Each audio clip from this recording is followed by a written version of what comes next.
Hello, hello, hello, hello. Welcome everyone to the day 3 of the FTX Crypto Cup. This is your host Sagar Shah, and watching today, we are going to follow the games of Pragnananda against Hans Niemann, and it's going to be an epic day. There's going to be a lot of fun, lot of action that is coming your way. So let's get it cracking. I hope that everyone is excited for this, and a warm welcome to everyone in the chat. I hope that everything's good with all of you. Let me just make sure that you guys can hear me well. Gukesh wins against Esipenko. Wow. Yes, Pragg won yesterday against Anish Giri, and look at Hans Niemann. He's almost gone to sleep. What's happened? Let's flip the board. E4 by Niemann, C5 by Pragnananda, Knight F3, Knight C6, and Bishop B5. Guys, what is this opening called?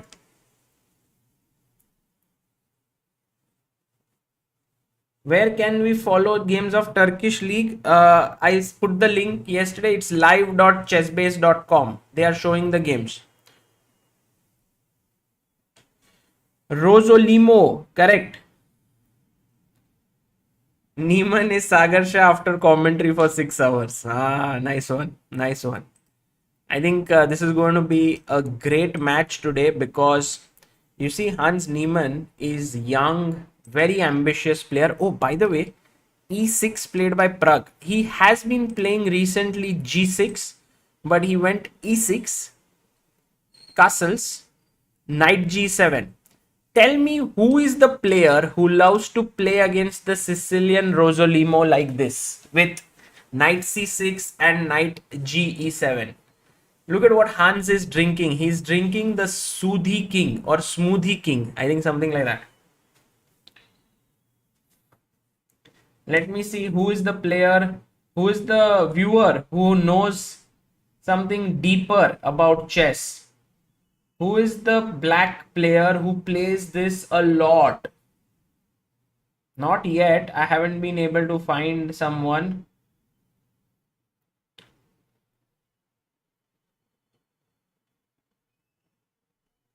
It is Boris Gelfand. Guys, Boris Gelfand plays this a lot. Rook E1, H6. Very weird move actually, H6. Because I would imagine that you would go A6. If he takes, you want to take with the knight. That is the idea. And most likely he would put his bishop back on F1. But he goes h6, b3 played by Hans, which is a very logical move because you want to put the bishop on this huge diagonal. A6, and now he takes. He gives up his bishop. Knight takes, bishop b2, and so now what Pragg is struggling with is his development. He has the bishop pair, but his bishop on f8 cannot develop because the bishop is looking at this pawn.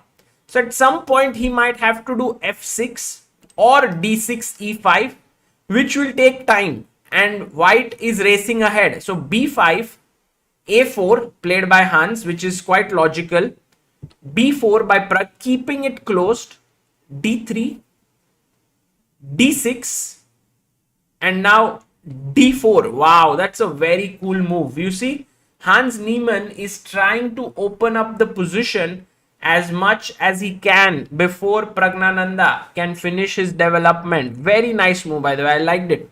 Actually, I'm a bit, I also have a question. Why didn't he play d4 straight away?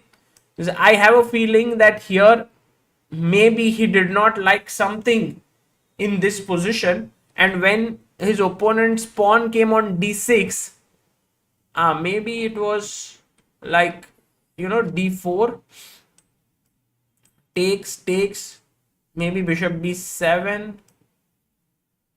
He could have played d4 actually directly, but he went d3 and now he played d4. Takes, and Pragg has taken the knight, and this is the live position on the board right now. You can see how Niemann is thinking. Maybe let's have the different view of the camera so that we can see them fully. Yeah, that way we can see them entirely. We also have today Magnus Carlsen taking on Levon Aronian, and Anish Giri taking on Ali Reza Firuza.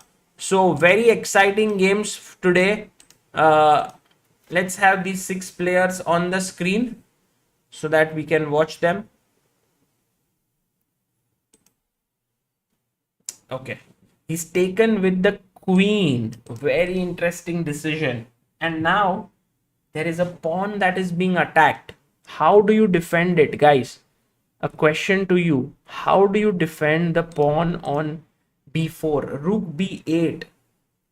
Guys, we will see the game of Gukesh in the break and try to analyze that.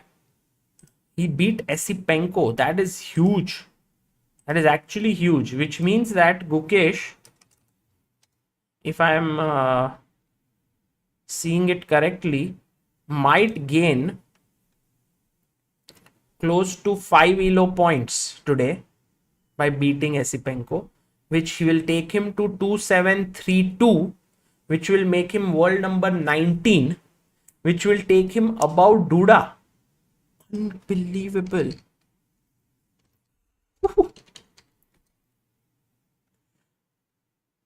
क्या ही.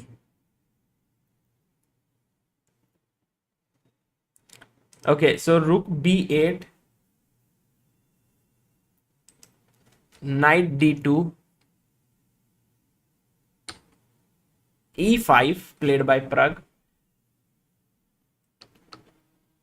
queen d3. Now you can see that the c4 square is a nice square for the knight to come here. Bishop e7, and Hans is thinking, but I see his plan to be pretty normal. Yeah, like play rook a d1, put your knight on c4, put pressure on d6. But Pragg will have his things ready. He will play bishop e6, queen c7, and he will make sure. So let's say, for example, bishop e6. Sorry, it's white to play rook a d1. Let's say you castle, knight c4. And actually, it's not so simple how to continue here.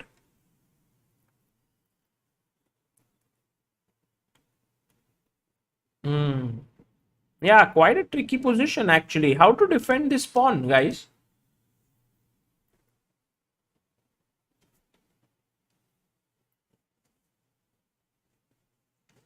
Gukesh, news is that he won against Esipenko, the game we are going to see in the break, after this game is over, and we will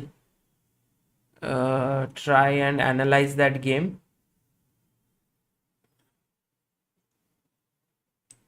Actually,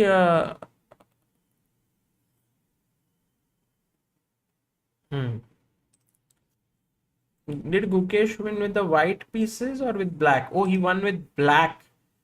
Crazy. Crazy. Gukesh.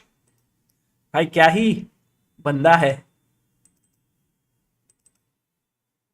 We'll see that game. We'll see. I've already downloaded it, so get ready. And by the way, did Hans Niemann follow what I wanted to do? No, he's thinking. I think for Hans, it is clear that long term he is not going to have any advantage because Pragg has the bishop pair. He's going to put his bishop here, queen here, castle करके मस्त रुक लाएगा, इधर pressure डालेगा. C file is open, beautiful position for Pragg. But what Hans has is time. He has the time right now. So let's say knight rook a d1 castles which we were analyzing. अरे castle हो जा. Knight c4, and now let's imagine a move like bishop e6, knight takes d6. It seems like white is better here. So did he do that? Yes, he plays rook a d1. So that is the move we were thinking of. Weakness, mount on it. That is what you want to do. Karan C says bishop e6 instead of castle. Very good suggestion, Karan. But you know, Karan, you are losing this pawn, firstly. Secondly, you really don't want to get into such a position, I feel, because your bishop is passive. But it's playable because you have these weaknesses here. So maybe this is a decent idea. The only problem with bishop e6 is that the pawn is hanging. So we cannot do that. So actually for Pragg, it is a decision. Now, you see how these top players think, yeah, like Pragg. He will say that I will castle anyway. You go knight c4. Now, you need to somehow sort of put your opponent under pressure. How can you do that? Is there some way in which you can achieve that?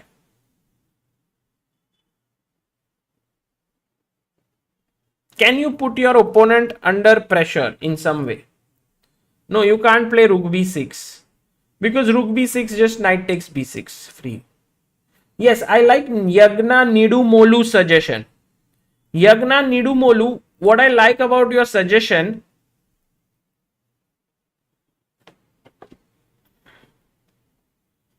is that bishop g4. Just, you know, putting a bit of question to your opponent. If he goes rook d2, you have bishop g5, again putting pressure. And if he plays f3, you want to come back. And when he takes here, now what is the move that you can make? Because you have provoked this little move. So you see, sometimes it's all about trying to figure out a way. Yes, queen b6. Making use of this little thing that you have received to give this check. And after king h1, here, it's still not clear what you would do because rook d8, I think there is bishop e5 and the knight is safe. So maybe you can start with f6 and you have good compensation here as black. Like you can go knight c4 back, you can put your queen maybe on c5 or c6, then bring your rook here, put pressure. So let's see if this has happened. Actually not happened. Pragg is thinking for his move. He's not yet played it. He's still thinking. Very quickly checking the game of Anish Giri versus Alireza Firuza. Anish Giri has a nice small edge here. He's played his rook to d1 to attack this. Rook d7, very accurate move. The bishop is hanging. So you must take here, and then I think this should most likely be around equal, but slight edge for white because of the bishop pair. Magnus Carlsen against Levon Aronian, a match between two of the sort of greatest players in the world. This is going to be fun to watch as well. But I think really the match of today is between Pragg and Niemann, especially because both of them are big fighters. They are very young. Niemann is born in 2003. Pragg is born in 2005. So it's only like 2 years which separate them. And you can see Pragg burning his time. He's almost thought for 4 minutes here on the clock.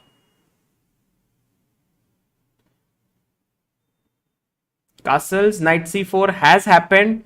So, and bishop g4 on the board by Pragnananda. You will see that these little tricks are spotted so well by these top players. They are spotted so well. I am simply amazed as to how they are able to find it. And I think Hans will go f3.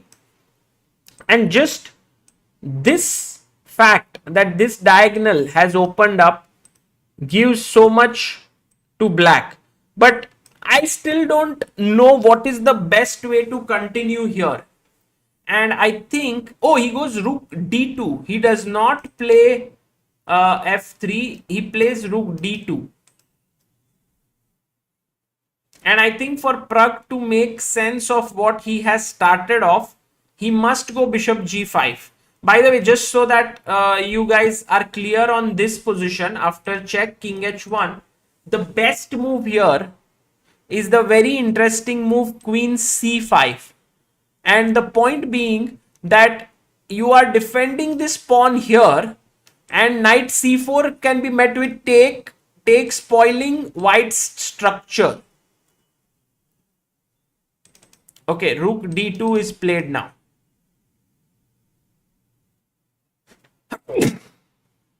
Excuse me. Sorry. Okay. Why is Pragg thinking? I think Pragg is thinking because he sees bishop here, but then isn't the rook kind of in trouble? Then knight e3 only move, attacking the bishop.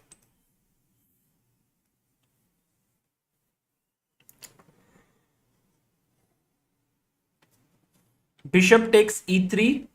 I think bishop e3, rook e3 gives white sort of a nice position with pressure here. So we can't do that. Yeah, this might be a tricky position to play actually for Pragg. Because after rook d2, Niemann is still putting pressure on the d6 pawn.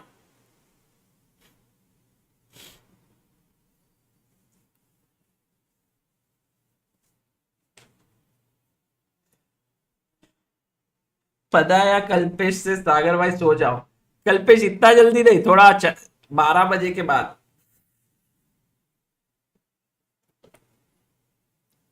Vaibhav says, Sagar bhai, can you please check the email Grandmaster Chess for everyone? I sent on 8th August. Okay, I'll check it out. There have been so many emails I have had to catch up on since the Olympiad. I have been trying to do that, but there are other things as well. So falling back on certain things, but enjoying life a lot. Enjoying the fact that I'm back home and able to stream this from the comforts of my work room, and also sitting on my nice gaming chair here, enjoying with all of you. तो मजा आ रहा है जिंदगी में. Hire someone to answer emails. Nice, Auli says. Very good. It's very cool, Auli. Today, Pragg will win 3-0, finish the match in first 3 games so that Sagar bhai can sleep peacefully at 12. Nice. Sanket Joshi, Sagar bhai, when are you planning a trip to CB Hamburg office? Should be this year. I think we should plan now that things are opening up. I love Hamburg. I love to travel. And it's beautiful to visit Chessbay's office. You know, my first recollection of Chessbay's office is like, how are so many people making a living out of chess? I was so inspired when I saw it. It's huge, you know, like the office is so nice, so spacious. There are around 20 people working there, and I loved it. I think I have a video on our channel about it. You can check it out. And yeah, it's something that inspired us to also think that we could do it. Of course, Chessbase India office is nowhere close to what they have. It's just one room yet. But धीरे धीरे देखेंगे क्या होगा. But firstly Praggnanandhaa has to move. What is he doing? What is he thinking? He's down to 8 minutes.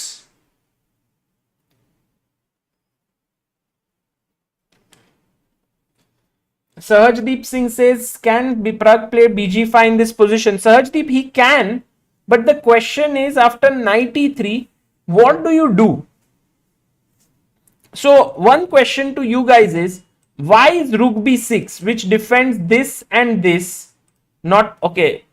It's a bad move because Knight G4 just loses a piece, so that we can't even ask.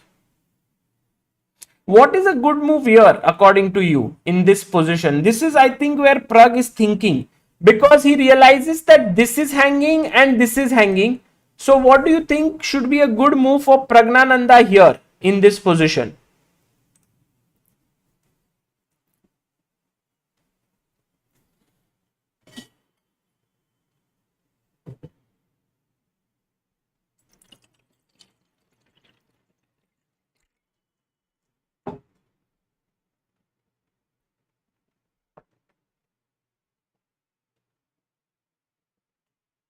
Give up the bishop, yeah, you say? Yeah, I feel like this is just some way of getting into a slightly worse position. I don't want to get there. And I think bishop e3 many of you want to do. But I would rather prefer this move, queen c8. It's a very interesting move because I'm defending my bishop, and this has been mentioned by Narendra and Nitesh. Because now imagine that if you take here on d6, I don't know, rook d8 is what I was thinking, but there is queen e5 with a mate.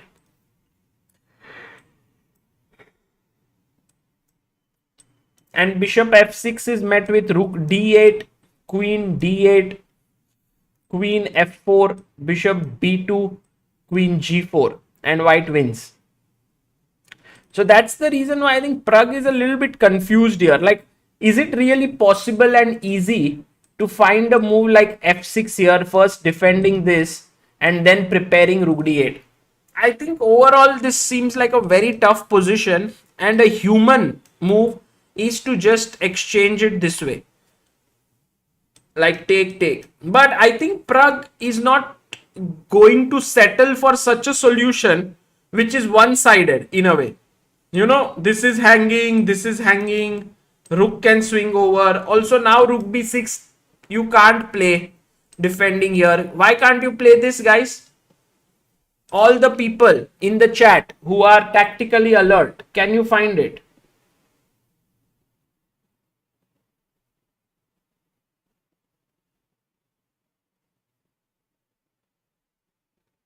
Yes, yes. Bishop takes e5. Fantastic job. Let me see how many of you found it. We have Avinash, Yash, Shreyas, Satyan, Sumit, Padaya, Arnav, Rajat, Arthgada, and Chandan Nagar. Well done. You can't take back because d8 queen is hanging. Well done. So Pragg actually plays directly queen c8. Ooh, interesting. Interesting. And Pragg says that if you were to take on d6, what does he want? Rook d8 तो नहीं आ रहा है bishop. What is Pragg's idea? Because if you play rook d8, queen is hanging. So you take, I guess you have to take bishop takes. Otherwise what? Queen e6. No, bishop d6, queen d6. Now if I play rook d8, queen e5 is there.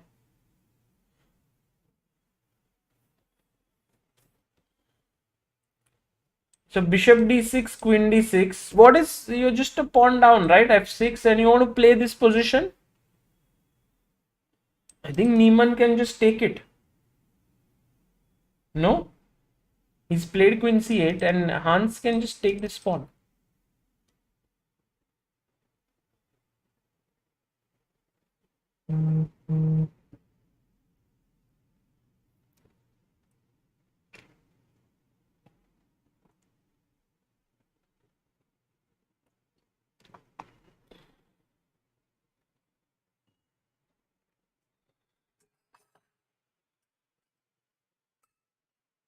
Yeah, sure.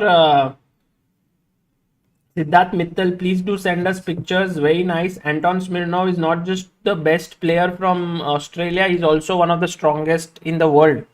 So, very nice. Asim Khan says, won't Rook D8 pin the knight? Well, Asim, the problem is that your queen is also hanging. So, if you go Rook D8, you are going to lose your queen.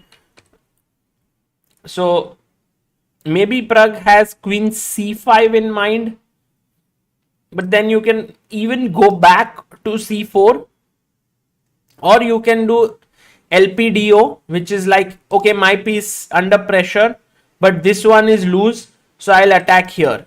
That's also possible. But both players taking a lot of time here to figure out what to do, and they are really low on time now. Very quickly, Magnus Carlsen slightly better against Levon.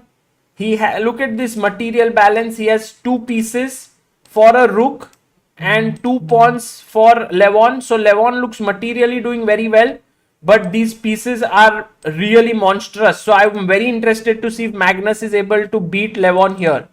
Meanwhile, Anish's position looks so nice because of the bishops now. A4, A5 coming in. I think Anish might be able to really press Firuza here. Let's see. Meanwhile, Hans Niemann has just taken the pawn on d6 and he's asking Pragnananda, what's your plan, buddy? You just gave me a pawn. And if Pragg loses game number 1, Hans will have a big edge. Even yesterday, he started off a win against Magnus. So Pragg has to be careful.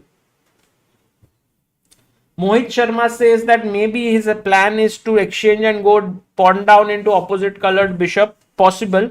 I think very possible. Like take, and just play f6. And then you say to yourself that, okay, white's extra pawn doesn't make itself count just as yet because of it being very weak on c2.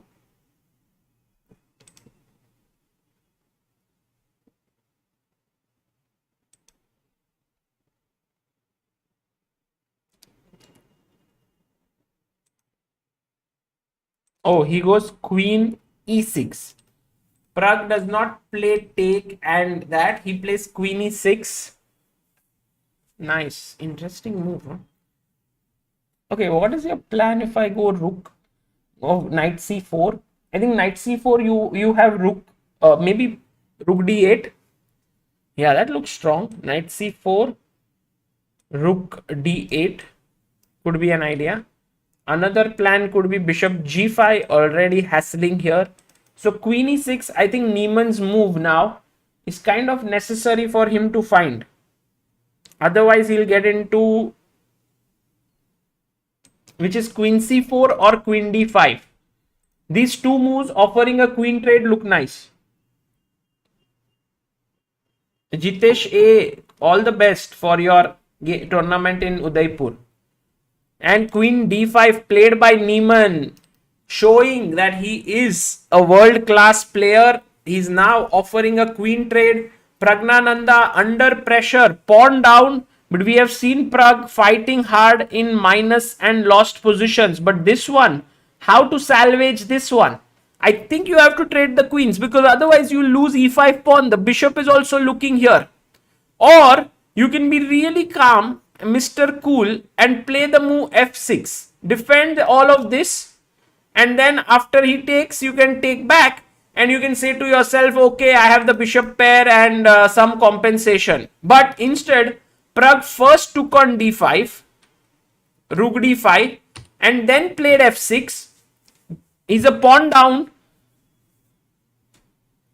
and maybe knight f5 is a nice idea.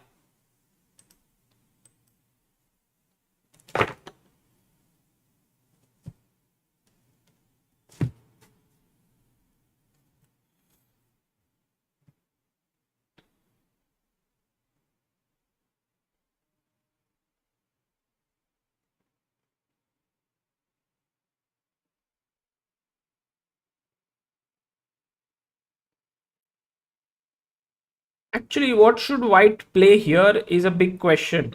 I think a very nice move, which Hans, if he finds it, would be really good for him, is knight f5 because it blocks the bishop from coming back and also attacks the bishop here. So knight f5 seems like a good move. Will Hans find it? Also, he's down to 3 minutes 27 seconds now. Pragnananda has 4 minutes 19 seconds. He finds it. He's finding one good move after another. I think that's the thing about these young generation. Yeah, they are very, very accurate. Okay, let's take it now. I think Pragg cannot tolerate this knight. Also, his bishop doesn't have a good square to go to. So let's take. And now, I think you want to attack this pawn. So you can go rook fc8, attacking here. White will go back with his pawn, with his rook, and then maybe rook c6 to rook c8 or rook b6 to rook c6. And I think Pragg has some compensation, but it shouldn't be enough at all. He's taken here, taken on f5. Why give up the good bishop? Shivansh says. Shivansh, yes, your bishop was good, but the knight was so nice here. Also, the rook was coming in to attack this. It was getting a bit too uncomfortable. Like, let's say you go rook e8, suddenly maybe this comes, or f3. And I think Hans Pragg didn't want all of that, so he just took it.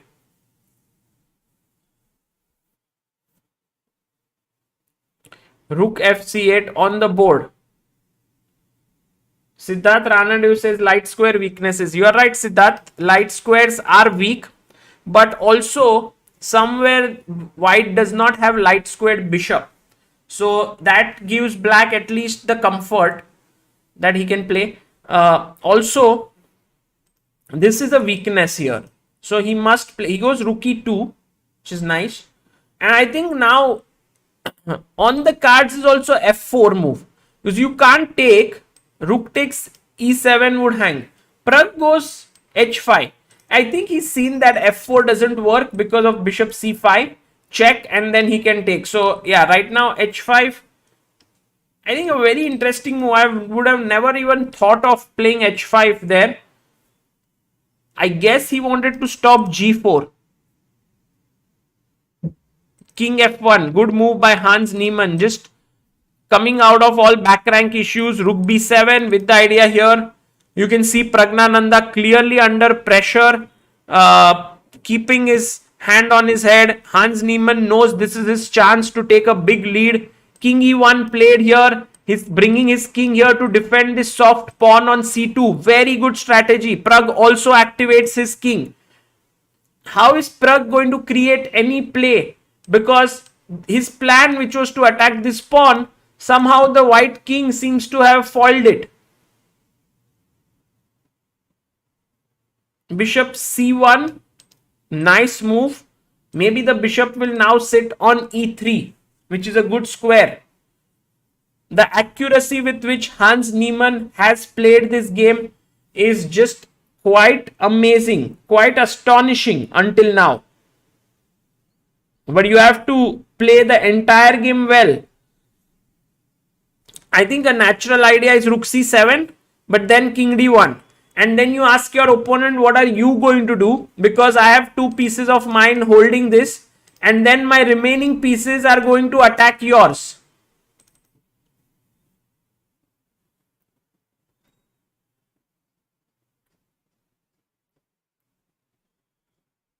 G6, Devashish, possible, but you might well be creating one more weakness here on h5.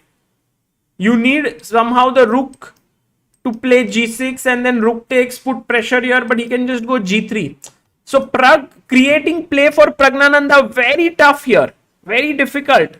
And you can see that's why he's burning his time. He's come down to 1 minute 40 seconds. He knows that he cannot really do much. So here you can expect Pragg to do something really something very strange. He might play something like h4. I don't know. Maybe bishop c5 is a logical idea. Just stopping bishop e3. Yeah, he plays bishop c5, stopping bishop e3 there.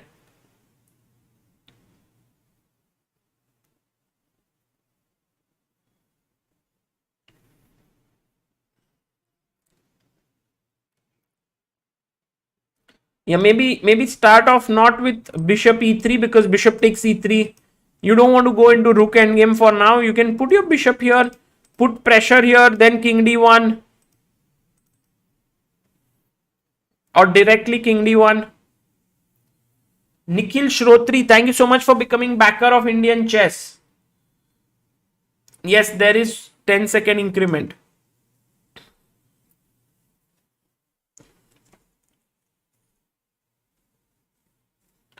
F4, you want to play F4.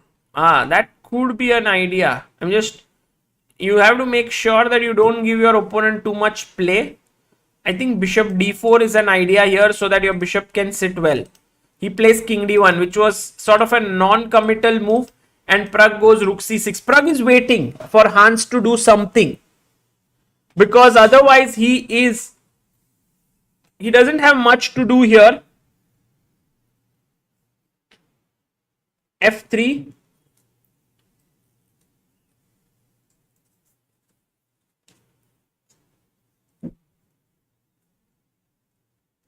Ooh, and g6. Actually, f3 move slightly soft because now after g6, this g2 pawn, there can be some play. You remember that here he was going g3 when we would put our rook here.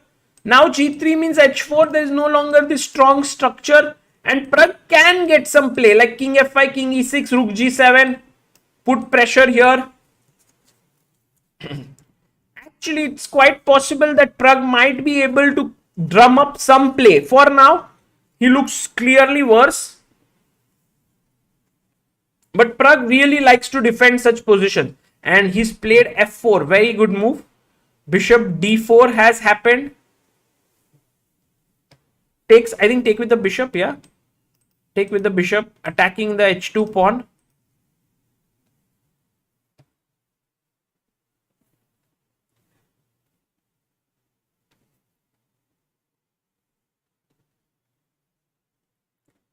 Tushar says black pieces are more active than white. Why is then white better? Because white is a pawn up, Tushar.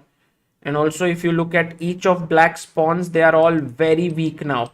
Snigdho Bhattacharya, thank you so much for becoming backer of Indian chess. Guys, all of those who become members, all the money goes to Indian chess players. So thank you so much for the support. h3 played. Rook g7 by Pragg. Idea king f5, king e6. But now bd2 looks really strong. Attacking here. How do you defend that pawn? Yeah, he plays it.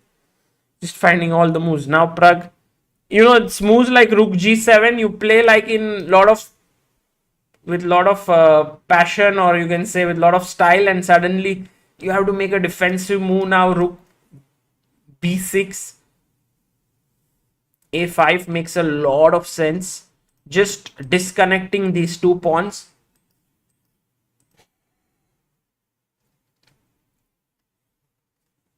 Can Pragg escape? Sandeep says that's the $1 million question here. I believe that it's very tough, but again, Pragg is very good at this. He's able to escape in such situations. But against a very focused opponent, maybe it's not so easy. Hans now, the king has done its duty for the c2 pawn, is now rushing to the g2 pawn to defend. That's what it seems. King f5 makes sense. You want to come here on e6.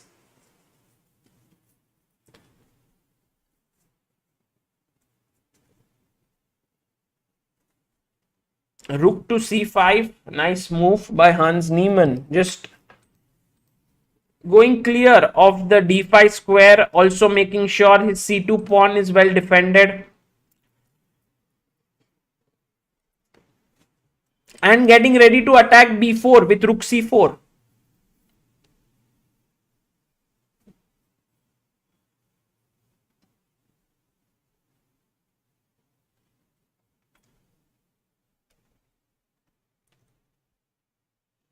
I think king e6 seems like the most natural human move, but it is a horrible move somehow because of the pin over here, and you are able to win a pawn with bishop f4. So can't play it.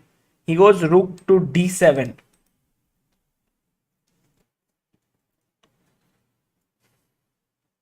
Okay, rook d7 on the board.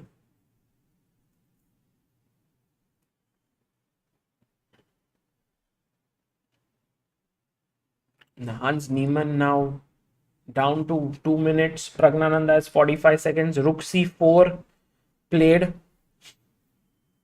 Attacking here, but look at Pragg's move. He goes this. This is called trickiness. Now you can't take here because of check, and there's a lot of play that is starting with bishop d4, and there are a lot of checks coming in. And if you take with the rook here, which seems like the most natural thing to do, then there is boom, boom and boom. There you have it. This is exactly what Pragg is waiting for, and this is exactly the reason why Pragg is so dangerous. He is tricky to the core. And now when your opponent is so tricky, you have to keep yourself calm, because you calculate rook b4, you see rook d2, you calculate bishop b4, you see rook d1, and then you flip out. Abhinav Negi, thank you for becoming pillar of Indian chess. Very kind of you. Thank you. So now Hans there totally focused on the board, and he plays g4, which is actually one of the best moves here. Take, and he must go back. So Hans Niemann is actually taking it as a challenge here, that Pragg is so good, but I need to beat him. And I think now that he has created a bit more space here for his king, he can take on b4, because check, he has king f2, bishop d4, he can move his king up, or king g2 could be an idea. Actually, take, check, king here, check, and maybe king g3, because if you check, there could be rook g2. So with g4, he has managed to achieve more space for his pieces that way.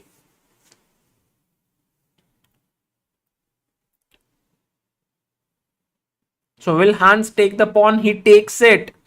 Brilliant chess. Rook d. Very high quality chess played by white until now. Will he take this game to its logical conclusion? He's now 2 pawns up and totally winning.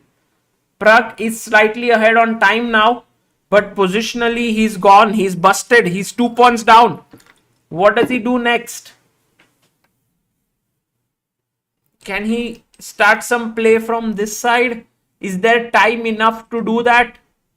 Maybe there is, and he plays it. He wants to go here. Let's see if Hans can control his nerves, guys. It's not easy. It's not at all easy when you are winning.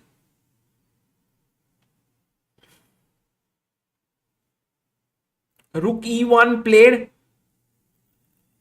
I think it's a decent move. There's no rook d2 because bishop controls it. You don't want to exchange. And maybe rook d7. You have to go back. Yeah, he goes rook d5. He keeps the rooks on the board. He wants to create check, some play from this side.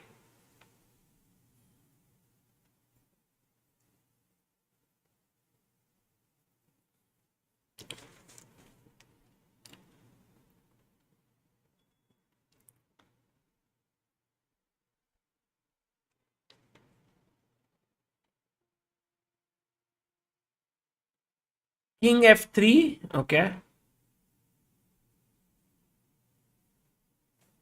And next, now what? What next for black? White's move is nice. Okay, I think you can give a check first of all. Sort of lure the king up. I know that the king is well placed now, but with this cutoff, there can be certain mating ideas. Like let's say if you move your rook here carelessly, checkmate. So you don't do that. You don't do that.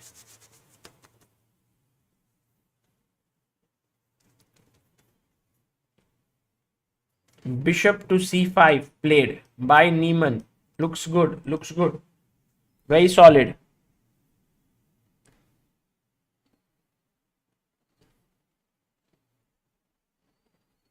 If Niemann is going to play this way today, it's going to be extremely difficult for Pragg to win. Extremely difficult. He goes king to g5. And here there is a nice trick like bishop e3, king g4. Check, king g4. check, rook g3. Guess this is what Pragg wants to do. He goes rook g1 first, and now he's threatening bishop e3 check.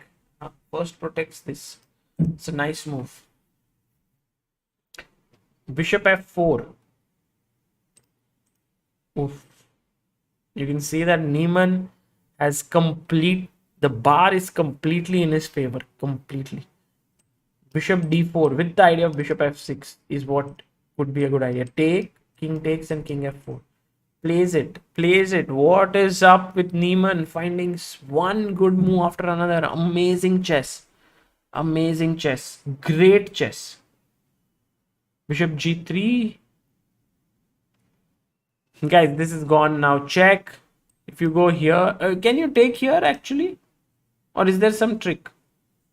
What if I take here? Just take this.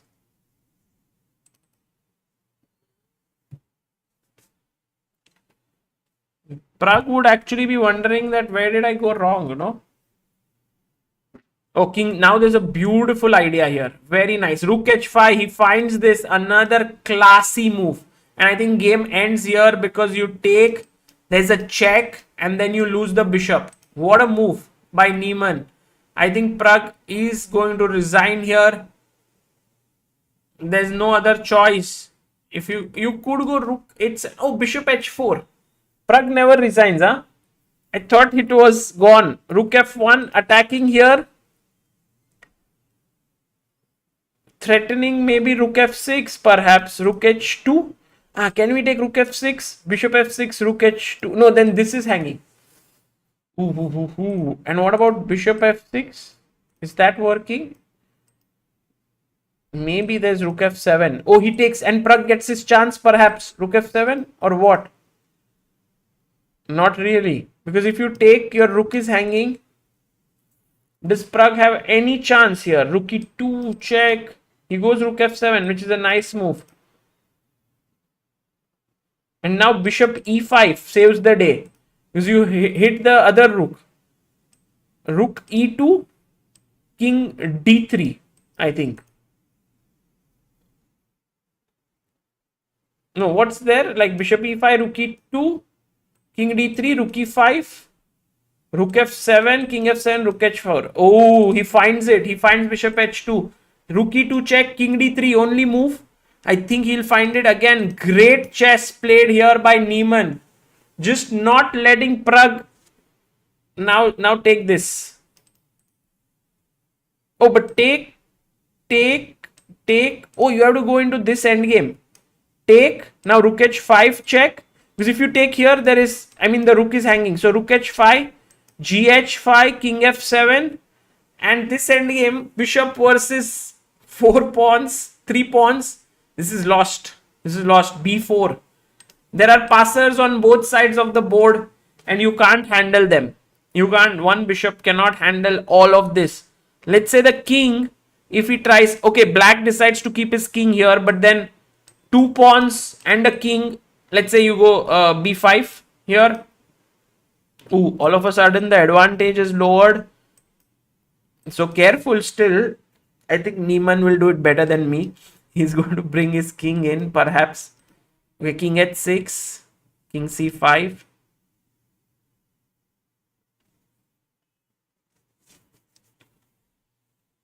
c4.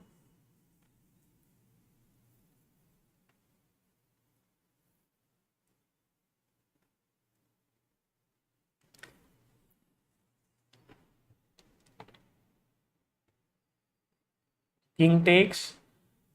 Okay, carefully done. I think white should win this, but there are still some tricks to navigate. Because the black king is so far away. b5, ab.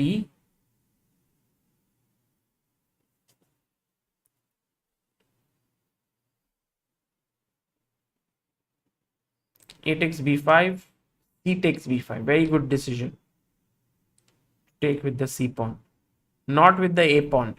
That would have resulted in some chances. But now you can see that the white king is going to shoulder the black king. White king is going to tell black king, you can't come closer. King f7, king c6 or a5.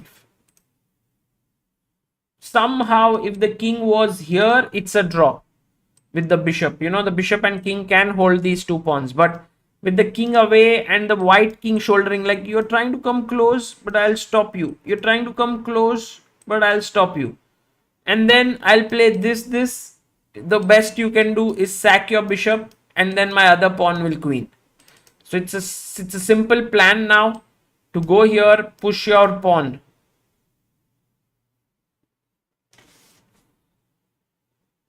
Well, generally, if you can reach c4 here, it's also not a draw, I think. If you can reach a5, maybe it's a draw, but it's too far.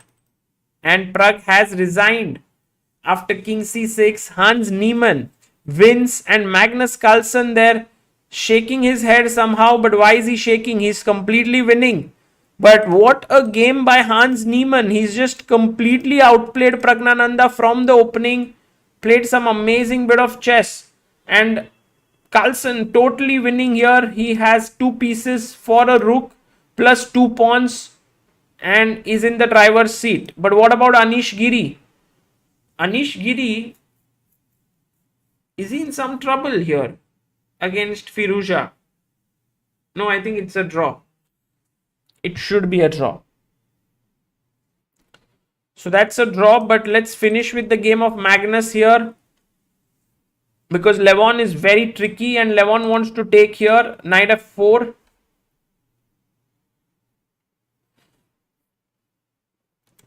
I'll put the score, guys, in a bit after this match is over. The scorecard is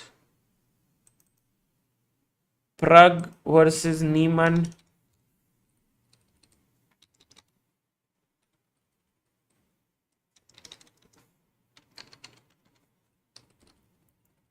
And we have Carlsen taking on Aronian.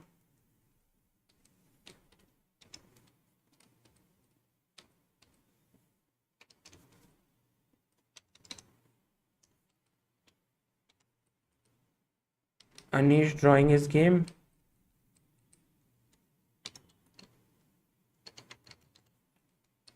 And we have, we'll fix this in a bit. Knight c3. Draw between Firouzja and Giri. And look at these pieces, no? They are so amazing. They function so well as a team. If someone wants to give a lesson on team spirit, this is it. Magnus Carlsen beats Levon Aronian with a nice game, and Magnus is up there. Great game by Magnus. Beats Aronian. Guys, don't go away. First, do like the stream. First round is over for the day. We're going to also look at Gukesh's game, and also please do subscribe. We are closing in around 7,400 people away from 1 million.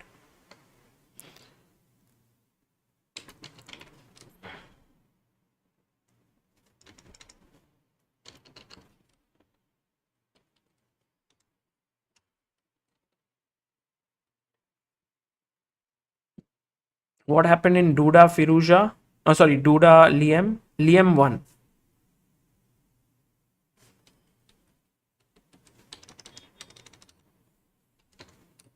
Okay, so these are the scores here, and now you can see them below. Pragg is 0-1 down against Niemann. Carlsen is 1-0 against Aronian. Liam is 1-0 up against Duda, and Firouzja Giri draw. That's the situation here. I think Magnus played really well and is in the driver's seat in this match. Okay, let's go and check the game of Gukesh. Shall we do that? Should we do Gukesh's game, guys? Okay, everyone's very keen on Gukesh's game. I think Pragg will make a comeback. Let's go to Gukesh. I think this is where we can witness his game. I had downloaded it.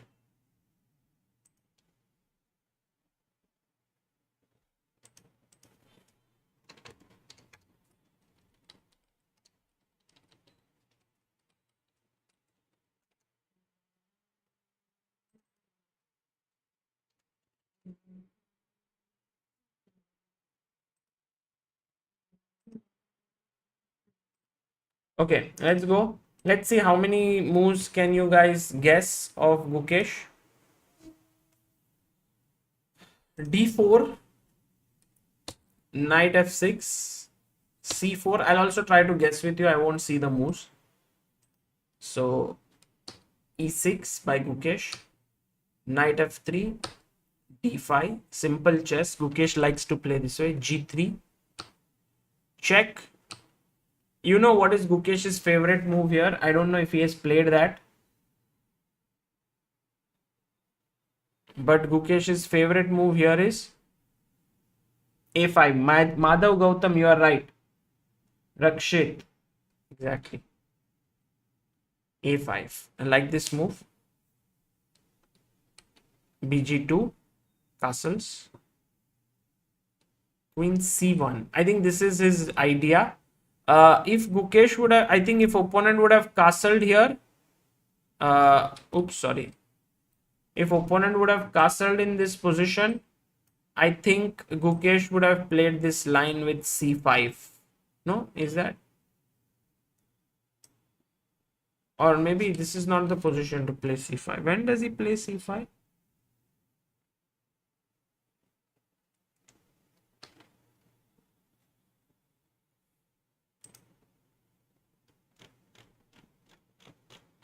Maybe it's when your opponent plays queen c2. Queen c2, there is c5. Okay, got it. c5 here is the line. And if your opponent plays castles, then I think dc4 is the line. But queen c1 played by Esipenko. So he plays something new. There are 14 games. And Dubov has played it, Gelfand has played it, Maksudlu has played it. So maybe Gukesh would be aware of this. Gukesh goes bishop back, castles. Okay. I think you can play dc4, queen c4, b6, right? With the idea of bishop a6. What do you think? No, Gukesh is 2699 right now. This is just some, don't go by this rating.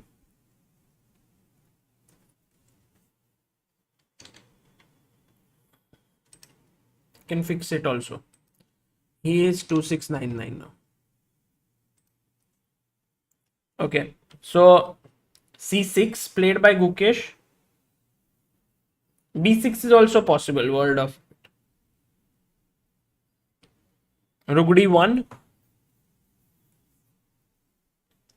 Knight d7, simple move. Bishop f4. Knight h5. Bishop g5. He took. Knight takes. And played pawn to b5. Okay. Fine. Gukesh played this. And maybe he could have taken, but he goes c5. But doesn't this allow e5?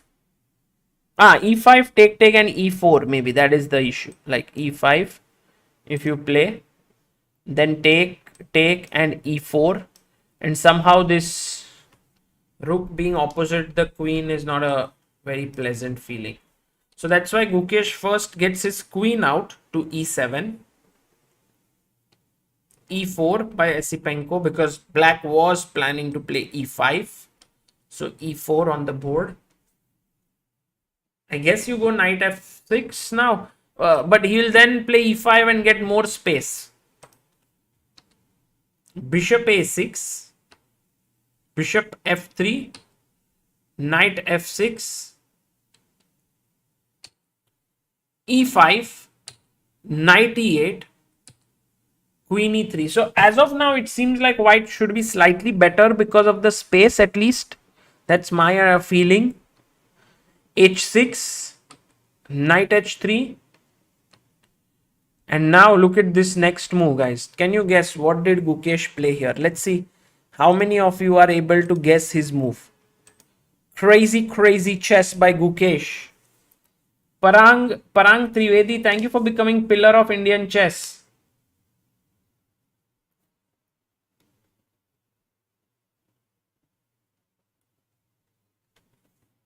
Gukesh ऐसे थोड़ा passive है ना position में, but he finds a good move here.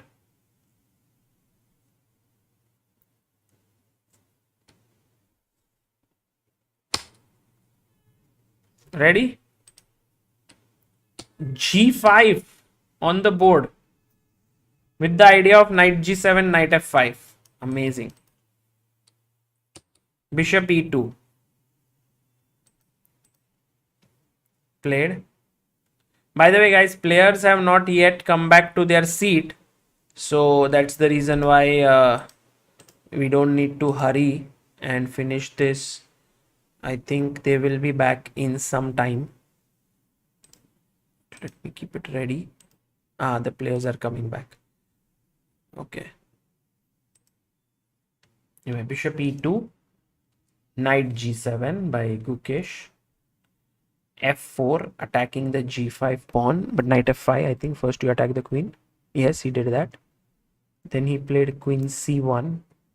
Maybe queen F2 was better. फिर अब क्या करे क्या ना करे, ये कैसी मुश्किल है. ओ F6 I like. What do you think, guys? F6. कोई तो बताते इसका हल ओ मेरे भाई. But you know, I don't want to play GF because then queen F4. I want to play F6 because if you take, I'll take with my knight. If you take here, I'll put my knight on E4, and with these two knights, okay, you've won a few pawns, but with rook, two knights, it should be a nice attacking position. Am I thinking like Gukesh? WWGD. What would Gukesh do? I think F6 seems like the logical move. No? What do you think? No? Gukesh is black. कभी भी guys ऐसे आया ना नाम दोनों का, first name is white, second name is black. Should we come back to this position and continue with Niemann versus Pragg? चलो मजा आएगा. Niemann and then we'll come back ना, पूरा ऐसे ध्यान से देखेंगे. Niemann versus Pragnananda back after watching Gukesh's game, which is hanging in a very nice balance. We are back with Pragg versus Niemann. And D4 by Pragg, knight F6, C4, E6, knight C3, D5, CD, ED, bishop G5. Sudarshan Rangan, yes, Gukesh won, but we are trying to see it like we don't know. We know the result, but we don't know his moves. So we were trying to just guess the moves. Bishop F5, Queen F3. This is something which we have studied many times. That, you know, generally black doesn't develop his bishop so soon on F5. He plays bishop E7, but then white takes away the F5 square. So black says, मैं क्यों नहीं यहाँ पे आऊँ? But then white shows that why this is not good because he attacks here. Bishop G6, now doubling the pawns. And here, I think the main move has been knight F3 with the idea of knight H4. But he goes H4 with the idea of H5. Oops, H5. So Niemann goes H5, knight H3 with the idea of knight F4. Okay. Maybe Pragg some new concept, huh? Bishop D6. But can we go like knight E2, knight F4? And there's also another idea, king D2, BD3. These two can be the possibility. He goes G3, also very fine. Maybe he wants to go knight F4 and then take, he wants to take with the G pawn. Knight D7, king D2. This is very common. Putting it here. This knight generally belongs on D6 to take control of this square. King E7. Rook E1 played instantly by Pragg. Whoa, what sort of preparation is this from Pragnananda?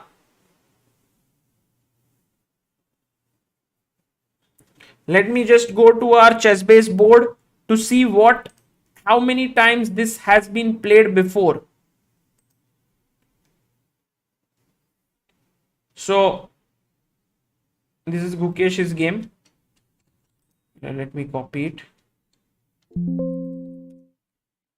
And so d4, knight f6, c4, e6, knight c3, d5, cd, ed, bishop g5, c6, e3, bishop f5, oops, queen f3, bishop g6. You can see this has been played 1299 times. Takes, h4, 288 games. Acha. Knight f3, 483 games. Okay, h5, knight h3, 66 games. bd6, g3, 22 games. Who is the top player who's played it? Peter Heine Nilsson. Knight d7, king d2, 3 games. Maybe Pragg is in his prep. Huh? And look at this move, rook e1. He played it instantly. I want to check if this is like the top engine move or what. bd3 is one of the top moves and rook e1 is also there. Maybe Pragg used his cloud engines and found at a higher depth that this might be the better move. Some insane prep by little Pragu. Amazing. Okay.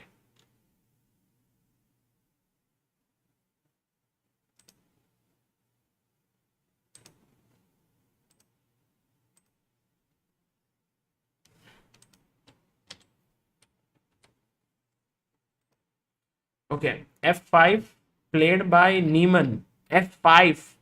That does look a bit ugly because you are blocking your bishop, but I think he was a bit scared of the e4 break in the position, so he plays f3. f5.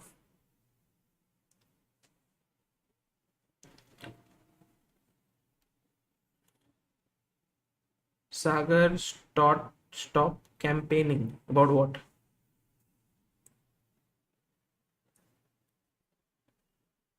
Knight f4. Okay. Yeah, I think overall he his preparation, I mean, Hans Niemann has struggled in the end games, so I'm a bit surprised that he goes for some lines like these because his clearly his strength is complex positions. But you know the thing about these youngsters, if you tell them they are weak at something, they want to improve that, they want to play that well.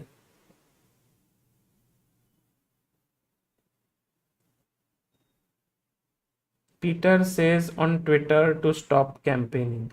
Acha. Ah, that way. When I said Peter's name, huh?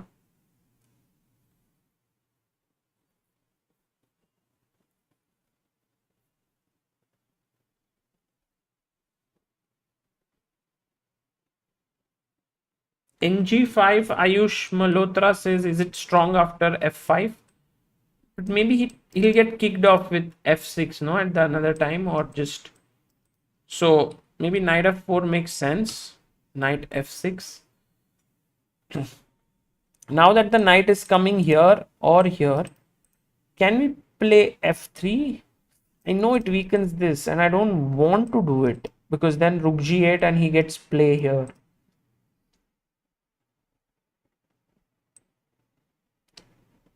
It's a responsible decision to play f3. I mean, you if you are playing it, you must think, and he played it actually. And bishop h7 on the board. Udit, thank you for your super chat. King e2.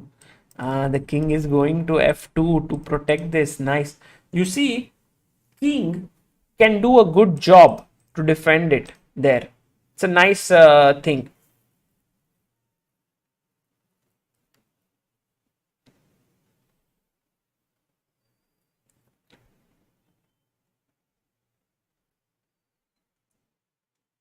You know, something very interesting is that while Pragg plays this tournament, which is really strong, it's rapid and does not impact FIDE rating. Gukesh is playing in Turkey, and he with every win his FIDE rating grows. So the question is, which tournament is better? I feel like both of them are taking different routes to the top. Like Gukesh is focusing on classical chess, while Pragg is playing against strongest players in the world, like Magnus, Anish, Firuza, Levon, everyone. And all of this experience is bound to come to good use. I think as of now, because of this Champions Chess Tour, Pragg has the most experience facing the top players. At least that's what we are seeing, right? So, although his FIDE rating might be low, he has a lot of experience. I think that will come in handy. What do you think, guys? What is your take on this? He has already won 15,000 USD in this tournament, correct?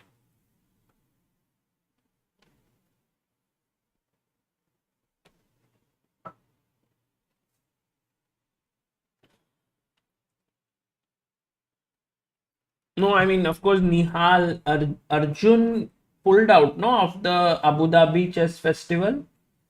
I think Nihal is playing there. Raunak is playing there. Adhiban is also playing there.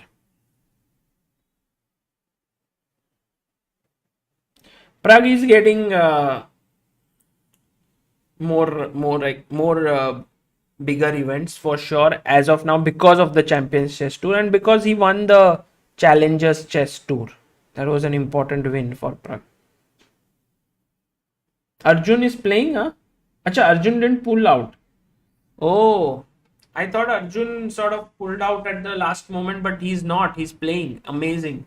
So Arjun also at AD Chess Festival, Abu Dhabi. Cool, cool.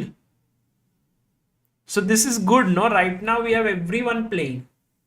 Nihal, Arjun, Pragg, Gukesh, Raunak. Nice. Great.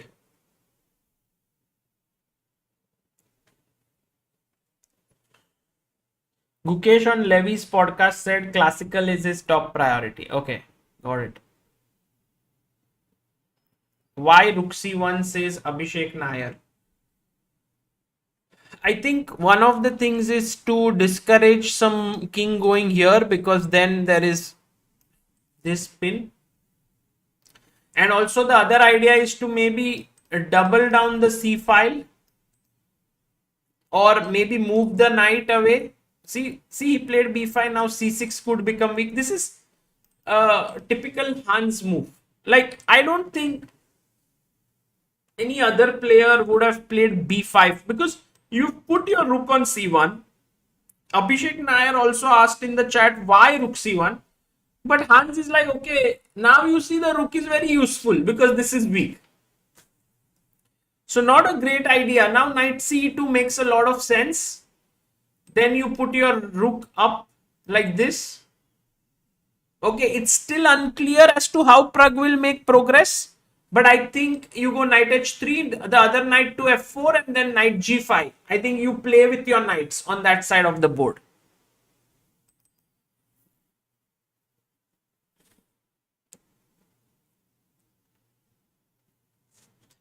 Abu Dhabi Chess Festival is mainly Indian event, huh?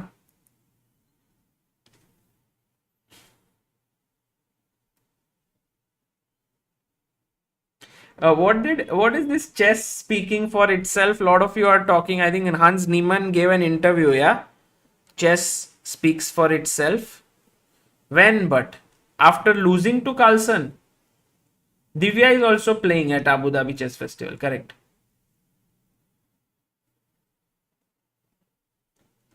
Hans interview, but after losing, after winning, oh, then he lost 3 games. So he found, okay, once again. After beating Carlsen in game one, that's the only sentence he spoke. Is he crazy or what? I mean, okay, I like uh, his ability to be direct with what he says.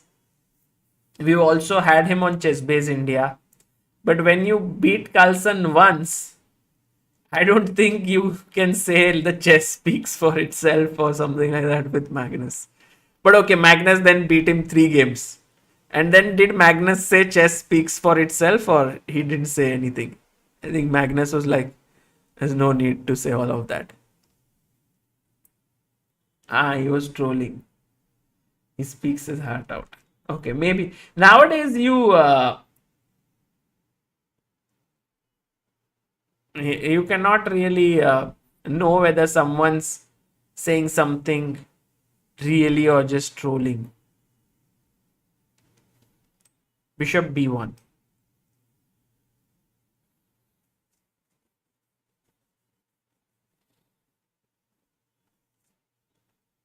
Carlsen said he played badly.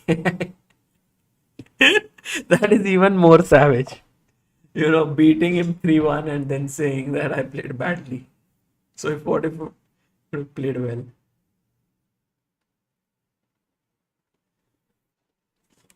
Okay, Bishop b1. I think you guys know what's the plan with Bishop b1. Can anyone tell me why did he put his bishop back here? What's his plan?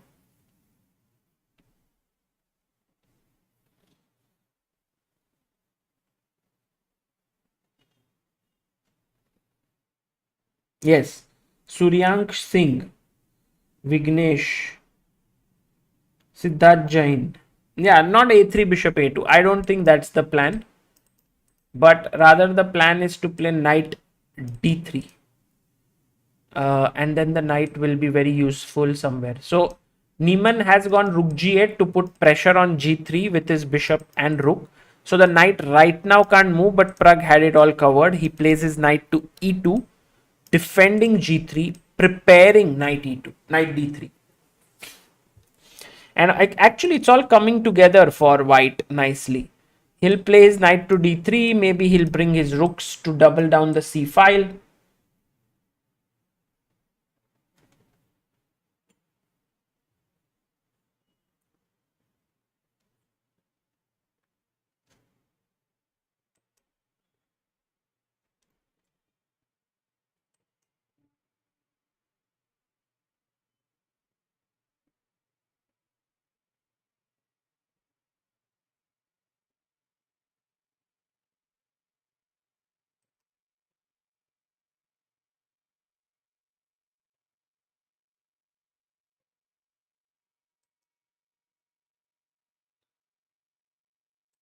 So knight e2. I like how this is going, yeah, the game. Black has too many weaknesses to worry about. h5 pawn, f5 pawn, and now he's made c6 pawn also a weakness. So all that he can do is keep defending. But also for white, it is not easy to break through. Like from which point do you break through? Do you break through from the c6 point?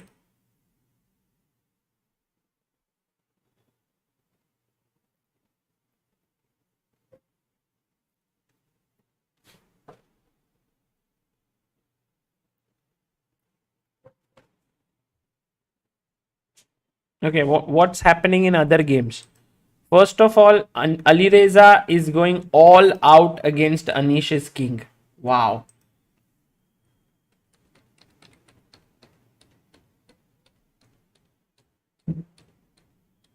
Ooh, look at this. Queen c2, g4. Boom. g6, h4. Anish took the pawn. h5. Queen f6. I think king e2. Nice move, yeah. And knight b6 going in the somewhat wrong direction there. Rook g1. And suddenly Alireza's attack looks very dangerous. I think Anish will have to be very careful there. Looks in big trouble. What about Liam versus Duda? Liam won the first game And again, a crazy position. What is this pawn doing here? What is these knights? Oof, what a position. And Magnus versus Levon.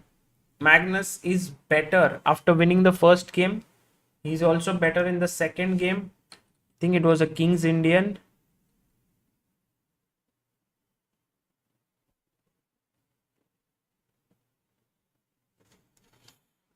Wow. And now Pragg goes knight d3. He's played his knight to d3.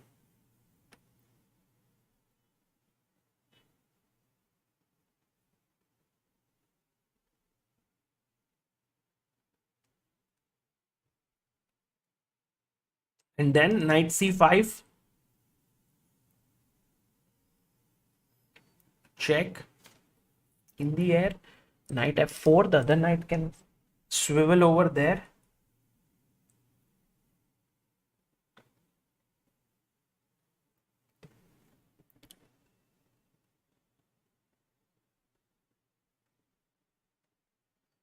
Actually, I like how Pragg is handling this.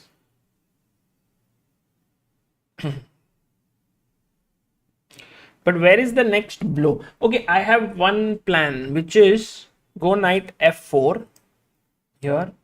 Then, as some people had mentioned, a3, bishop a2. Then knight b4, rook c3, rook c1. Then he might have to take. Then you take. And then c6 पे pressure है, some d5 पे sack. So that those are some of the plans, I guess, in the position. Let's say, just for the sake of discussion, let's say rook c8, knight f4, rook c7, a3, rook c8, bishop a2, rook c. I mean, I don't know, maybe bishop. What do we do? Knight. I can't move the knight. h5 hangs. Can't move the bishop. Okay, maybe I can move the bishop for now. Rook c3. And black doesn't have too many active things to do as such. And then knight b4 is what I was thinking here. Then he takes, and then you play this position. Maybe this knight comes here. This knight comes here. Yeah, there are a lot of possibilities. So he goes king c7.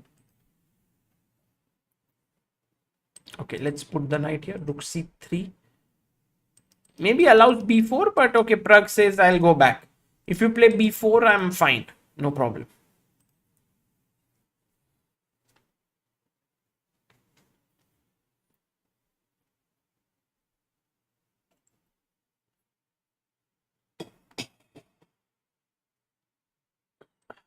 Attacking here, defending the pawn.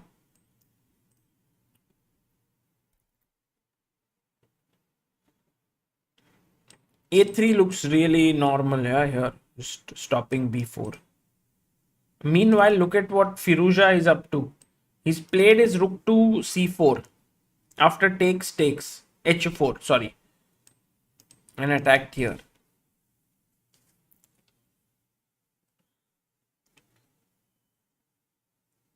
Another very interesting idea here to attack this bishop is, can you find it, guys? White to play here.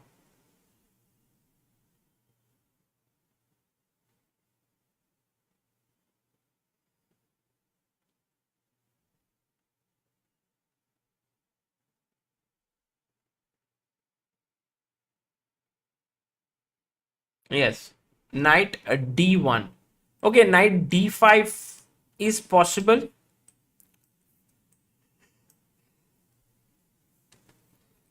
And you get a good attack here. But very nice move is knight d1. Because you control these two squares. And you are preparing bishop c3, where the bishop would be very powerful. So that's one idea which Alireza could have done. Now after rook h4, knight e5, he'll play rook f4 here. Okay, let's go to Pragnananda's game. So Pragg After rook h c1, rook a c8, he went knight e f4. Now bishop g6.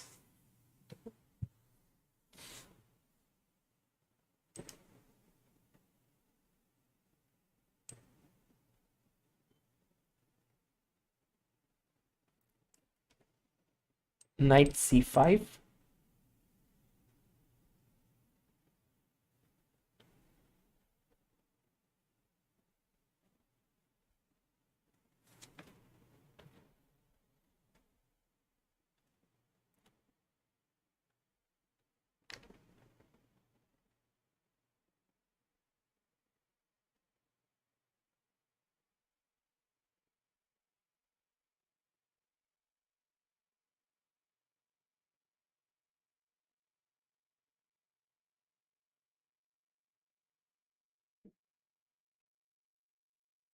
The knight is actually very well positioned, yeah, on c5.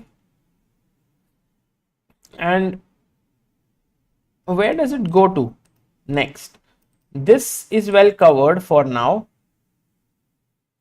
Goes rook e7. So black has some kind of a fortress, and this is the problem of this opening, and I've seen it all too often that white players know that they are better, but they're somehow not able to break through. I think in this position Pragg can go b3 to try and break through, like b3.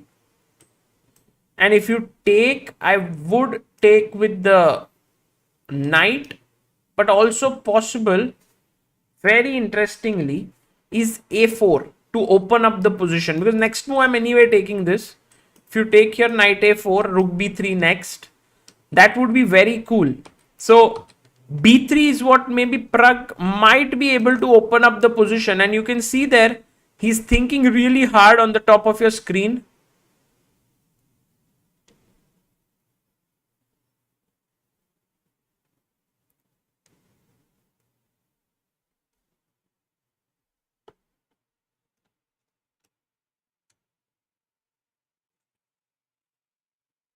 But Pragg goes bishop to d3.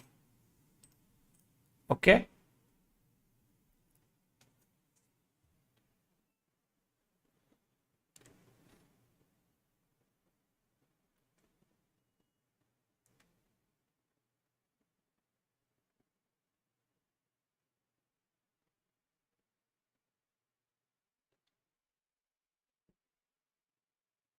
Bishop takes. Okay, he loses his patience to some extent. And now the question is e pawn or g pawn, guys. What do you think? Let me know in the chat. ef4 or gf4. What do you play? Both moves have their own benefits. ef4 opens the e file, weakens the d pawn. gf4 opens the g file, weakens the h pawn. But I really like how, chat, all of you are really keen on gf4 more than that. Does that have something to do with gf reveal or something? Logesh, Varun, Akhilesh, Surya, Mohit, Adarsh, Devashish, World of Wits, Sayud Paul, and Karan Trehan. Well done.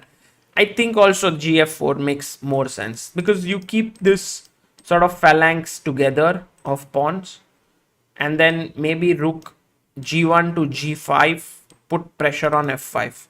I think Pragg very likely to take with the g pawn here. Very likely he'll take with the g pawn.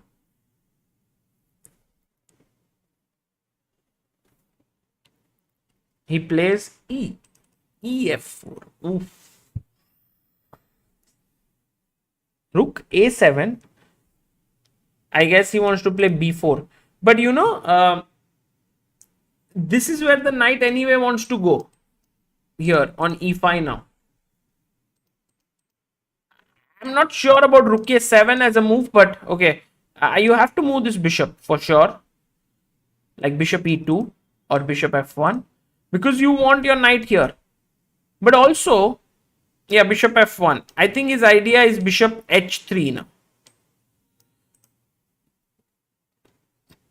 Maybe knight e8 could be possible. Because now when you go here, I want to play f6. But it is getting tough. Knight b4 attacking here. Yeah, it is getting troublesome. Knight e8 played on the board. I think knight d3 by Pragg, very likely to go to e5 or b4.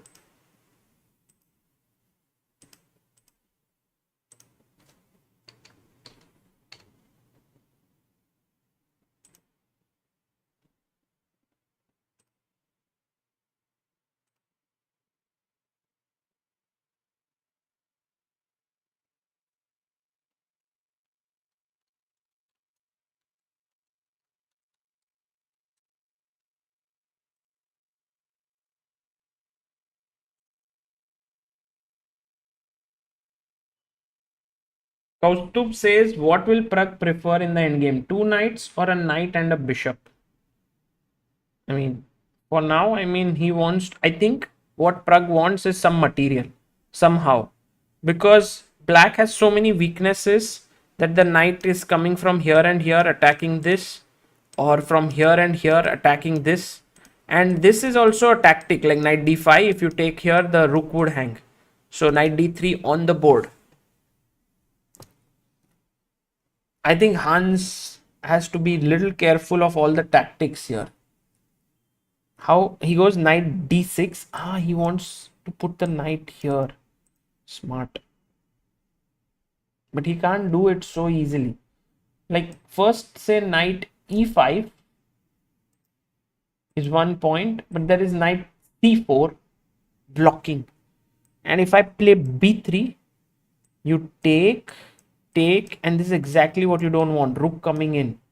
And then there is lot of play. Also, you see, this is the kind of positions. If you take here, you get this pawns. If you take here, then f4, bishop attacks the rook. So careful. Pragg goes knight b4, and I think makes a lot of sense, because now knight c4, b3 is just losing. There is no rook a2 check. Knight controls it. So that's the reason why rook a c7 has been played, and now there is no check as such because this rook is not hanging. But knight c4 is coming up next, so I think you want to play b3. And then black has no real counter play. After b3, take. Maybe knight b7, but there is no c5, no, because d5 is hanging. I think it becomes quite passive there. Quite passive. Pragg looking good in this game. Meanwhile, Anish Giri versus Alireza Firusha. Whoa, what a complicated position. This battery looking here, knight looking here, rook looking here. It looks dangerous for white, for black.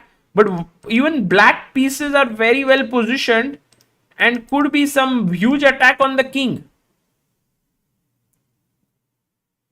By the way, b3 has been played on the board and he's taken it. f6. His plan is to put bishop back here somehow. Okay, let's enter from this side. क्या बोलते हो लोग? Because he cannot stop it. Rook a7 loses a pawn. Take, and then rook c6. So you can't do that. I think rook a1 will be played by Pragg. He plays it. And if we look at the video cams, you can see Pragnananda opening his water bottle.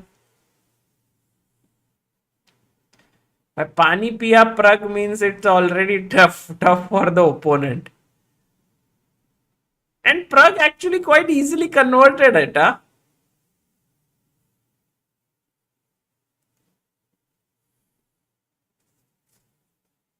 He converted it quite simply. I mean, I was always worried. The games that I've seen in this variation, white usually struggles to break through black's defenses.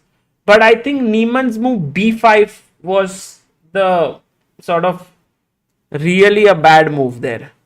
Just to show you where exactly this was the position, and he played b5, just weakened this so much. And now that we are in this position right now, we can see how much of care that pawn needed.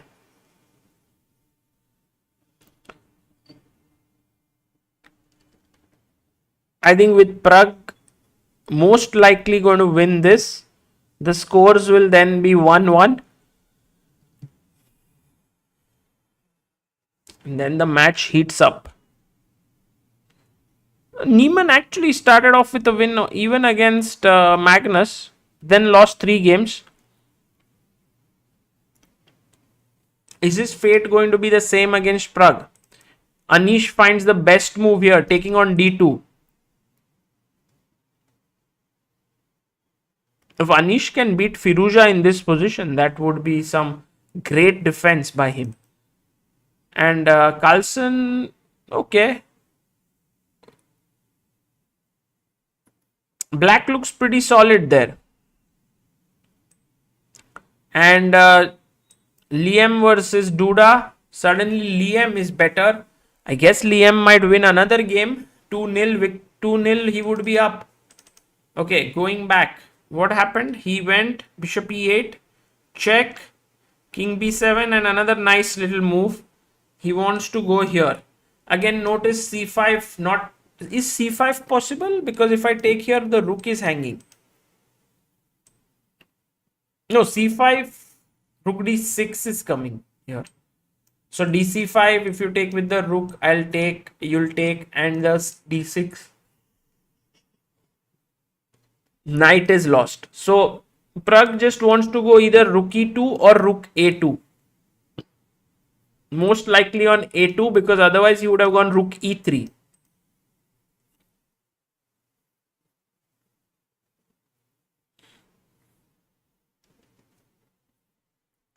Rook d8 by Niemann. And now let's bring the rook to a2. White's play is quite simple here. But I think Black's plan is to go like king c8, king d7 there.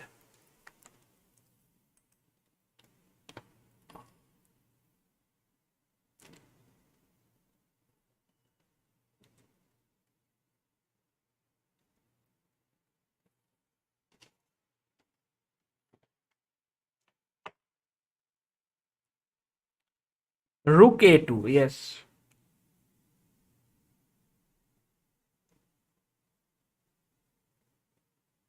King c8. And now the king is running, but I want to stop the king. How do I stop it? Knight d3, knight c5 is one idea. But knight d3, if he goes king d7, knight c5.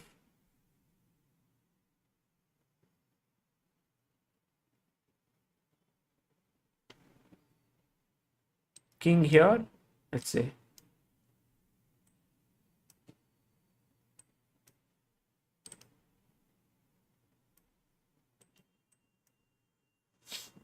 And then the other side, the rook switches from the other side.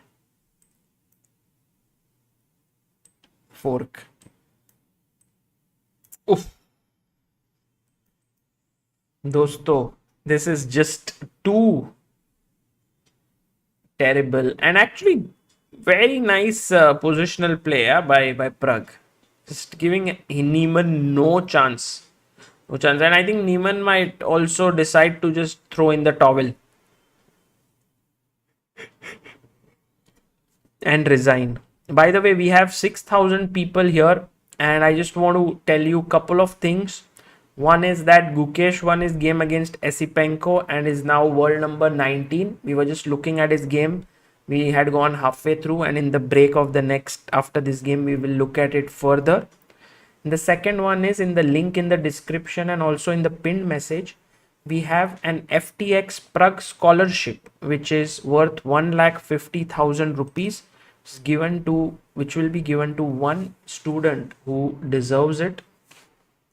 Bishop h3, look at this. Bishop said, bhai, main bhi kaam karne wala hu. And in order for that to happen, if you guys can go to the link, register and download the free NFT that you have, which is actually valuable and could be very useful for you, then that would be great. The more the people download, the better it is, and the scholarship will come about. and also that could, the amount of scholarship could increase if more people register. And there are perks of that crypto key which are also mentioned in the description. It's completely free, so you can check it out. Okay, bishop to g6 has been played here to defend this. How does that final thing has to fall off? You know, that final defense, the last frontier. How does Pragg break through that? I think he has to. Yes, he goes rook b6. He wants to go now rook to a8 or rook a7, and then he also wants to maybe play knight to b4. Those are his play.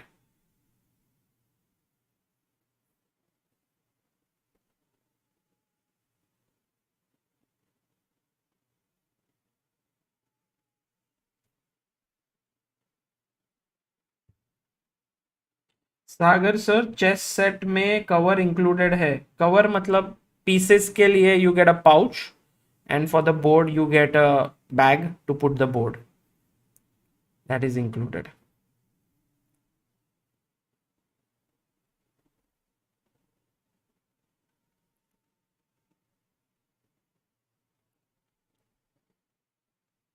Niemann has less than a minute now. I mean, he can hardly move. King d7. Yeah, let's go. Rook a6. What do you think? Or maybe rook a7. Ah, nice, nice. Rook b8. Okay, knight c5 should do the trick, no? Knight c. No, no, no, no, no. Don't do it because. Ooh, there's crossfire. Knight c5. Knight c5. Now, if we take this rook would hang. So, not so easy there.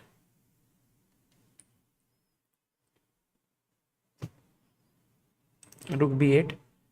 Gukesh is 2733 and world ranking 19. By what time he can get in top 10? Is he a 2800 material in your opinion, Sagar? Yeah, I am not sure, yeah, because I seriously didn't think that he would rise up so soon.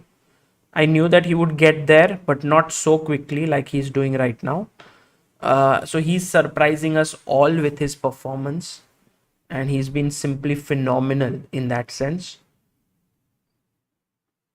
But I think he's pretty strong. He needs more opponents to face stronger opponents. That is clear. He's just beating everyone that he faces, and that is, I mean, he beat Caruana. He was beating Nodirbek. He's now beat Esipenko. But I think he needs more tournaments to play, and maybe 2800 is still some time away, maybe a year at least. But I was listening to a podcast today of Anand, and I just started it. Haven't finished it. I would recommend it. Actually, it's called, just so that you guys know, by the way, the move that is played here is knight b4, knight a5, takes. I think rook a6. If knight takes b3, rook c6 is the plan, and Pragg is breaking through. Uh, yeah, the podcast's name is Journey to the Top of the World with chess legend Vishwanathan Anand. It is at the Literary City, something like that, with Ramji Chandran, and it is on Spotify. So if you get time, just check it out. I listened to the start of it, and he speaks something very, very nice. Okay, first take this, hit the bishop, then this will fall, this will fall. It's like the entire position is just collapsing. Domino effect, one after the other. Okay, white is also losing this pawn, but I think black is losing more pawns.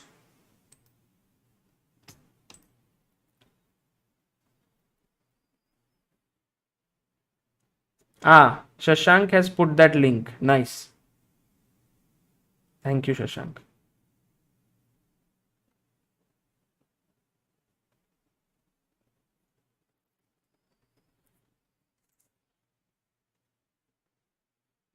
Rook f5.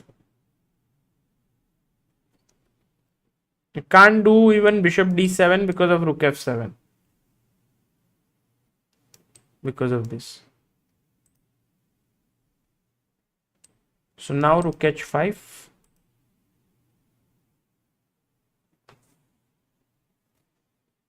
I mean, you don't take rook h5. This is a weak pawn.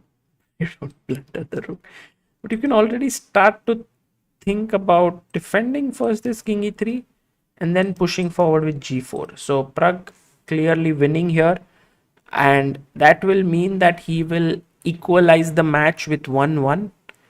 Meanwhile, Magnus, oh, by the way, Anish Giri has, Alireza has good play here. I think he might be able to hold this, and although he's exchanged down. Liam is winning against Duda. Amazing piece up. Magnus draw against Aronian, not so sure, but okay, king e3 played here. Naveen Kumar, pillar of Indian chess for 14 months, says, hi Sagar, what are the challenges of organizing a chess event in India like CCT with top players? Is there a way we can solve this? So I think we have to do it, and we are planning to do it. We did CSL. We want to do it we want to do CSL this year as well. And then we want to do something like this. So we will try. I mean, the major challenge, of course, is to find a good schedule in the players' calendar. And the second is, of course, sponsorship to get people. I mean, the amount of money that is needed to do an event of this stature is quite high.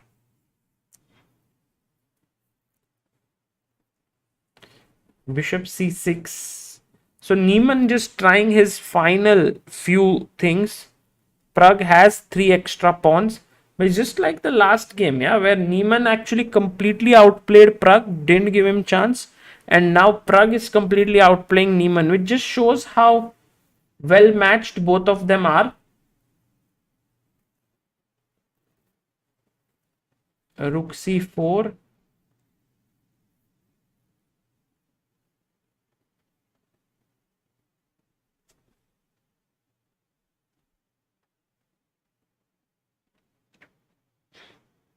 This is hanging. Maybe rook e4, just keeping everything under control. He goes f5. Pragg is like, अरे क्या ही फर्क पड़ेगा, एक pawn मार दो. But knight takes, is that something to worry about? Because then I'm taking on e6.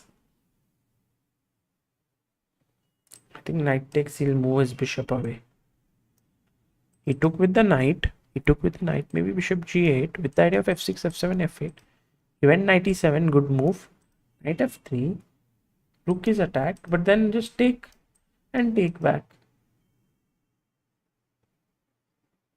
Oh, this is also hanging, by the way. Too many things hanging. Yeah, knight c6 most human move to play. But now there's a check, and king can't come here and here. So there is a check here. No, he takes directly. King takes it. It's just piece down. Design. Pragg wins. Levels the score 1-1. Excellent play by Pragnananda to beat Hans Niemann. Let's quickly go to the game of Anish and Alireza Firuza.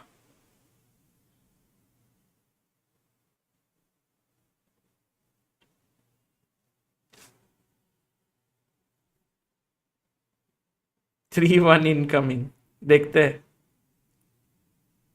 Yesterday same happened, no, with Magnus. Hans started off with a win and then lost, and it might remind him of that, and then lost 3 games.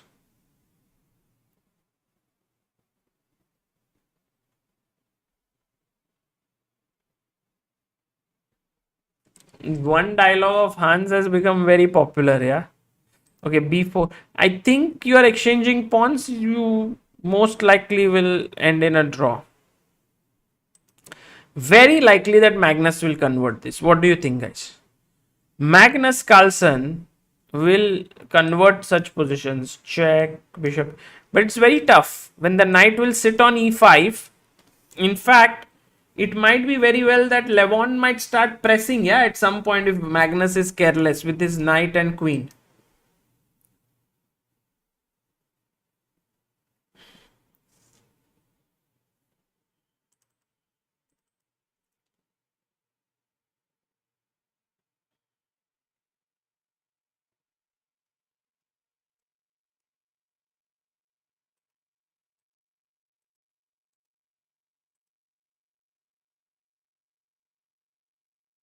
Bishop c7.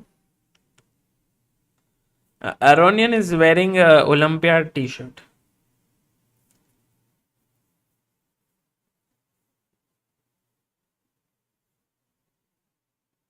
Yeah, I'll go to Gukesh game in the break after this.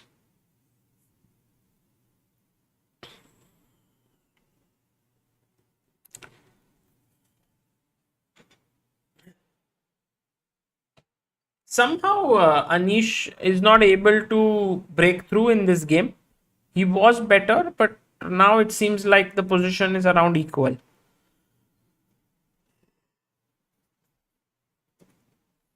A7 is hanging. Bishop b6, I think, will be played.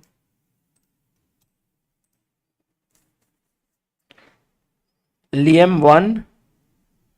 Aronian Magnus c5 break has been played. Take. Bishop to b6.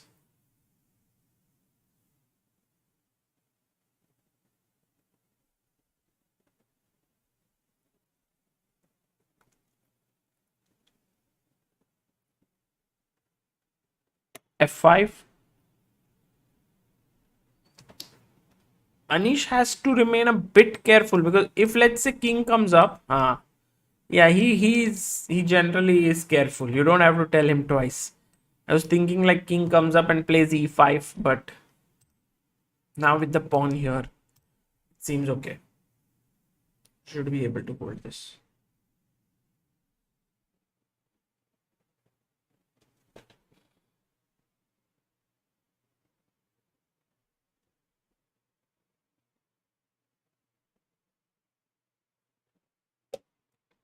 Darshan Kubawat says, Hi Sagar, where do you place Gukesh's run in the history of chess? Was Wei's run better or any other such examples? Or what Gukesh is doing is just astonishing and unmatched. I think for now, yes, unmatched. Maybe the only player, draw by Anish. And draw in a very quick way. Yeah? He just took it. He's like, let's not waste time. And yeah, this also draw. I think it's very unique, very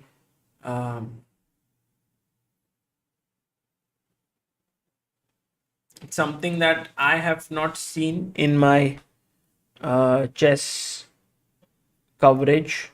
Wei was very quick to rise, but I think he didn't go beyond what? What was Wei's highest elo?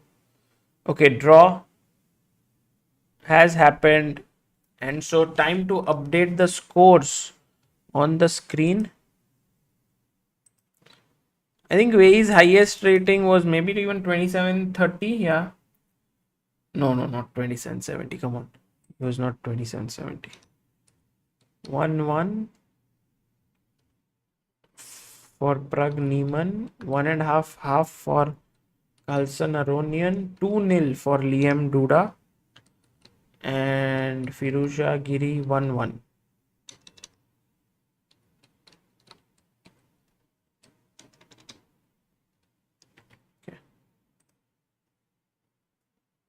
2753. Okay. So 2753 is where Wei went to. So I think if there's someone we can compare it to, it's Wei and Firuza, these two people. So Firuza reaching 2800 definitely is a huge thing. And I think what Gukesh is doing is great. I still feel that we shouldn't be like, we should wait. a bit, and he has to play super tournaments, he has to face the top players more often. But his father in his interview said, what can we do if we are not invited to super tournaments? We can't just keep waiting, right? We have to keep playing. And who knows, he just keeps playing, he keeps improving, he keeps gaining points. He's not tired. I mean, open events are the worst in a way for a player of such rating. But Gukesh, with his ability, his stamina, just so good that he doesn't get tired, or he doesn't lose his stamina, and is able to gain rating. So, did Aleza play more super tournaments? Yes, Maharishi Ray. I think he played almost all the super tournaments. Gukesh will get invited to Vacancy. I think so. I think so.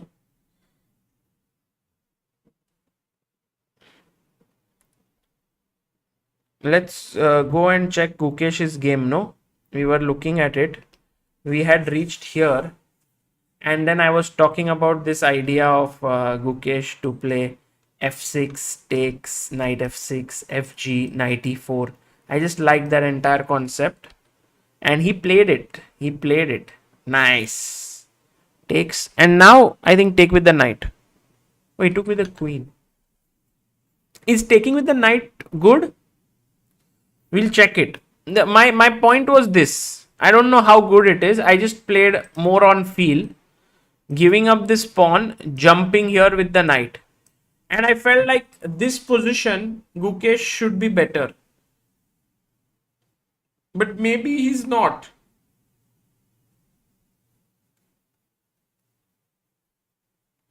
Or maybe he is. What do you think? Something has, because let's say queen f6 with the idea of knight d4.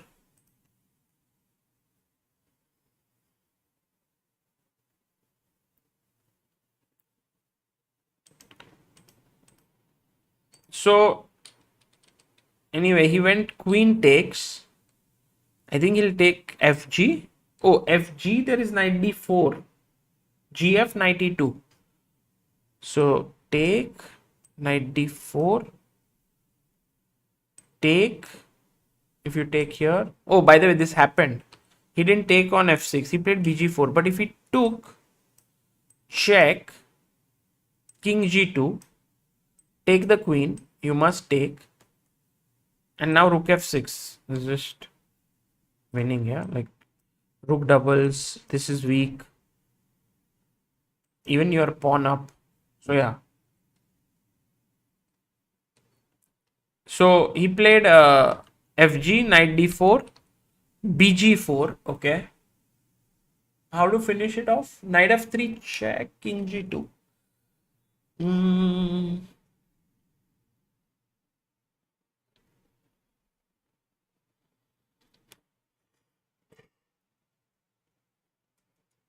What's the move that we should play here?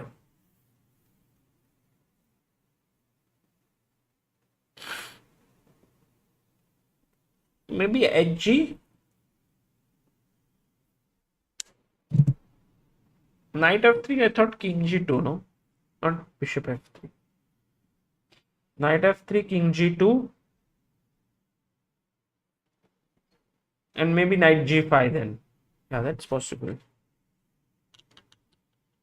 He played a check. He took. I think he did not like that if he went here, Gukesh could. Is there some tactic that I'm missing, or knight e2, knight c5? No, just take here. Or even take with the pawn, perhaps. Looks okay. But take here and you are pawn up. So he took here. Queen takes. GH. Typical Esipenko, very uncompromising. Threatening queen g5 mating ideas. I think king h8 looks normal to me. Then, yeah, maybe possible. I'm sure Gukesh came up with something deadly here. How about rook f5 with the idea of tripling, stopping? What do you think, guys? How do you finish it? Queen stopping queen g5 check. Turkish league games can be followed on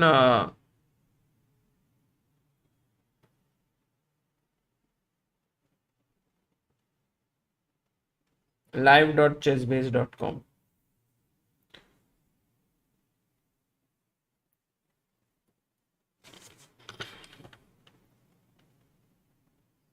Whoa, nice. Yeah, I think I guessed quite a lot of Gukesh's moves. Yeah, it's good. Good. Happy to be doing that. Rook f1 was the best move here, but he went rook e1. Can we go rook f8? Because rook e6 doesn't look right. It looks like it'll mate somehow. e5 played, okay. Knight d2, queen g4. Queen h5, okay. Queen g2, queen h6, or just rook f8. Yeah, rook f8. He resigned. He already resigned. बाप रे, इधर ही resign कर दिया क्योंकि b4 is coming, bishop is looking here, rook is here, knight can't move. Maybe e4 and knight e5 coming. Just resigned. Wow. Vivaswan says, hello Sagar bhai, how are you? Good, Vivaswan, good to see you. How about a nice stream on evolution of Gukesh? Also, can we have a stream together where we have most youngsters together? Yes, sure. I think evolution of Gukesh, I did one article on it. Gukesh on reaching 2700 and what people have spoken about it. Gukesh 2700 and also his interview with dad is like an evolution, no, that they talk about everything. But this article, I'll put the link in the description, is a good one. Did it come? Yeah, this one is has like 60 pictures of Gukesh and you can see how he managed to reach the top. Oh, by the way, oh my god, guys, back to the game. Look what is happening here. Pragg, this is Ramesh sir OP, who is Pragg's coach, they played the same opening in the game number 1. They played the same stuff and Pragg blitzed out. Niemann also blitzed out. Both were like, we are confident about our moves. Pragg was like, I'm also confident. Niemann is like, I'm also confident. Bishop g4, rook d2, and now bishop g5 played. Knight e3 and queen c8. Arey baap re. क्या ही preparation है? How did he, just look at this. He went inside. He must have had 5 to 10 minutes. He must have asked Ramesh, what did I do wrong? And Ramesh said, you should have played bg5, queen c8. Pragg is like, queen d6. f6. Okay. Fine, I'll play next game.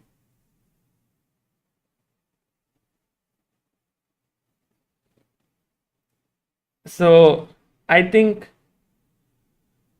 Gukesh not just won, he terrorized SCP. Oh, yeah, sort of, yeah. He just completely ran over him in the game. But this is very nice, no? This entire episode. I am very curious to know as to... Now he'll play f6 without thinking. See? Preparation helps, guys. Preparation helps. And also this time that Pragg has 18 minutes definitely going to play a role on Niemann. He's playing with his psychology here. Niemann is quite an emotional guy. And he's not liking it that Pragg is making his moves so quickly. He's not happy. I think Pragg can now take then play rook d8. Just under control. So for example, let's say bishop c1 to improve the bishop. Say you take, rook d8, take, take.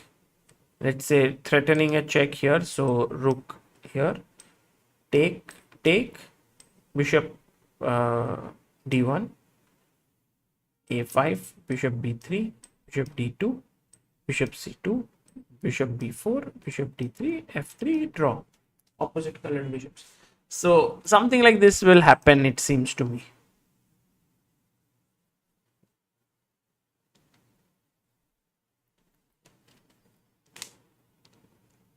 How do you know Hans is an emotional guy? Well, you can see the number of videos we have shot on ChessBase India of him. I've done a stream with him. We've spoken about it. I know him as well. I've spoken to him many times. I've seen him. Like, there's also one video where Hans sort of bangs the table against Salem Saleh when he's losing. He's emotional. He's emotional. Now, something happened. Both the play. Everyone's looking around. Look at how Hans is thinking, no? He's trying to figure out where is his compensation. Oh, there is this one move, guys. Knight to d5. Because if bishop d2, you have knight e7 fork. So take, knight e7, king h7, knight c8, bishop e1, queen b8, rook c8. And now next move, this is hanging. Okay, he goes queen d3, goes back. Now Pragg will be out of his prep because this is what he had asked his coach, and he told him that this is the thing that you should play. And now he has to figure it out. So queen d3 is an interesting move because if black takes here, then queen takes, not rook takes, queen takes. And then the queen is no longer on the d file to be attacked right now.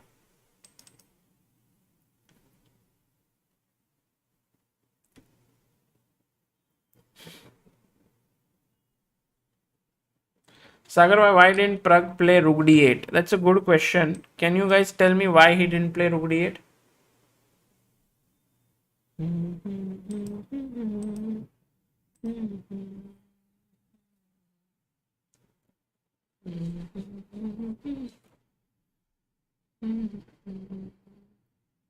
No, you can't play queen d8 because the rook is supported by the bishop.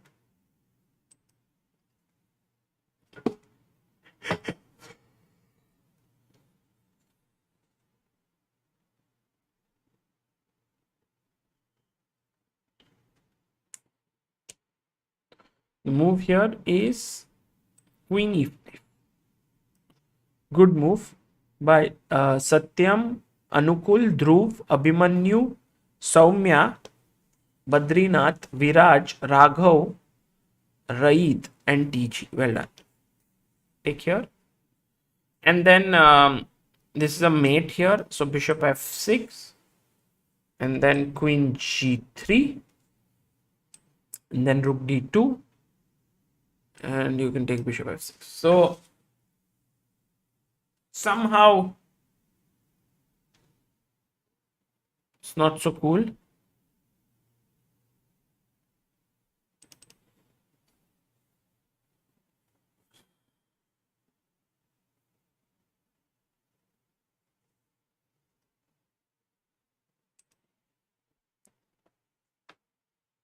Let me get other players on the screen as well. We have Magnus. Welcome, Magnus.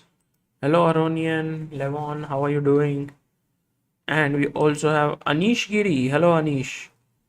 How are you feeling today? This position, do you think that you have some chances to push? For sure, your position looks very nice. Rook coming to d1, attacking the queen. Yeah, and Levon, why did you play c3? think you want to start with bishop f4. You want to play the London, but you want to start with this move. Nice.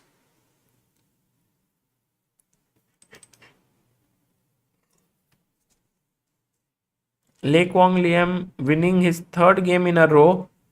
I think he's better, clearly better against Duda. He's 2-0 up already. Let's see what Pragg will play here.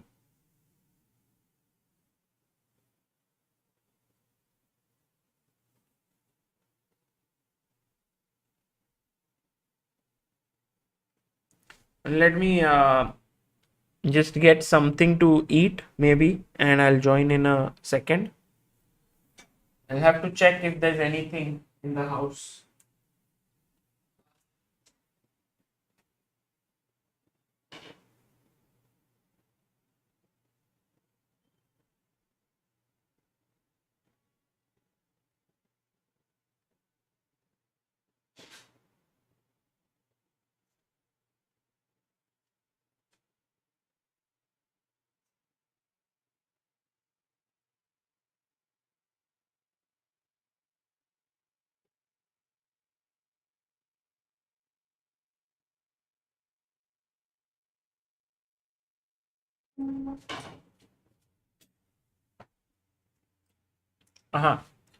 So there was pomegranate.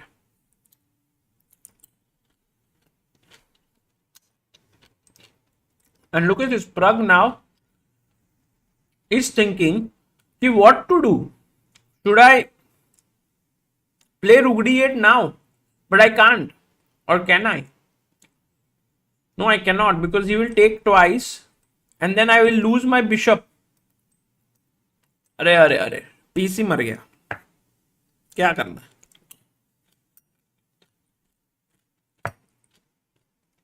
Pragg also doesn't like the fact that after this, I mean, he's happy if this happens, but he's unhappy that if queen takes and then somehow his opponent gets the open file.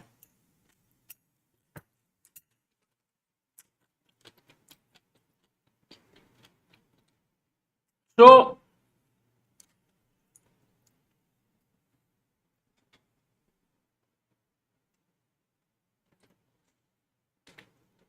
all in all, it's very confusing for Pragg how to continue here.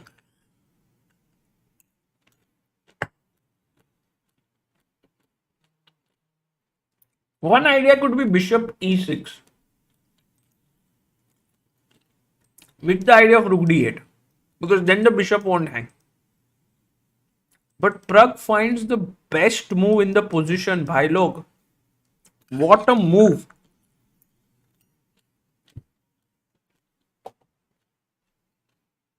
What a move by Pragnananda. His idea is, ठीक है, यहां पर आता हूं तो तुम मार देते हो. My bishop no longer protects this square, so I'll go rook f7, then rook d7 with the protection of my bishop. Amazing. What a move found by Pragnananda. Also, it's the best move according to the engine. Amazing, huh? Amazing. Queen f1 played by Niemann. Abhi, one more thing. There is no knight d5 because there is no knight d7 check. Rook protects it. So knight d5 को rook मरेगा. So here's the move that Pragg is most likely going to play. Rook c7. Putting pressure here. Nice move. Next move, take this. And then take this. Game over. I mean, not over, but the game equalized. Meanwhile, Firuza has played Queen A5.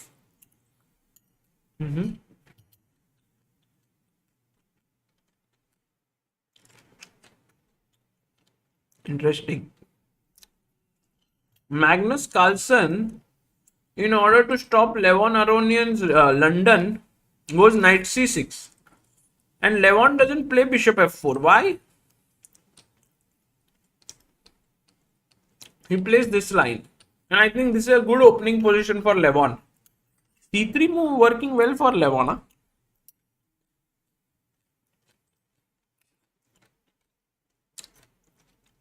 Liam today is in just brilliant form. Just decimating Duda.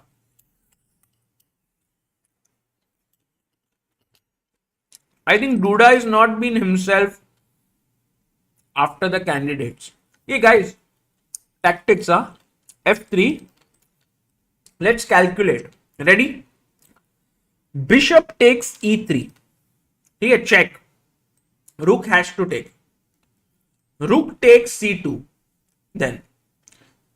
Now you can't take the bishop because I'll take your rook. So you take the rook, I take the queen. Now you can't take bishop because queen takes b2 is hanging. Correct? So you play rook e2 to attack this bishop. I give a check and then I drop my bishop back. Should be fine, no? This entire variation works. Take, take, take, take, take. It's a rook e2, queen c5, and then bishop comes back and attacks here.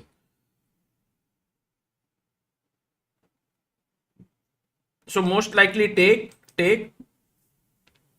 And yeah, this looks equal. I think Pragg is going to play this.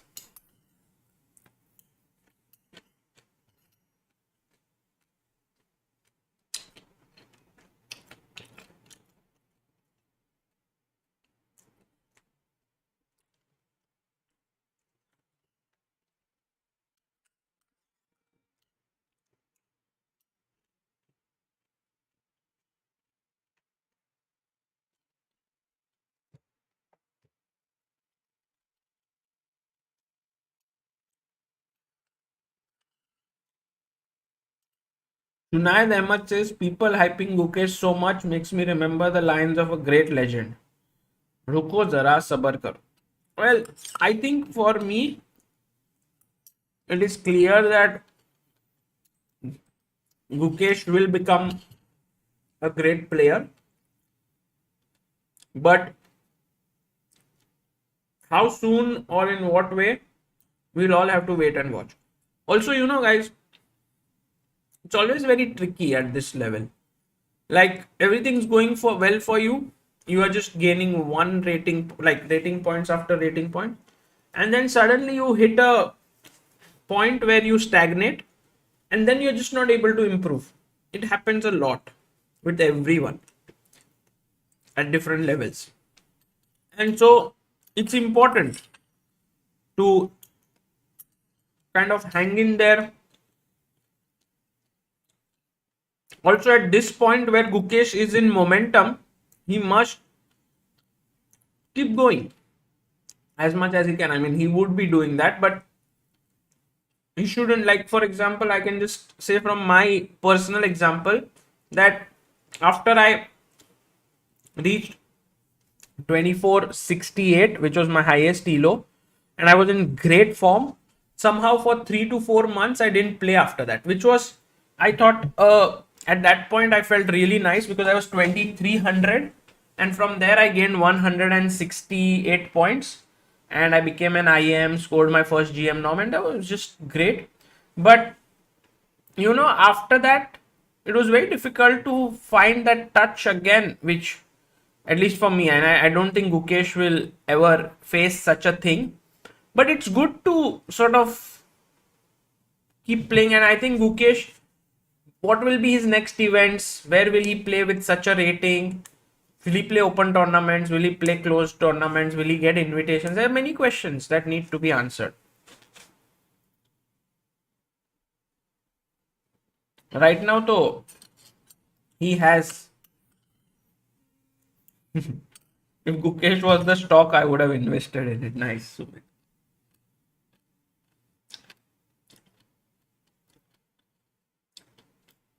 Yeah. Nora says the fact that Gukesh is just 16 is what makes me excited about his future. Correct. And also, it's so nice, no, that okay, we are talking about Gukesh, and then actually we are talking about Gukesh in a stream where Pragg is actually leading the tournament with Magnus. And then we have Arjun, who just right now entered 2700, and Nihal, who is doing so well, won the gold medal on his board 2 in the Olympiad. And Raunak, who just beat two world class opponents, Dominguez and Nisipiano. Yeah.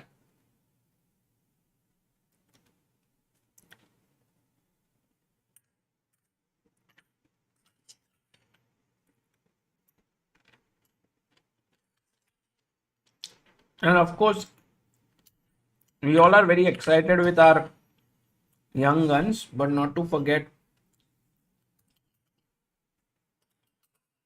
with it Hari,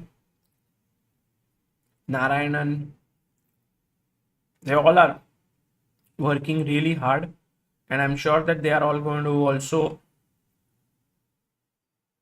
achieve something special. By the way, look at this, what has happened here. He went bishop e7, and Anish played 95 after thinking for huge amounts of time. Yeah, 5 minutes 36 seconds, and his opponent took on d5. Anish took on e7. Look at this, the knight d5 was, the queen was attacked.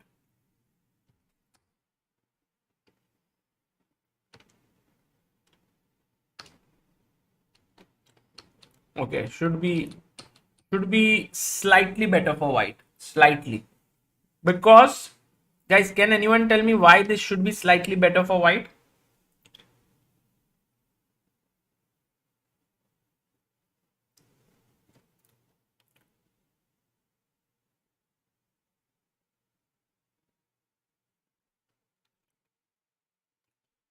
Rook open file तो एक है, but what else?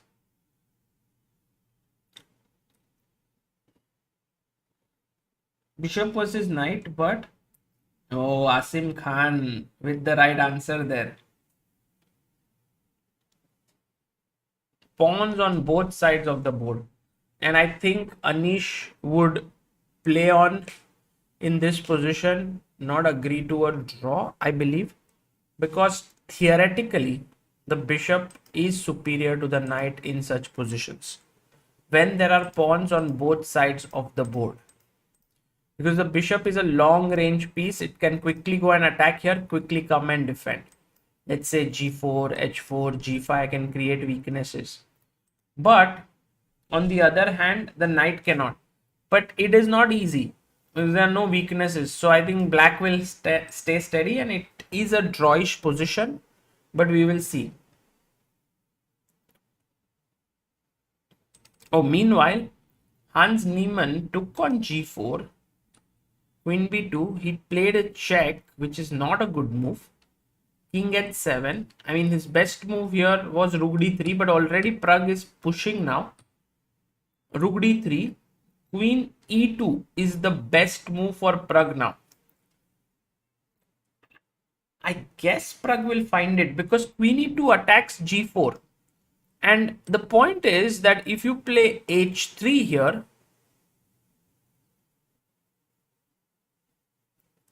I mean, I want to play rook c8, queen d3, but seems like a draw. Just a5, just hang in there. There's no good discovery check. Siddhant Mohan says, bought a Chessbase India premium chess set. Enjoyed playing chess on it with my friend. The feel of the pieces is awesome. I'm an e4 player, thinking of trying out d4. Suggest tactical d4 opening to start with less theory.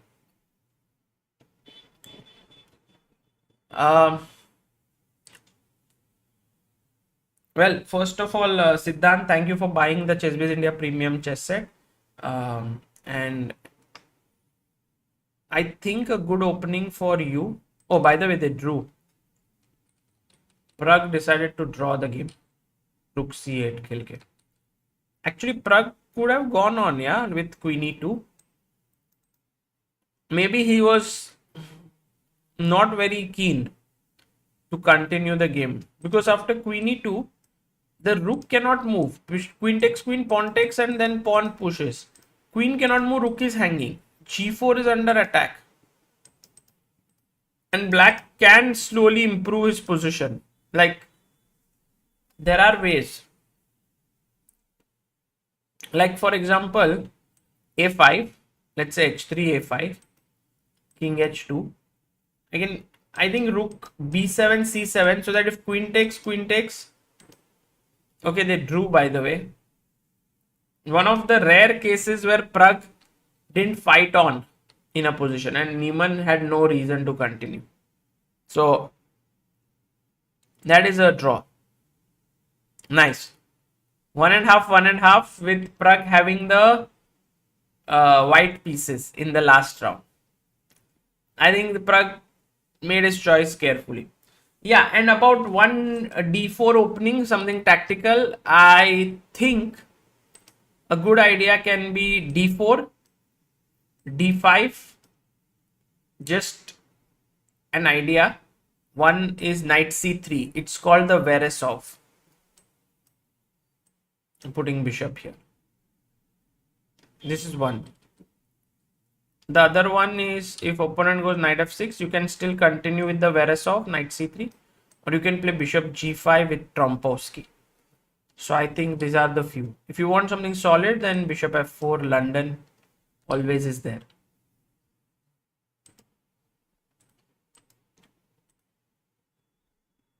Oh, Anish and Firuza also drew that game. I think Anish did not find it worth continuing. So that's also a draw.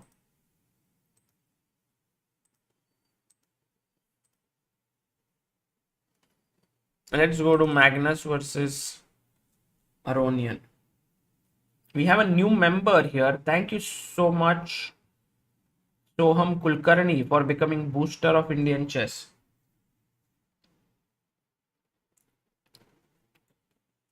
Path Shevatekar says, Sagar, I don't get CBI notifications and I don't get suggestions on my home screen YT.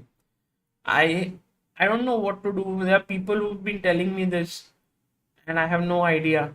I guess you are watching other channels a lot more than ChessBase. Maybe you can start watching us a bit more. Perhaps that could be a reason.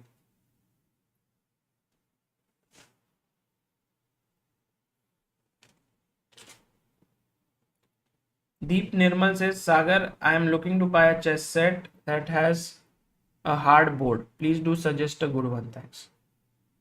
I think there are many ones that have a hard board. I think a few websites which have good boards are Chess Bazaar, Paramount Deals. I think these two are good ones that can give you a good hard chess set, like a wooden one. Press bell icon. Press bell icon for enabling notifications. By the way, guys, please do try and subscribe. We have reached kitna? 992, 800. We are 200 away from 993. And then we hope to reach 1 million before this event gets over. And on 1 million, there will be a surprise, at least something that we are planning.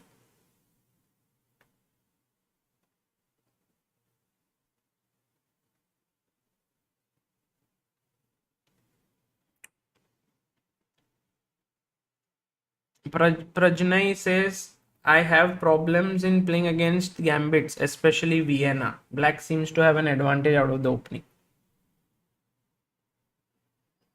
Have problems playing against gambits, especially Vienna. Vienna is e4, e5, knight c3. You have I don't understand. You have with black or with white? Because you say you have problems against gambits. And then with black has already advantage, then what is the problem? Or are you talking about d4, d5 opening?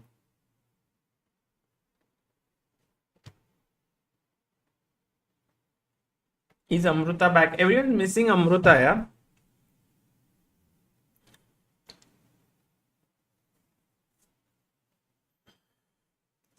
She should be back shortly.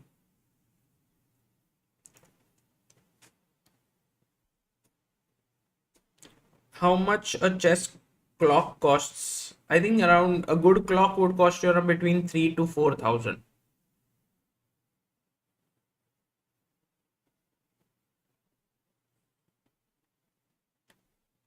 Everyone's missing Amruta except me, huh? That's what you guys are saying. ऐसा कुछ नहीं है.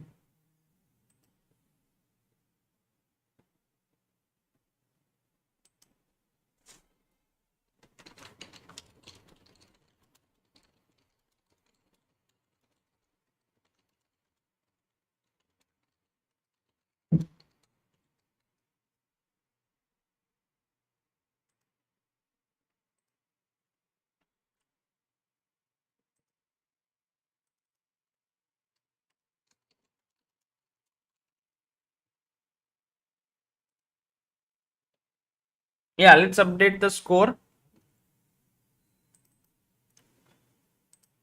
प्रग और नीमन का last round मजा आएगा दोस्तों.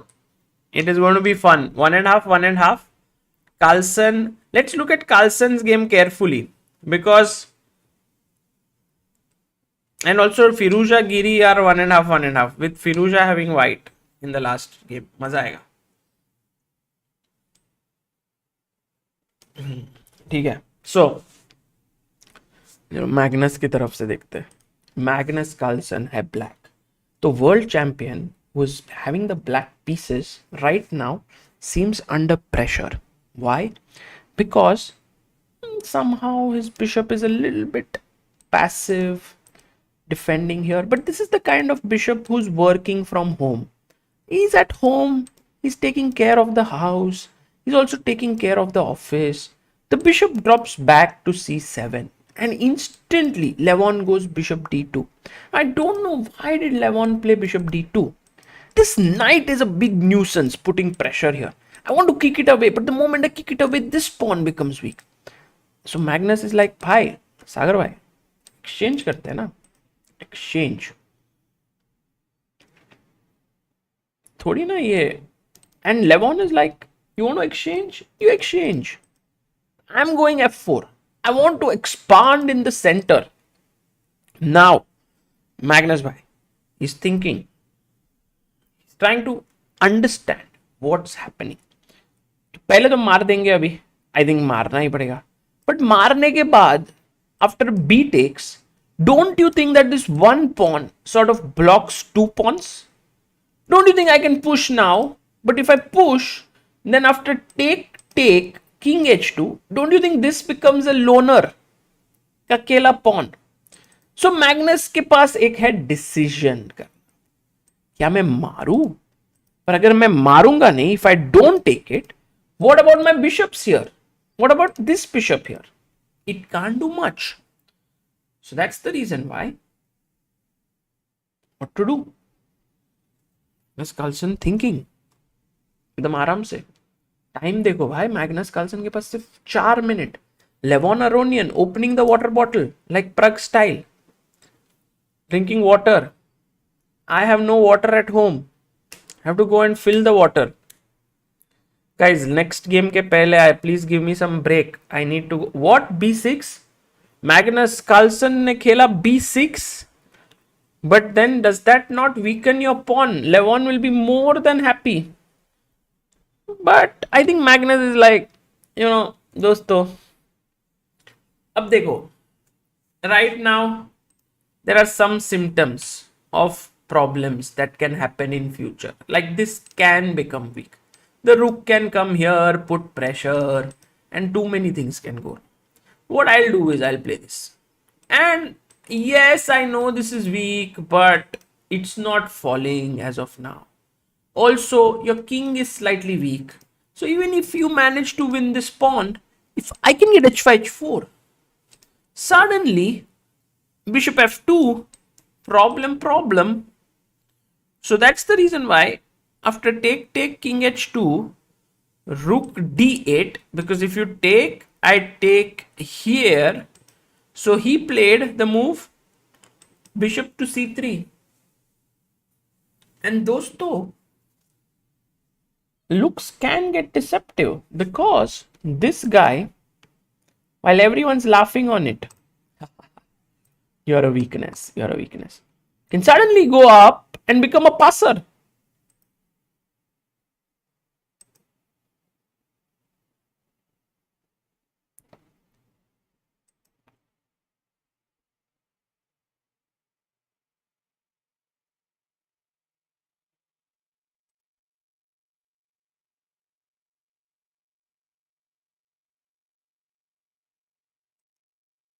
Queen c5. Queen is entering. Magnus Carlsen thinking about where to get in. Like queen f2. अब क्वीन यहां पे जाएंगे, पर पहले तो ये है पिन. ओ रुक c1 so that this bishop can now move. पर दोस्तों Magnus is going to play h5. नहीं, वो उसने खेला क्वीन e3. गेम बड़ा ही रोमांचक होते हुए bishop d4 could be an idea at some point, but then this pawn is anyway falling. I think one idea could be bishop a6, bishop b5. क्या मजा आ जाएगा, दोनों बिशप्स बढ़िया. I think Magnus has this ability to see beauty in positions where we see ugliness. अरे अरे अरे repeat कर रहे हैं. Like for me, this pawn looks ugly and isolated, but for Magnus, it might look like a nice pawn that could be strong. By the way, can you not do this? Why to draw as Magnus?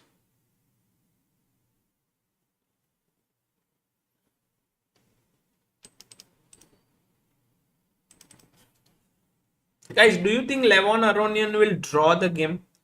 Especially because he's 1 point down. But he realizes that ये position में क्या ही खेलेंगे हम.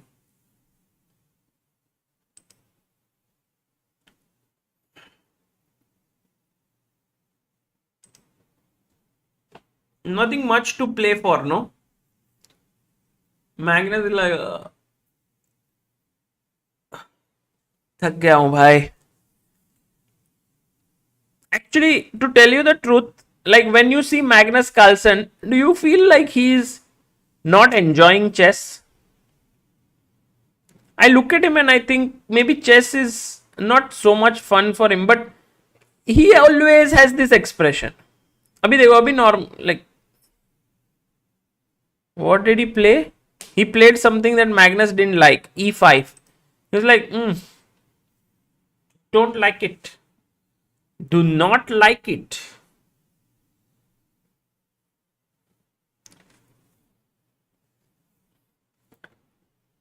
Magnus looks bored, but he's not bored, I feel. h5, क्या ही move.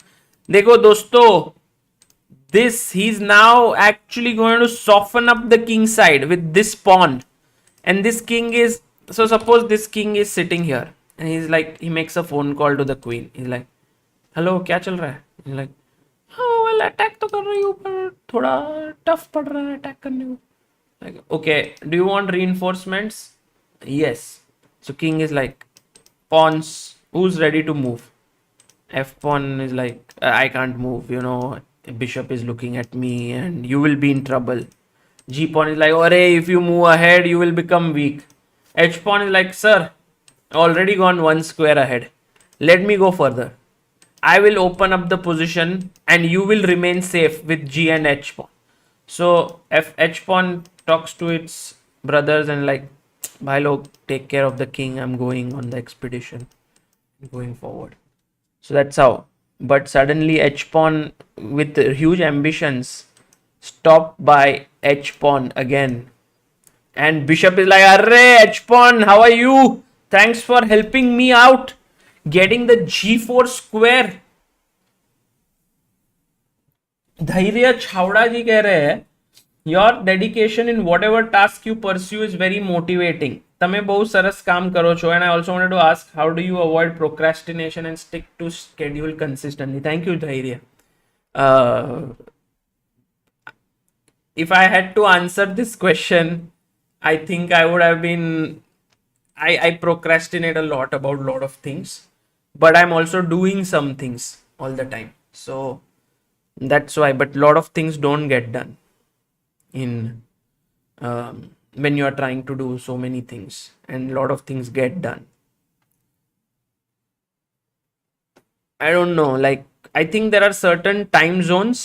What I have realized, time zones, nahi, time when you are the most effective, and you have to value those time, and also you have to create an environment where there is less distractions. I think these are the few things which I can suggest. But it's very difficult to avoid procrastination. At least I struggle with it. And all those who say that you can completely avoid procrastination is just unbelievable for me, because I think when you do something really tough, it's very difficult to finish everything on time all the time, you know.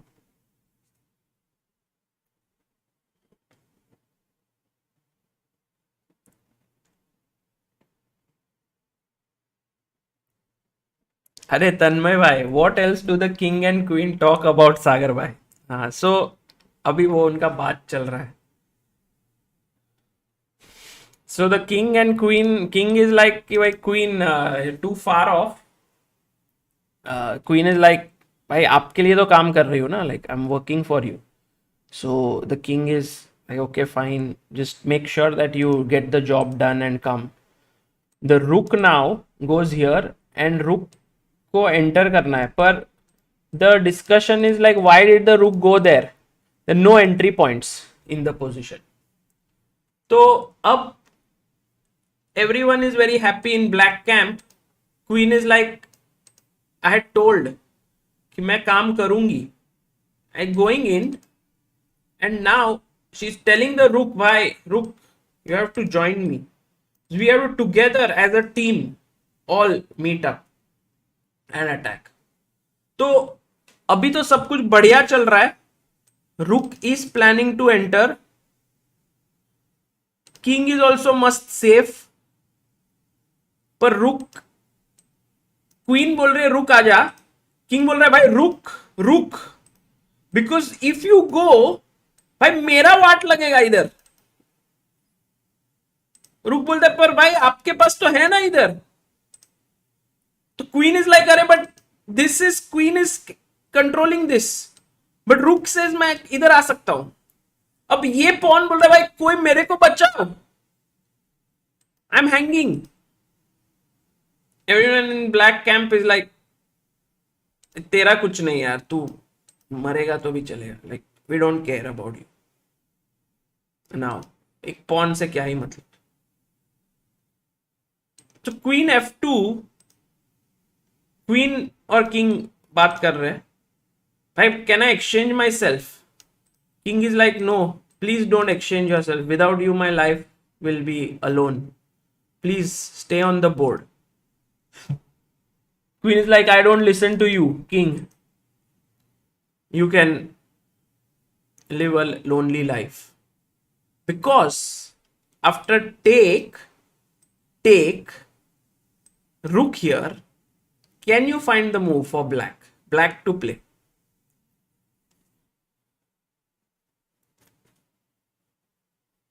Black to play.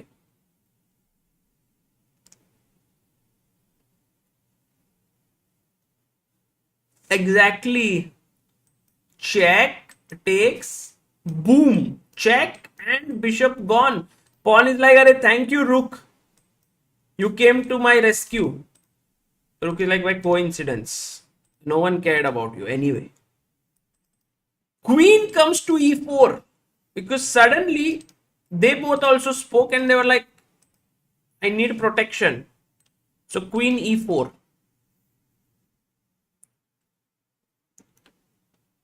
B must, sub pieces are sitting okay nicely.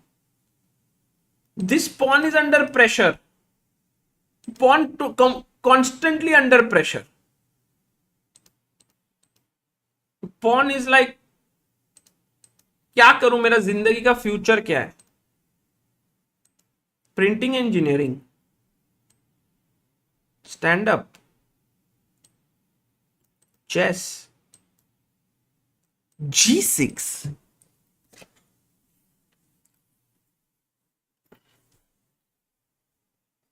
G6, Levon Aronian भी बैठ like ये तो मजा आने वाला है। G6 क्यों खेला? Look at this bishop. अरे thank you for giving me this free diagonal. King is like भाई तेरे को बोला था ना इधर रहने को। पॉन इज लाइक भाई तू आगे क्यों आया? G pawn, I want to support you in life. What about pawn push ahead? Like क्या pawn push ahead? What's the big deal? I will just take it. Like what about queen here to checkmate? Don't you think this is risky? Like bishop बोल रहा है भाई अपन ना इधर बीच में आ रहा है फुल कनेक्शन। ठीक है, ब्लैक इज थोड़ा किंग के जान में जान आ गए लोग। अभी तो एकदम रिस्की हो रहा है। लेवन अरोनियन, अरे लेवन पानी पीते हुए।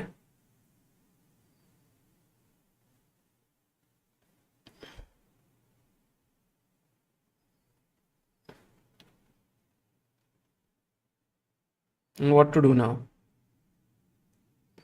Levon Aronian, one of the most tricky players in the world of chess, is thinking कि भाई वर्ल्ड चैंपियन को कैसे ट्रिक करे ये पोजीशन में। फर्स्ट इज भाई इसको मारेंगे, पर ये तो घटिया मुंह हो जाएगा। वाई? बिकॉज ऑफ दोस्तों, बिकॉज ऑफ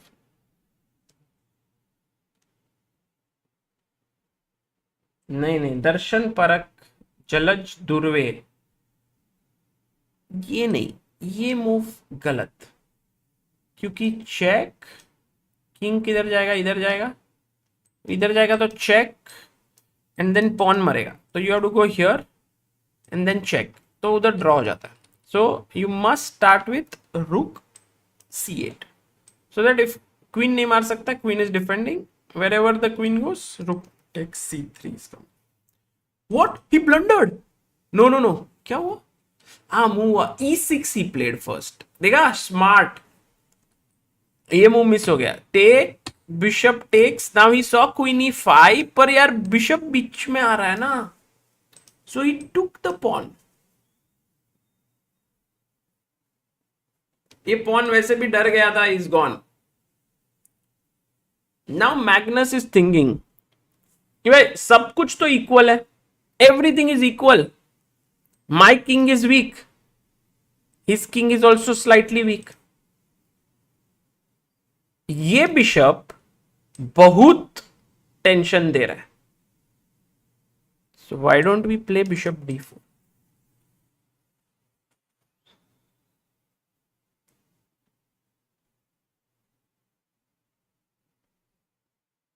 देखो बढ़िया, सी मैग्नस कार्लसन का थिंकिंग डिकोड कर रहे हैं अपन। वर्ल्ड चैंपियंस थिंकिंग डिकोडेड से एक वीडियो बना सकते हैं अपन अभी। ये देखो दोस्तों, बिशप से बातें चल रही है और भाई साहब क्या ही मुंह था। टेक टेक, इधर चेक एंड प्रॉब्लम। तो मैग्नस वाइन टेक्स ऑन C3, एकदम सिंपल चेस। फिर queen C3, FE6, queen F6, और इतना फटाफट खेल रहे भाई, क्या ही। रुक D2, take, check check, queen E4, रुक E2, ड्रॉ कर लेते हैं अभी। Because what can you do? You are exchanged down as white, you have 2 pawns, पर बिशप पूरा पिंड है। ओ हो, बिशप is now unpinned.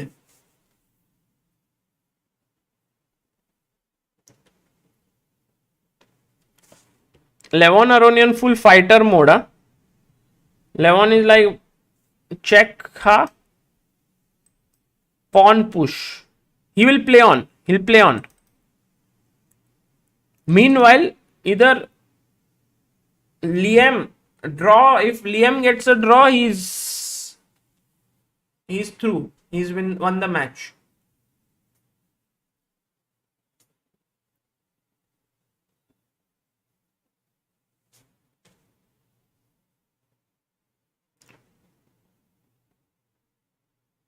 ये तो ड्रॉ ही होगा. तो Liam will win today in 3 games against Duda.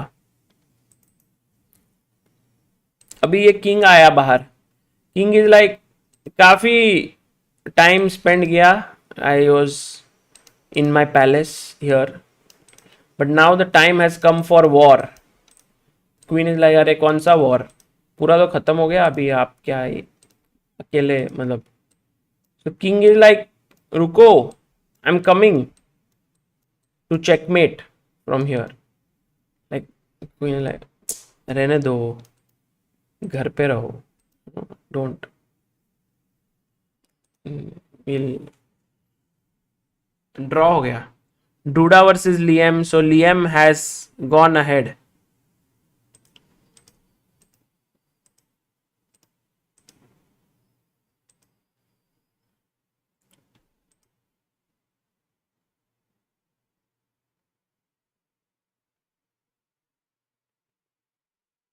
Queen इधर आए. अभी किंग इज लाइक थोड़ा डर लग रहा है. Talks to the black queen. क्या करूं, यहाँ पे थोड़ा टेंशन आ रहा है.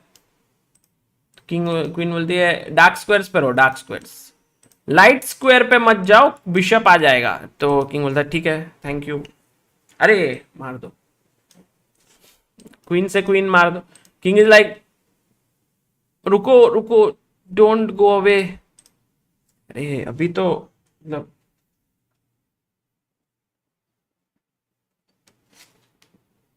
ड्रॉ ही है ये तो.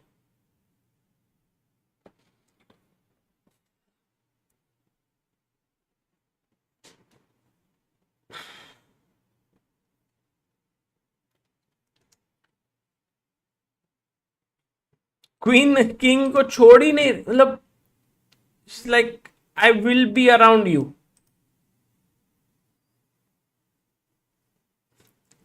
Levon Aronian and Magnus Carlsen, if you look at both of them, they are both like draw होगा अभी पर नहीं होगा. Levon does not want to draw because he is 1 point behind in the match. Carlsen does not want to draw because Levon is not agreeing to a draw and he's like, I am the world champion, so why should I agree? So both are continuing to play, but both know position is drawn.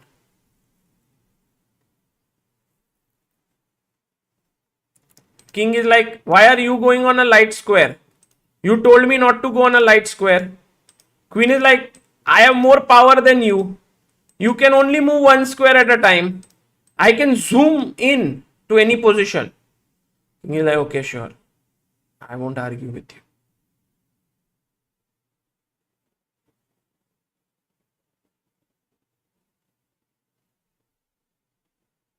Queen comes here.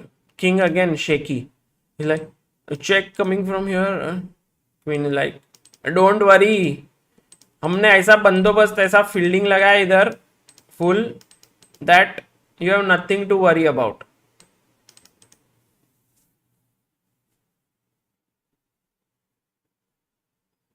King ज्यादा light square.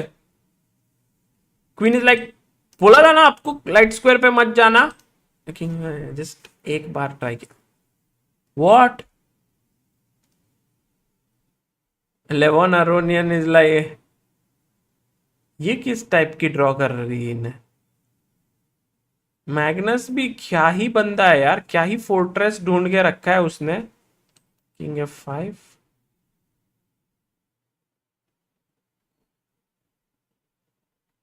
Amazing. Magnus ने दिमाग में यही सोच के रखा था दोस्तों कि moment my opponent pushes the pawn ना to F5, I will take. बंदा वर्ल्ड चैंपियन, क्या ही takes. Now if king f2, take, take, ये देखो draw देखो, king e5. Now you know that if take take, h pawn है सिर्फ, I just need to stay back. So you have to keep. But then I'll go here. You come here, I come here.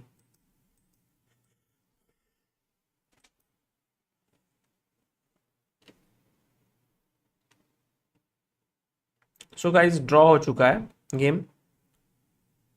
तो मैं पानी भर के आऊँ?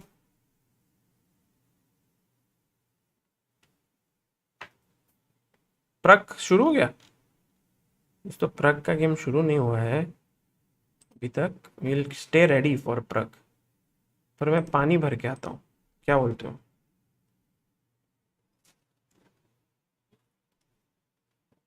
प्रग का क्या हुआ? प्रग 1.5 1.5.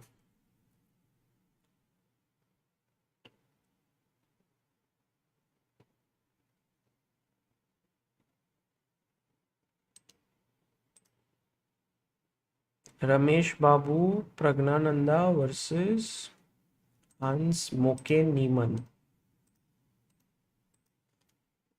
दोनों आ रहे हैं दोस्तों. पानी के नाम पे हरारत. See, I have this ChessBase India guys. People were saying to me, show proof. So this is the gift that I received from Avetic Grigorian, my friend from Armenia, the chess base India thing. And I keep it always here because it looks nice. It looks like a trophy.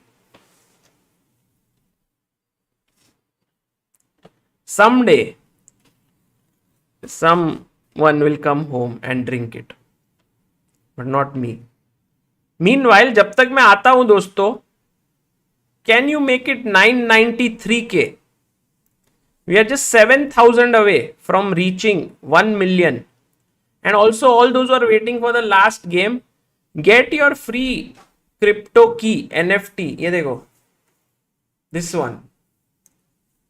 By the link in the pinned message, yeah, in the description, first link.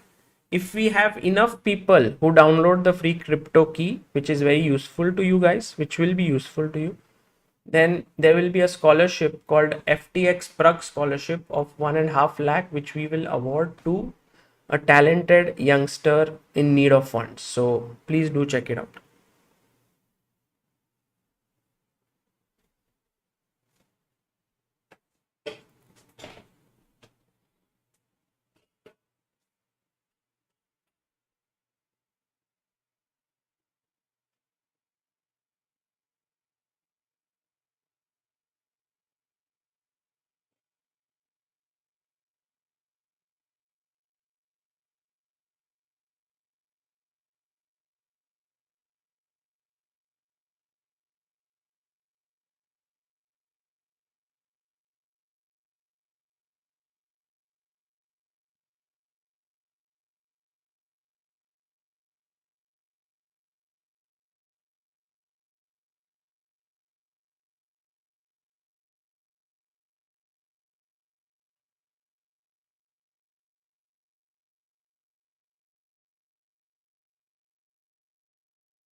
Array, game has started and I have my water here. Oh my god.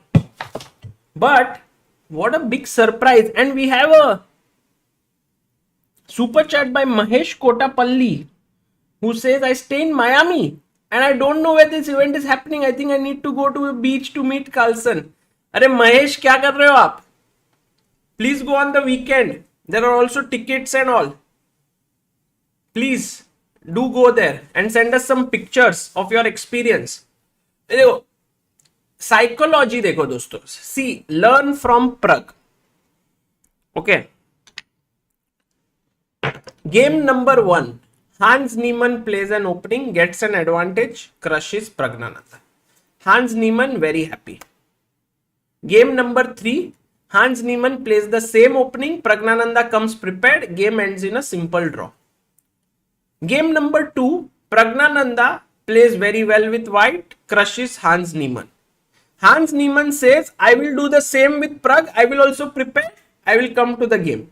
D4, knight f6, c4, e6, knight c3, d5, takes, all same, c6, e3, bishop f5, all same moves of game 2. Queen f3, bg6, take. Now Praggnanandha had played the move h4 in game 2. In this game, what does Praggnanandha do? Even before Hans can surprise him, he's like, I will surprise you by playing the main move. So this is what Pragg has managed to do. He's come better prepared than Hans. But Hans says, this is all my prep. He goes knight d7. Now knight to h4. Clearly, you never want to take this directly because then it improves black structure. What you want to do is you want to keep pressure here so that at some point maybe f4, f5 could be a threat. Maybe you want the bishop to come here. Hans plays knight b6. Boom, f4. Planning to trap the bishop with f5. Black plays f5. His bishop is now shut in. But he's like, that's okay. Bishop d3. Attacking the pawn. Hans Niemann goes knight c4. Attacking this pawn. So if you take, then b2 is hanging. And if you were to somehow defend this, but you can't defend this and this both, right? Both are hanging. You can't defend both. Suppose you long castle here. Now you can't take this because rook e1 and there is a pin. But what is the move? The knight will go to its place where it belongs in this opening. What is the square?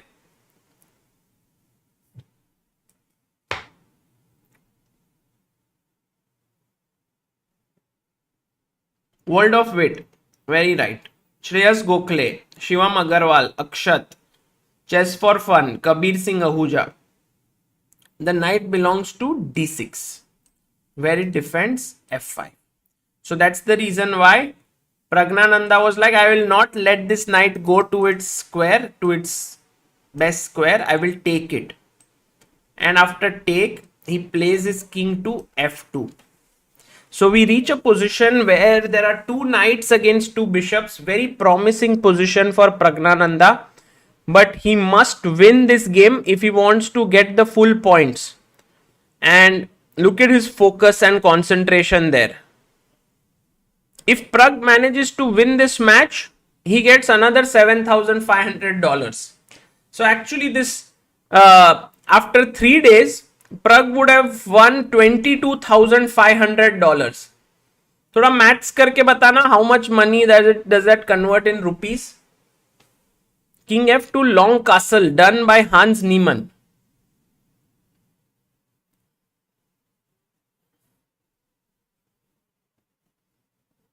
₹17 lakh. 17 lakh. बढ़िया. 18.6 lakh. 18 lakh. Cut 30% maybe. So 18 lakh in 3 days. That's good amount.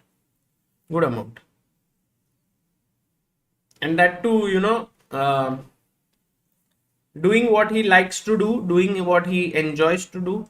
That is, I think, the beauty. Or if we can achieve something where we can earn well through what we do, then that is the best. I just wanted to check कि ये कितनी बार ये game हो चुका है. How many times has this game happened?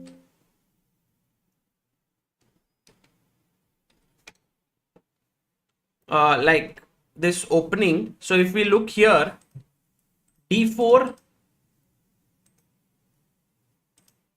d5, c4, e6, knight c3, knight f6, takes, bishop g5, c6, e3, bishop f5. So we saw this has more than 1000 games played here. And now we went knight f3, 483 games, knight d7, knight h4, knight b6, f4, 22 games, f5, 7 games,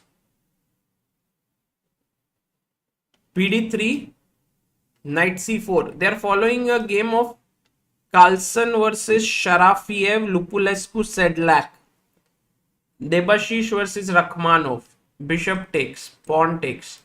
The results are very good for white actually. If you see, white has 3 wins and 3 draws here. So I think it's a good decision by Pragg. Going back. So after king f2 long castle, Pragg goes a4, preventing maybe b5 in the position. Bishop e7, hitting the knight. I think the knight will come back. You could take, but it improves his structure. But I don't think that's a problem as such, because you have other things now in the position. c4 pawn is weak, so you can go rook at c1, knight e2 and then try to win this. No, but Pragg says I don't want to improve your structure. I'll go knight f3. Niemann plays f6 because he wants his bishop to come here. But the knight can jump back to h4 and attack here, stopping the bishop from activating.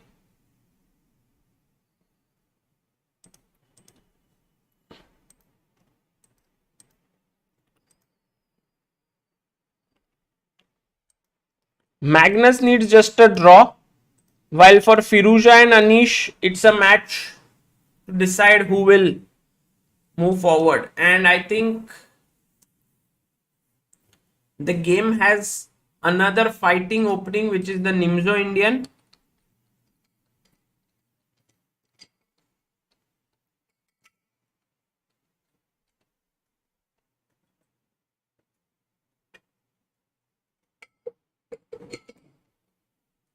Already preferable position for Anish Giri here.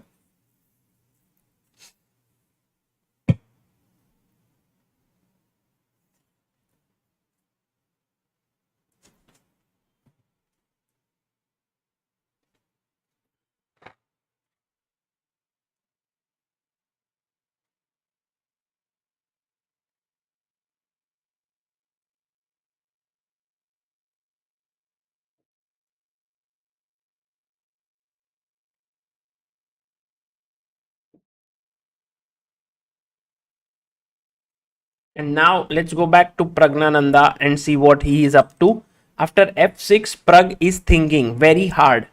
What should he do? Should he go knight h4? He goes and he attacks here on f5 and on g6. Will each player play against each other? Yes. Yes, they will.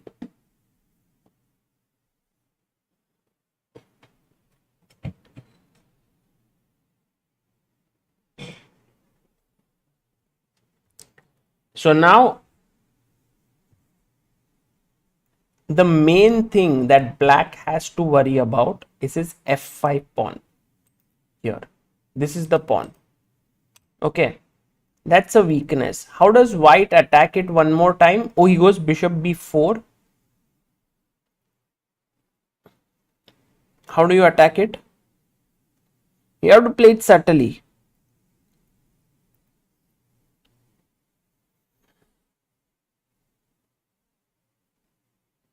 World of wit, you are right.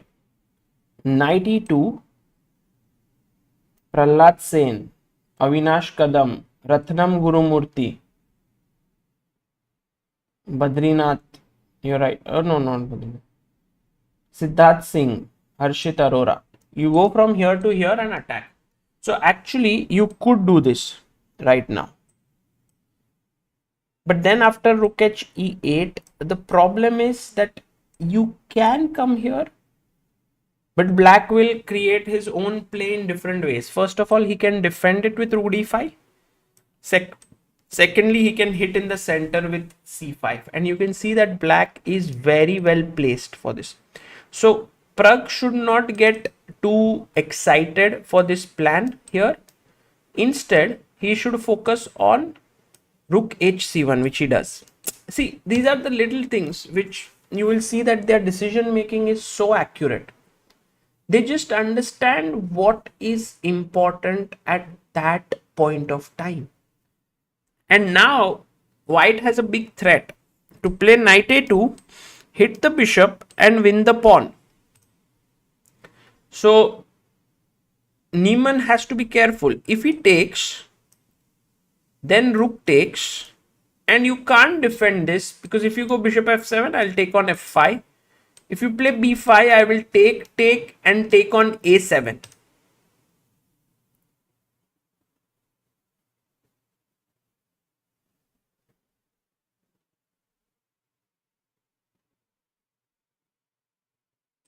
So rook hc1 is a very nice move.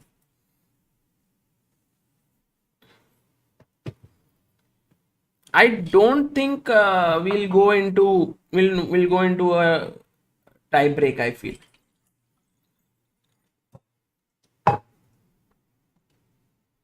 Because these are the kinds of positions where I think Pragg will grind it out against Niemann. Okay, I have a question. If I go here, what do you do?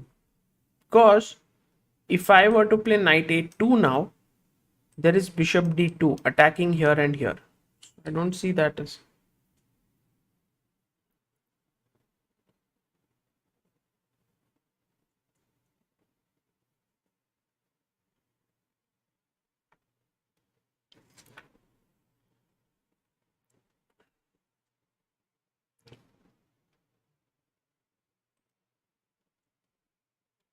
Pragg super focused right now. His opponent hasn't yet played rook h e8. I think if he goes rook h e8, Pragg has to be a little more careful here. Maybe knight d1 is the move that you are looking for. He played that. He played it. So now my point was knight d1. How does this move look? The problem is that after knight d1, there is bishop f7. And if you were to take on f5, there is c5. This is exactly how black wants to play, because when you have the bishop, you want to open up the position. You want to just like get this going. Ek pawn ka kya कीमत hai, Ramesh Babu? So then the rooks become really active and the bishops as well. So that's the reason he must do this anti-intuitive move. Take, and then knight d1. And you see, he's just losing this pawn. Did Pragg play knight d1? Oof. That's not a good move by Pragg. But Niemann has to now realize that he must play bishop f7 and give up this pawn. I think Niemann will understand this thing here.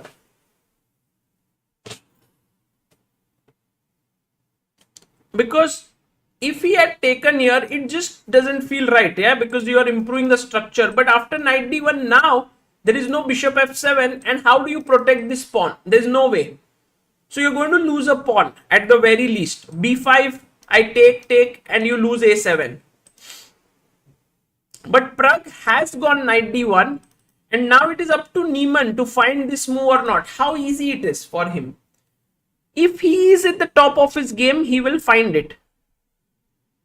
And also, like, otherwise, what do you do? Like, what else?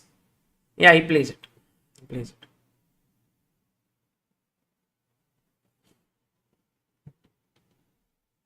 And I think Pragg has to be careful now. Because after take c5, I feel that black's bishops are just breathing fire on the board. Like you can see this bishop here on f7. It says like I really had a horrible life at this point. I had nothing in the position. But now look at me. I have something to dream about.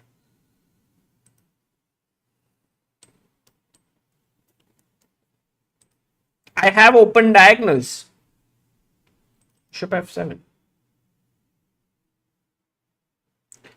Guys, we are 100 people away from 993k. So let's try, and if you are enjoying this and haven't subscribed, please do subscribe. Let's get it to 993k today. And then slowly we'll try to inch dheere dheere towards 1 million.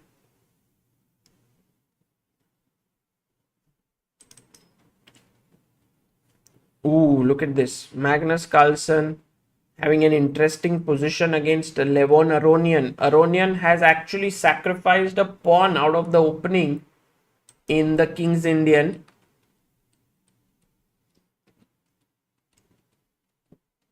He's given up a pawn, which is just the kind of stuff he needs in this game in order to beat Magnus. It's never easy. But you can see there Pragnananda getting a bit worried here. He's not very happy with what has happened. Meanwhile, what is up with Anish Giri? Anish Giri has a position where White's bishop is very strong. And it seems to me that Anish is slightly worse here after knight g3. But it is a complex position. It is a complex.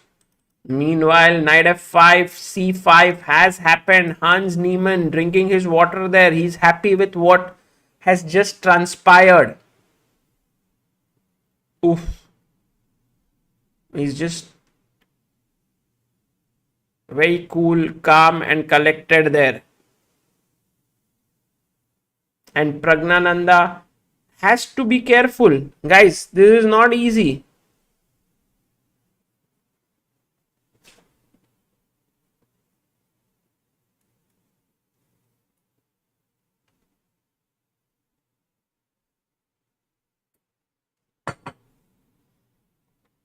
Knight h6 by Pragg.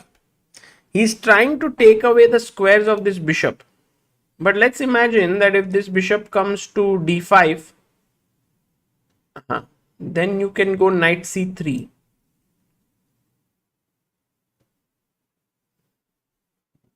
So this is an interesting move because bishop e6 there is f5. Bishop d5 there is knight c3. Bishop c6, rook d1.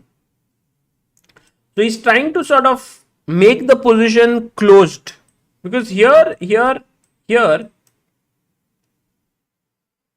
now the knight can come back perhaps and defend this. While if you had played bishop e6, made him push f5, then the knight doesn't get that square. So nice move by Niemann. He's trying to force f5 so that the knight cannot come back. Nice decision by him.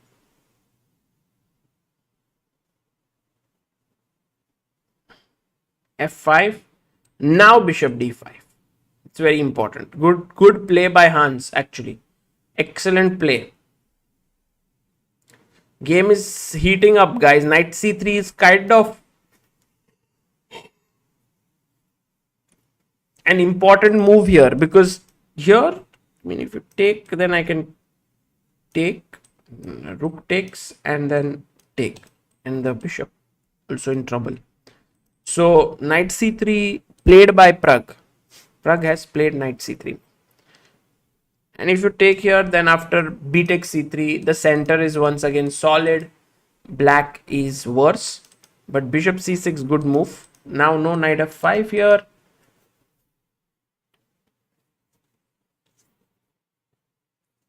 Hans 10 minutes, Pragg 6 minutes. It seems like Pragnananda has to tread carefully here. Very carefully. He's pawn up. He's pawn up here. Has a decent position. And look at this. Anish Giri. His queen was here threatening a mate. Anish has blocked it with this. I think Levon might just stun Magnus today. He has the right kind of position. You know, exactly the kind of position which you want when you're playing for a win. Okay. Rook d1 played. CD, ED happens. I think Pragg has done a good job with the last few moves in trying to stabilize. So has Hans. It has been a very good quality game.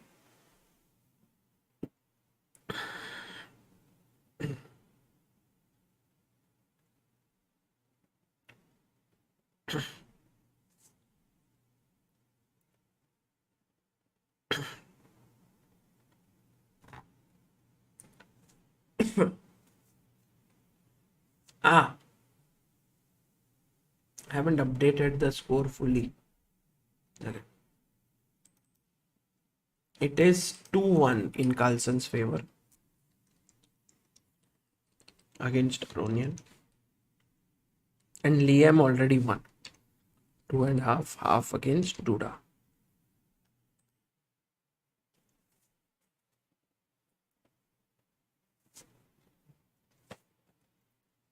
As black, how do you continue here? Is the question.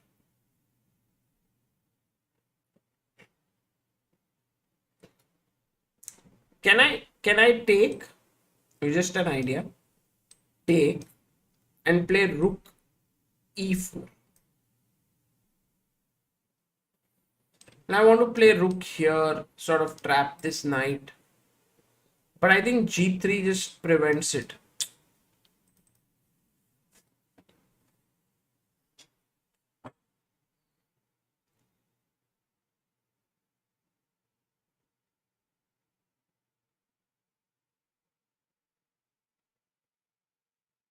If I'll double up, maybe. Let's try to look at that.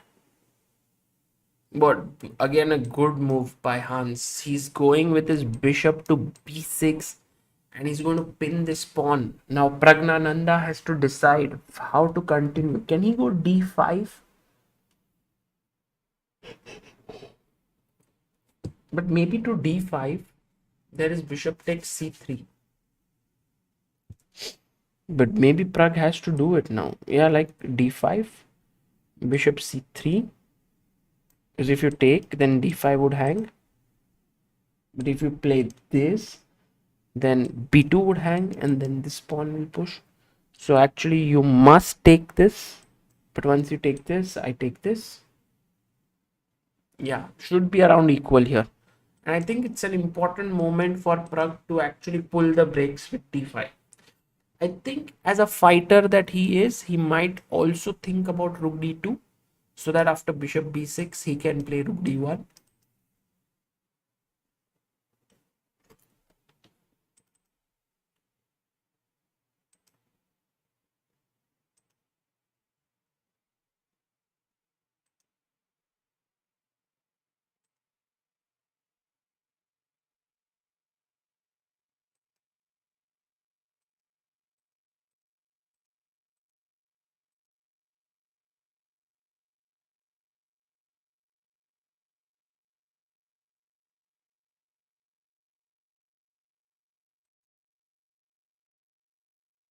Oh, Pragg goes for the fighting option. He plays rook to d2.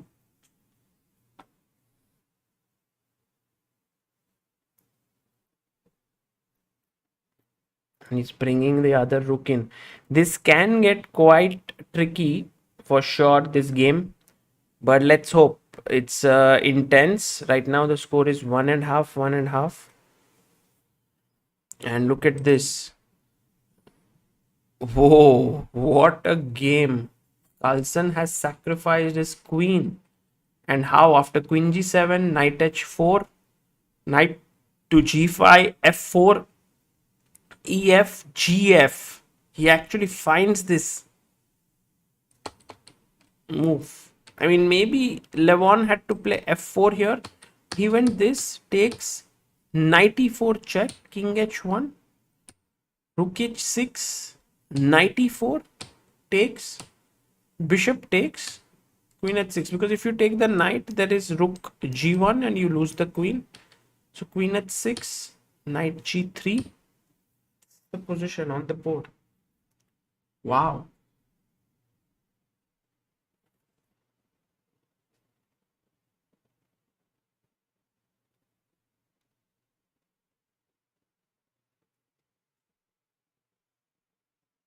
And I think this is a... Arey, Harshit Bhai in the chat. Harshit Bhai says Sagar Bhai dance if Pragg wins. Pragg, if Pragg wins, what? No, sorry, I'm not. So what happened was rook d2, bishop b6, rook d1, all normal. Suddenly goes bishop e4, Hans Niemann.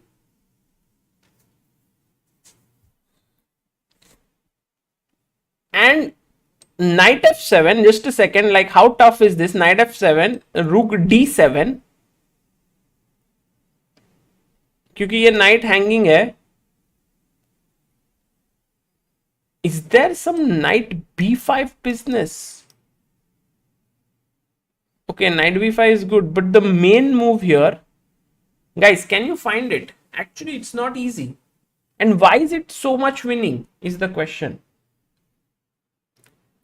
Dance तो वो हर्षित भाई तो luck लेके आए. हर्षित भाई किधर हो आप?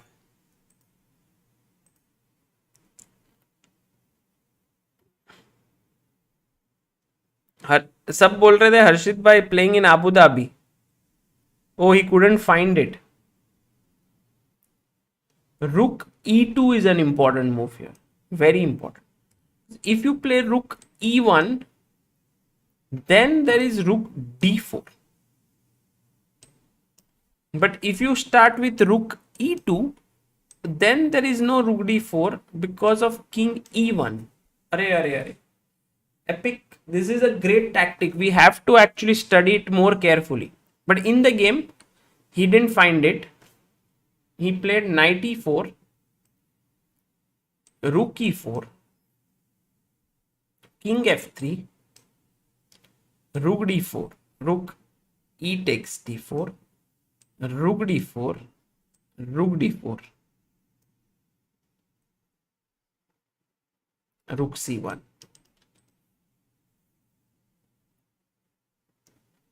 And now Pragg is, this is around equal. It's still a complicated endgame, but I think Pragg has his trumps here. For example, knight g4, attacking this pawn, looks pretty good.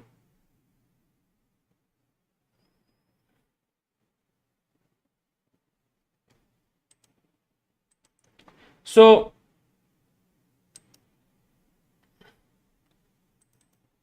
just going back there to bishop e4, knight f7, rook d7, rook here.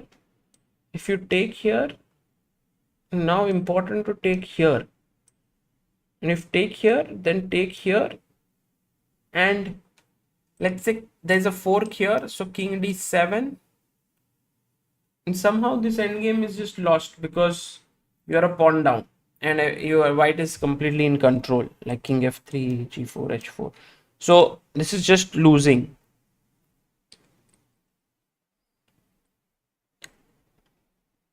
But this is the point which was very important, king e1.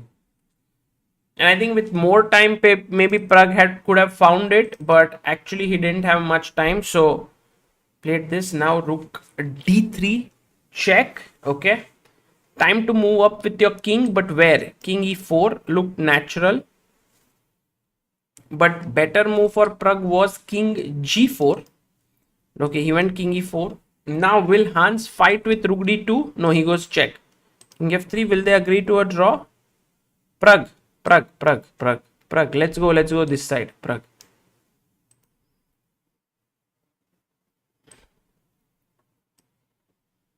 Because if here check, king here, and then this, I feel like white has good winning chances there.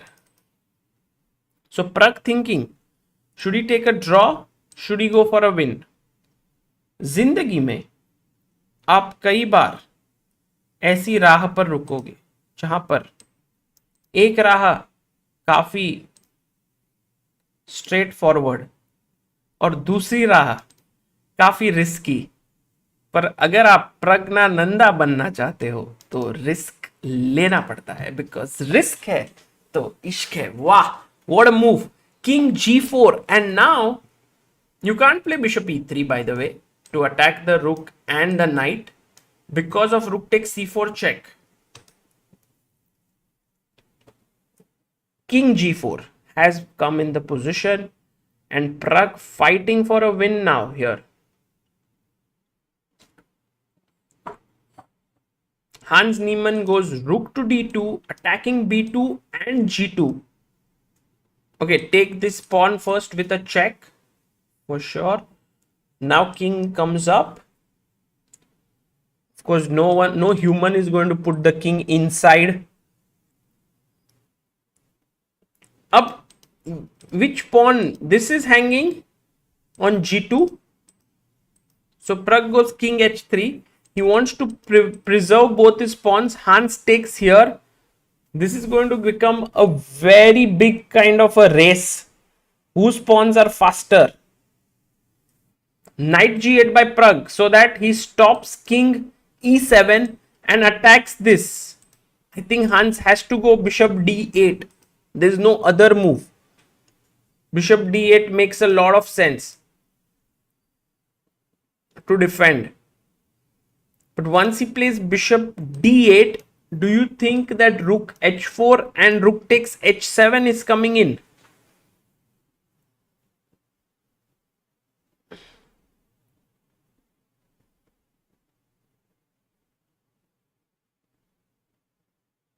Anish is winning. Oh, Anish Giri better against Alireza Firuza. Alireza's king very weak. I think Anish will convert this and then win the match. Meanwhile, Magnus Carlsen may going to make it 3-1 against Levon Aronian with a queen sacrifice. What a player, Magnus Carlsen. And coming back to Hans Niemann versus Pragg. I don't know what Hans is thinking, because clearly he has to defend this pawn. What else do you do? Do you give a check? But then I go g3. Ninath Kumbojkar, thank you for becoming pillar of Indian chess.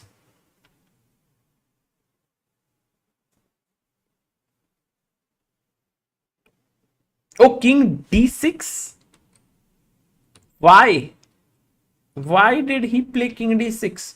Like, what if I just take here? I think he wants to go king e5. That's his point.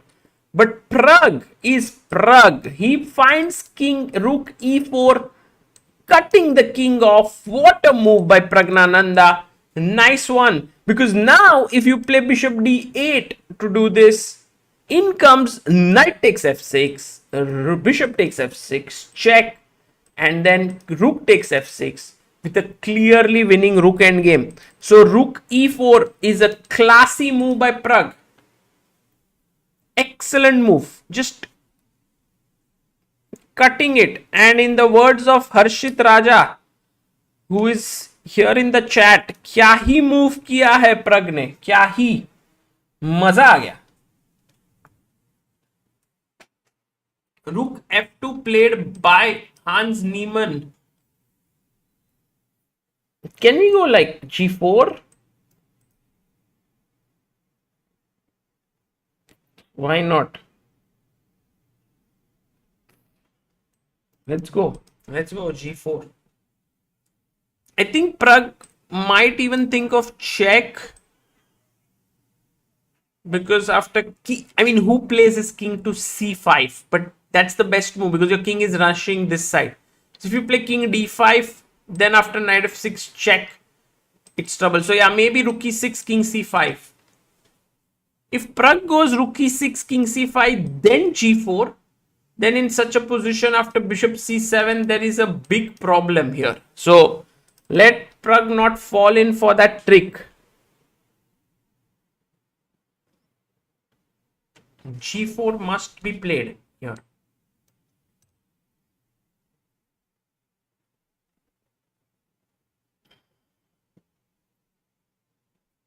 Meanwhile, Anish Giri piece up, but I think it's not an easy position for him to play, especially with all the pressure.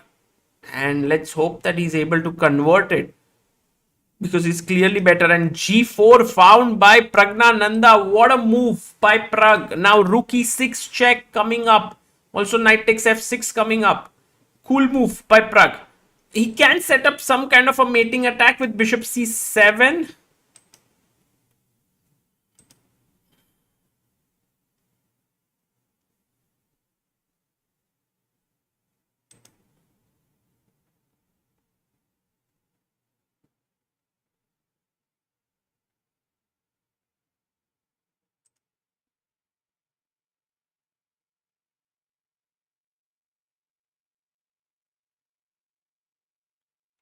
G4.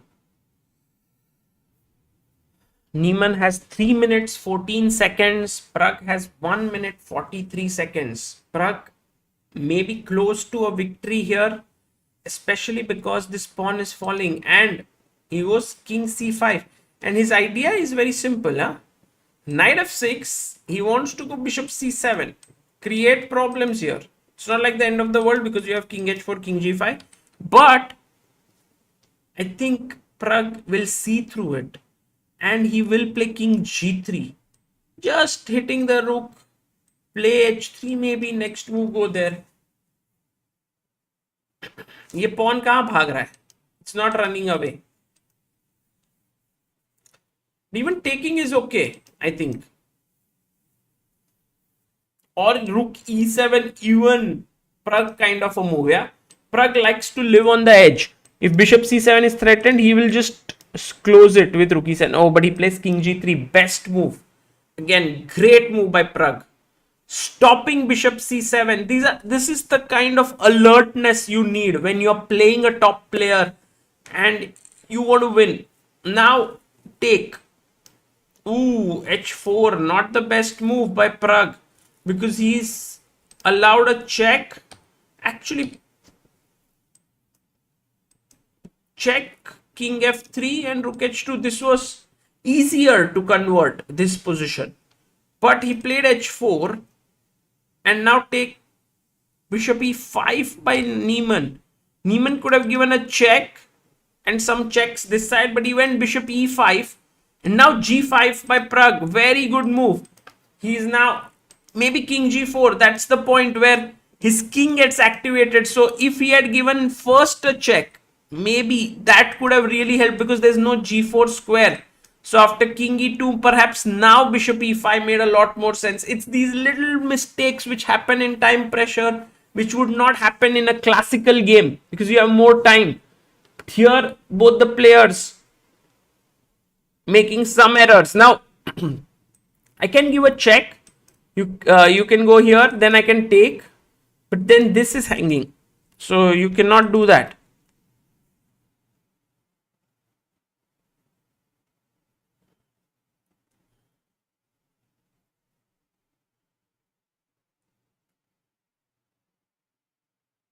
Check, king h5, and Niemann goes king d5 so that he can protect his bishop. Guys, look at this move. Boom. And if you take here, now not gf6, because it thinks it looks like you can win here with f7 and no pawn can stop, but there is a winning move here, and can you find it? Black to play. Can you find the winning move? Rook f3. Sahil, Technolust, Abhiraj Ratna, Tarandeep Singh. Well done. Rook f3 check. Rook f3. And when you queen, I take this with a check and I win the pawn endgame. So king d5, very nice move. But the point is after take to play rook b4 so that this bishop is hanging and then you can take here. But Pragg goes rook e2, which is a safer option. And after fg, he wants to take maybe hg. But now there is a check here on h3. King here, here, and here.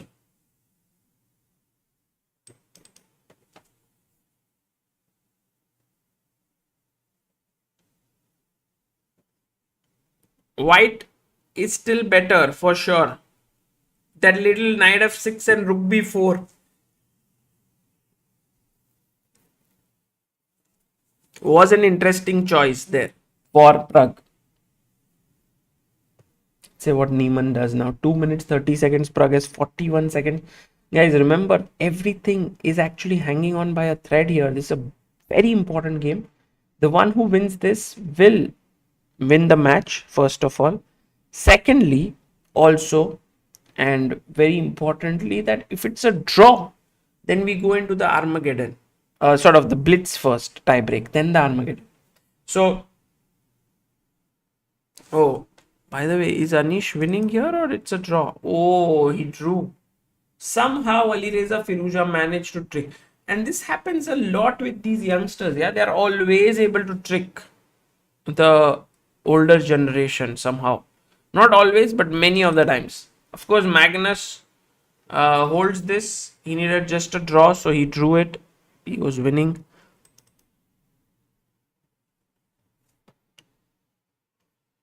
Rook to g1, and I think some checks are incoming here.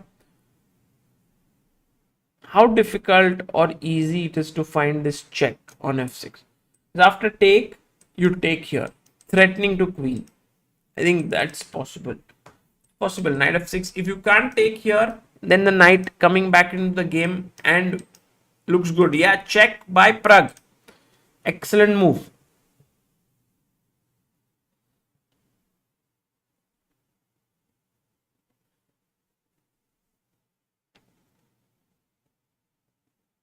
King d6 played by Niemann. Check.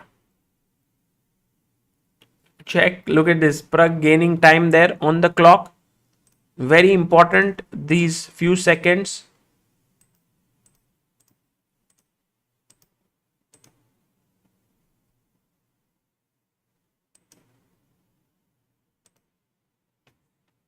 And will Pragg agree to a draw, guys? Or will he fight on? Maybe with knight e4 check. He fights on. Of course, fighting is something that is written in Pragg's blood, yeah? He would fight on till the very end. Now, push the pawn, yeah? Let's go. Let's go. Because if you push the pawn, check, king here, check. Oh, he goes knight f2. He wanted to go knight g4. I don't know why he did not do this, because check, king g4, check, king f5, check, and now knight f2. There's rook f2, and white wins this. But rook g2, excellent move played by Hans. Now the pressure is on Pragg, who has just 17 seconds. He gives a check. Hans Niemann has 2 minutes 38 seconds, and bishop d4 comes in. Maybe knight e4, only move to hold. I think this endgame is tricky for both sides, because anything else he's losing the piece. So knight e4 you can't take because your rook is hanging. So you take the rook, knight takes, and then this pawn is weak, but these pawns are also pushing. So it can go either way, but it most likely it will end in a draw.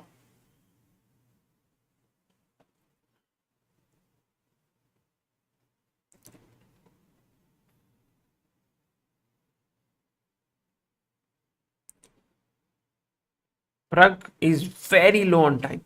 He has 16 seconds only. And that is not easy in such endgames, which are super complex. I think black suddenly has the better practical chances because the bishop staying here can sort of control these two pawns. Let's say f6, f7. Bishop can jump back, but he keeps the rooks on the board, which is a very wrong decision by Niemann instead of exchanging. And now Pragg once again in complete control, and Hans Niemann has just blundered here.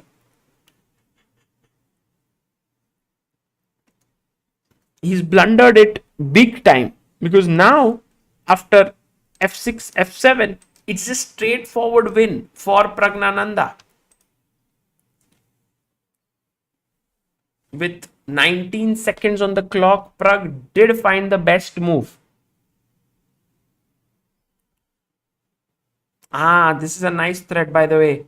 Samir Sangam, well spotted. Rook takes d4, king takes d4, knight e2 check, and this is hanging. Correct. It's a good spot. Well spotted. So if you kind of play a move like king e5 or king c5, then rook d4 just ends the game.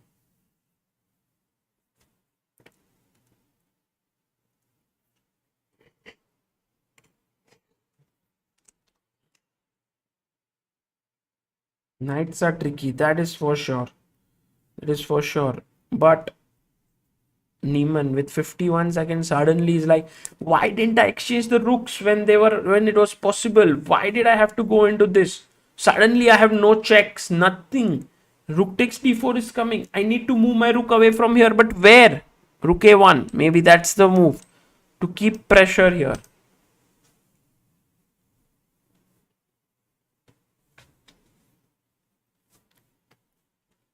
He goes rook a1, played on the board. And now comes knight e2 by Pragnananda. Very nice move because after king e5, he's going to win a piece here with knight d4. He takes it and piece up. But oh, he spinned it here. But you cannot take it, right? Because once you take it, I take it, you take it, and my pawn queens. So f6, good move here. Rook a1. And now Pragg is winning. I think knight f3, or even wasn't rook f2 also enough or not? Rook f2 also would have won. So knight f3, king e6, rook e2, king f7, maybe check. King here.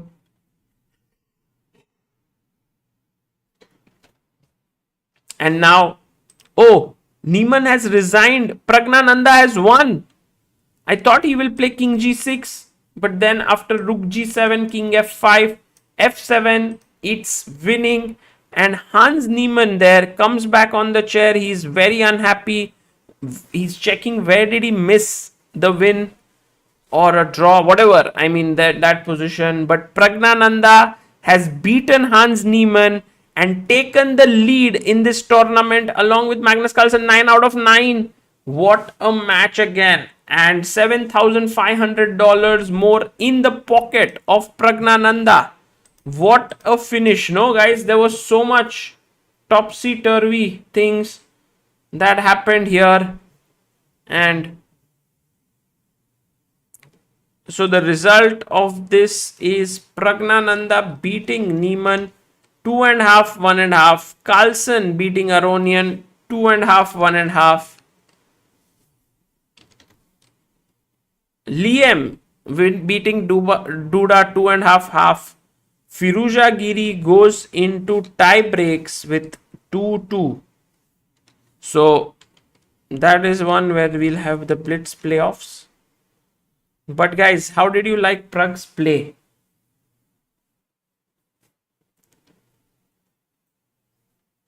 क्या ही खेला है. And as promised, yeah, we have to dance. हर्षित भाई, please dance करना अपने उधर. Pragnananda at 2 p.m. in the night, 1:30. We are all dancing here because of Pragnananda's phenomenal feat. And it is epic the way Pragg has played. He is just a genius.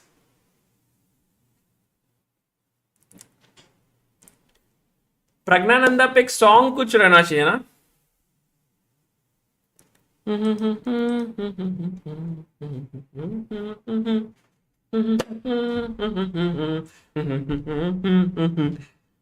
मतलब guys तीनों win ना. He beat Alireza, he beat Giri and now he beats Niemann. क्या ही खेला है. Amazing. Amazing. So, guys, I'll see you all tomorrow for the fourth round. I don't know who's Pragg's next opponent, but every day, one day at a time, we will watch it and maza aega. And also, please make sure you subscribe so that we reach 993. 993 तो करके ही जाते हैं आज. और 40 लोग तो रहेंगे ही जिन्होंने सब्सक्राइब नहीं किया है. And yeah, we'll raid Samay who's live. And we'll try to go there. I'll try to also go to his stream for some time. I think he's reaching 1900. कुछ तो end of chess journey वगैरह लिखा है उसने. I don't know why. And also try to check out the links in the description and in the pinned message. Get your FTX crypto key. And if there are enough people who download it and there are benefits of it which are mentioned in the description, then we will have the FTX Pragg scholarship 1,50,000 and could increase as well. So please do check it out and do support this initiative and try to check the links. Oh, we are 20 away. Meanwhile, while you are subscribing, let me prepare. बहुत दिनों से किसी को red नहीं किया है. We'll raid someone.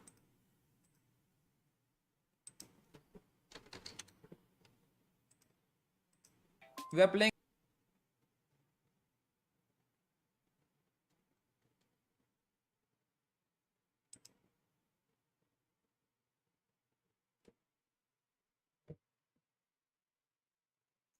हर्षित भाई, next time अगर आप आओगे तो we can you no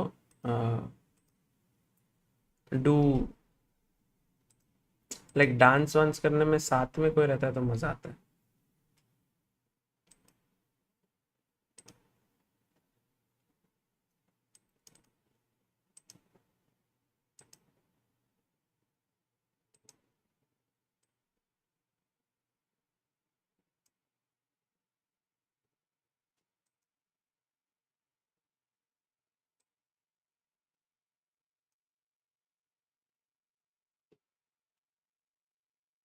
No, 984, 986, 988, 989, 992, 993,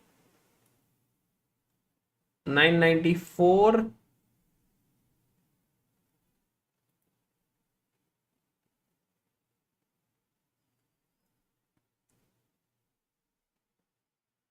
993.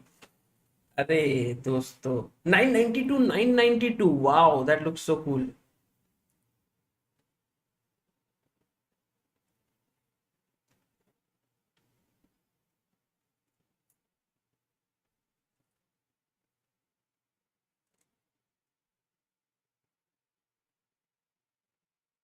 Nine ninety five, 994. भाई ये मेरा जीएम टाइटल जैसा फीलिंग आ रहा है मेरे को.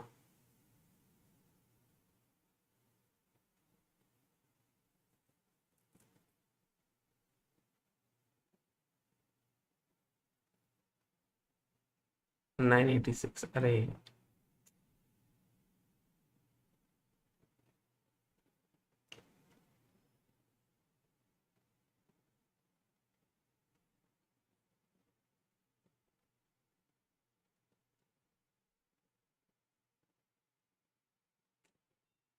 ओके, लेट्स गो एंड रेड समय. वो उधर है. See, ये सब सही था. Opening went so good for us. ये तो ठीक है. ये ब्लंडर बोलता है वो, but you can't, like, humans can't play so accurately. Okay, Queen D3 is already mistake. Wasif Afridi भाई तुम्हारे कितना गाना चलाया हमने यार. वासिफ जी रुक जाओ यार, अभी एक सेकंड. यहाँ पे हम एनालिसिस कर रहे हैं. Everything is equal here. I take, he comes here. ये किया मैंने यहाँ. ये गेम कुछ समझ के ही बाहर है यार. देखो ना, सारे अच्छे अच्छे मूव पे मैं ही माइनस होते जा रहा हूँ. अरे उधर अब मेट हो जाए ना, अभी किंग सेफ हो गया उसका. मेट इन 5 है, कुछ नहीं कर सकते इसके बाद हम. नाइस गेम भाई बोला. समझ के बाहर चली गई पूरी गेम ये वाली.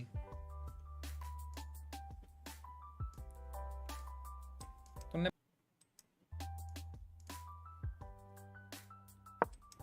बढ़िया. I'll go there on his stream in some time.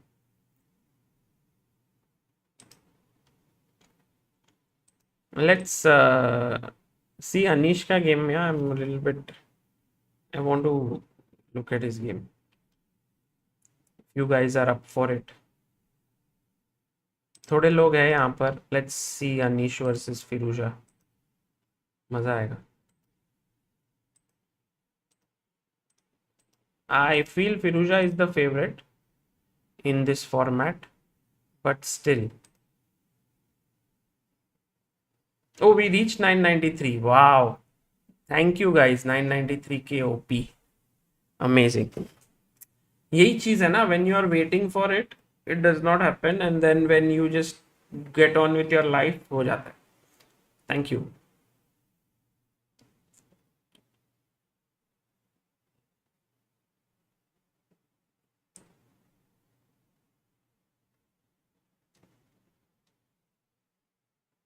So right now Anish is playing with the white pieces against Firuza, and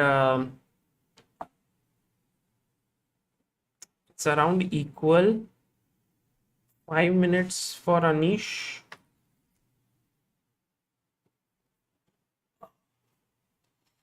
Firuza has 4 minutes right now. I mean, this is 5 plus 3, so दोनों के पास equal time है. But we'll just watch this game, then go and end the day. Pragg जीत गया. Well, that was nice.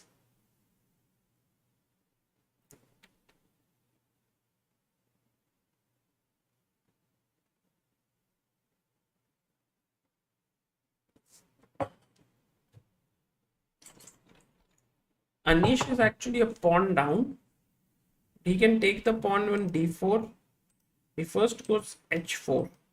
Okay. Firuza has to go bishop e7.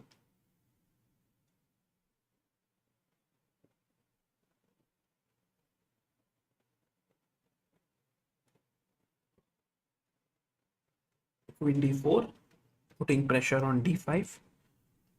Also on the a7 pawn. So queen b6.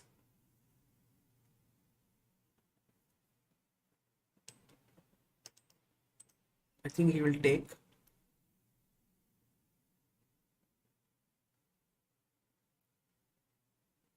Or rook c1. Maybe takes. Knight b6.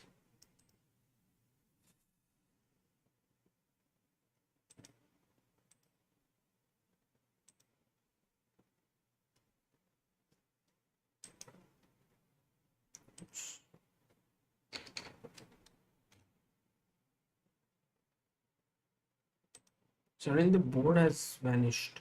Once again.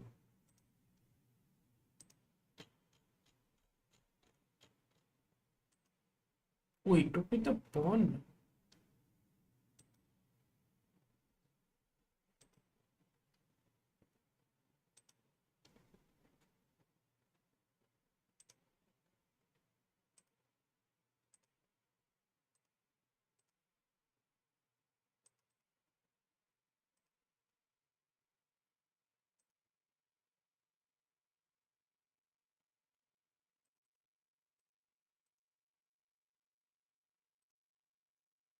We have the board back now.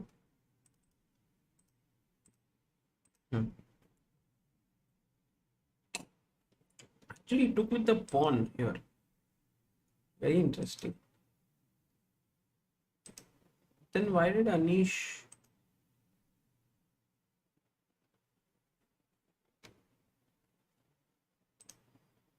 Why did Anish not take here? Or that's not a good idea, yeah? Giving up his bishop. So he played rook c1, bishop a6.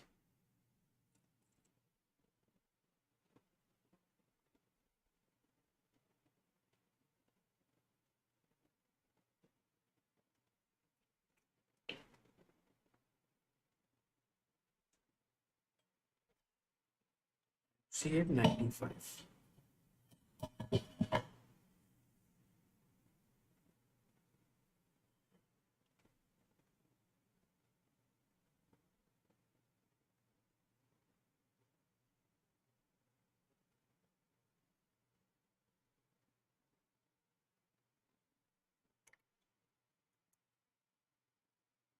Actually, these games are so technical, so equal. I don't think Anish is going to be able to win this. Too equalish. Both Anish and Viruja are very focused.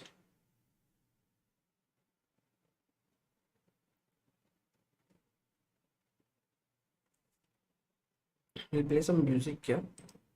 I have hardly ever played music during commentary, but we can try because it's really late in the night. I was going to anyway not stream, but I wanted to watch this.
Threat is knight takes b6.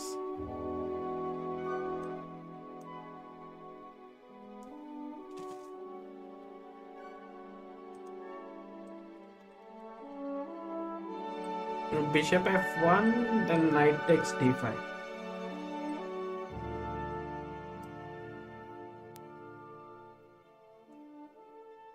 Hey guys, अच्छा music है. Oh, there's a super chat by Ramit bhai. Ramit says got promoted at work yesterday. Arey, Ramit bhai, congratulations. To give my Tourna monthly donation. Sagar so excited for Gukesh and Pragg's individual journeys into superstardom.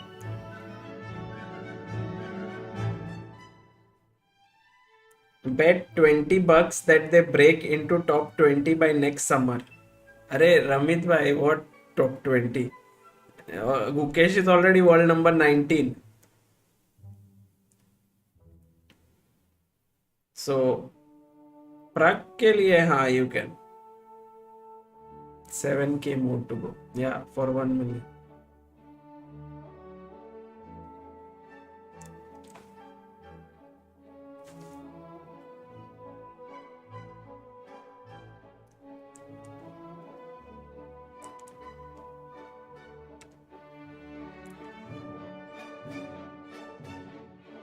Srini Ramaya says, Sagar, I wanted to donate 50K to Pragg Fund, but the site doesn't take Amex.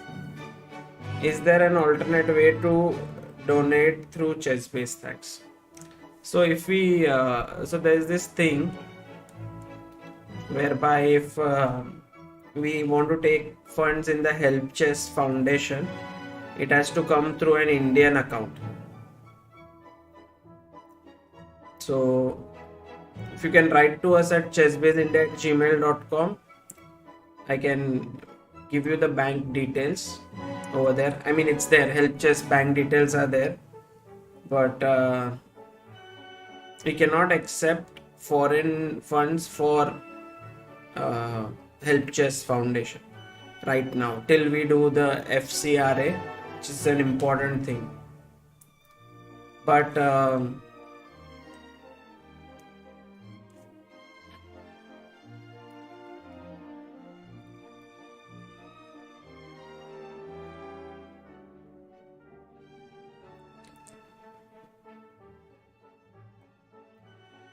FCRA is ability to make sure that we can take foreign funds as donations.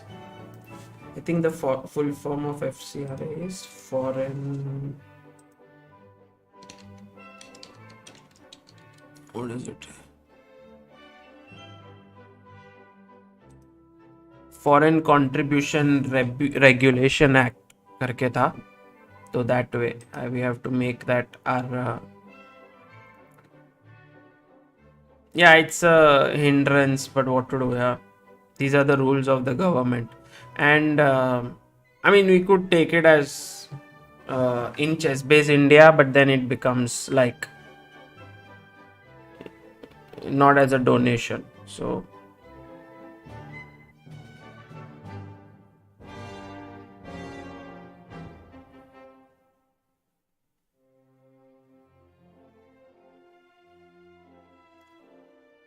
Srini Ramaya says, Sagar bhai, I don't have an Indian bank account. There has to be some other way. You know, I have been so keen on making this work. Okay, draw here. They drew. Anish is like, draw हो गया भाई, खेल draw करना है. Firuja is like, no, I want to play. Nice. Draw. The other way is that you send it to Chessbase India, but then it becomes like,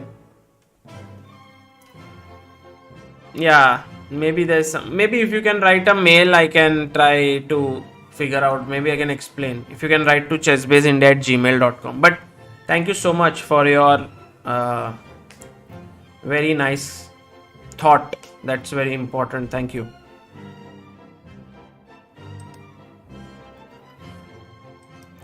music is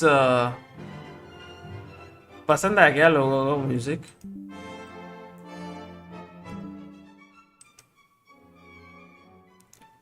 I'll tell you what is the music. The music is Blue Danube by Strauss.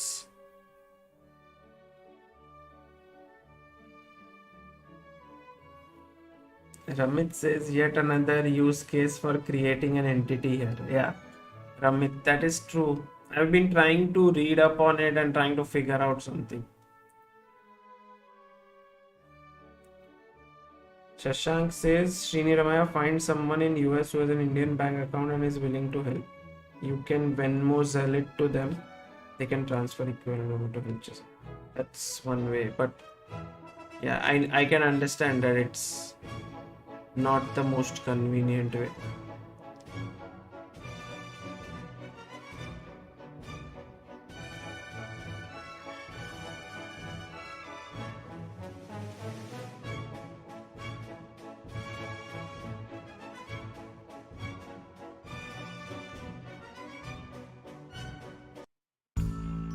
So draw between Anish and Firuja, first game.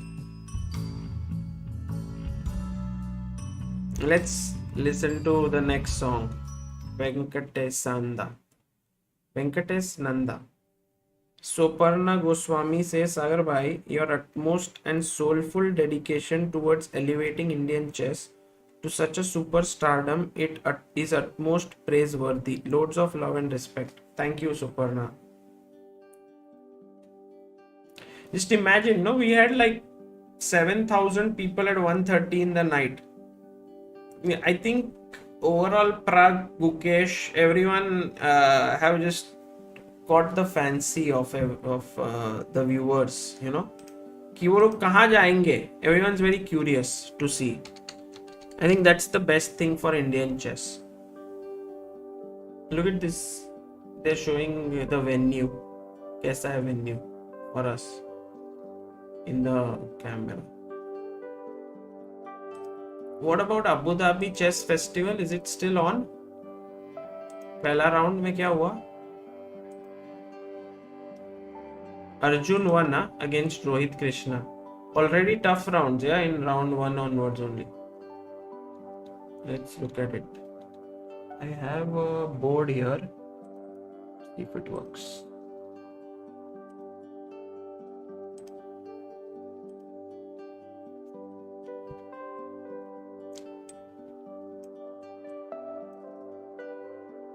Once they sit on the chair, we can again go back here.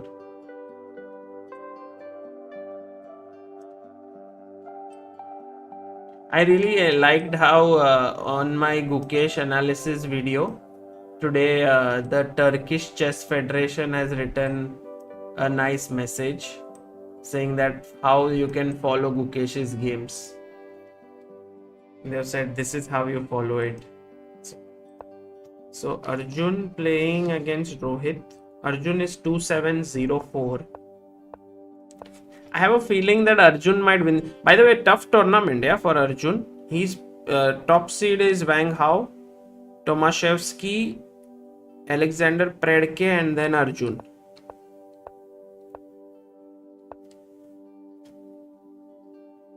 Tathagat Basu says use TransferWise or something like that. Exchange rate is very reasonable. Srini Ramaya, Shashank Ashwath, I know many people like that. The problem is when you transfer money to anyone, it shows up as income for them. And that has tax consequences. Correct. Yeah. Exactly.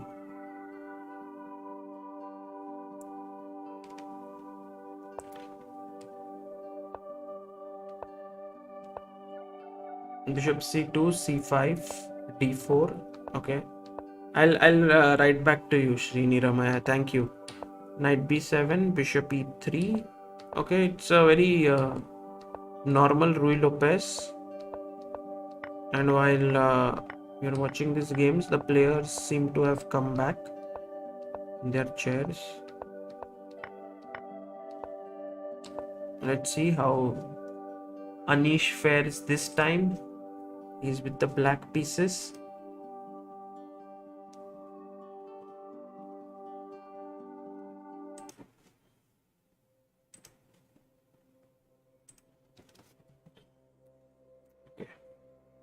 H3.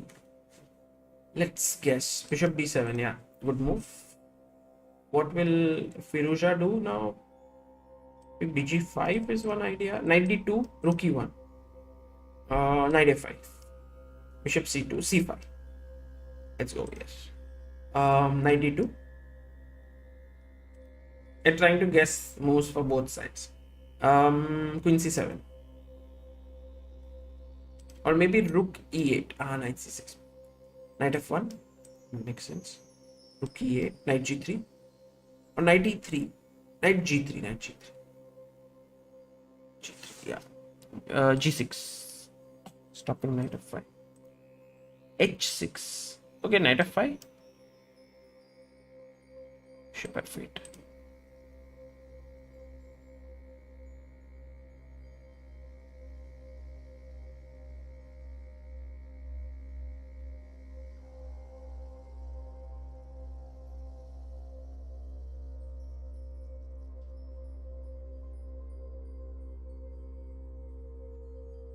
Think by Ali Reza.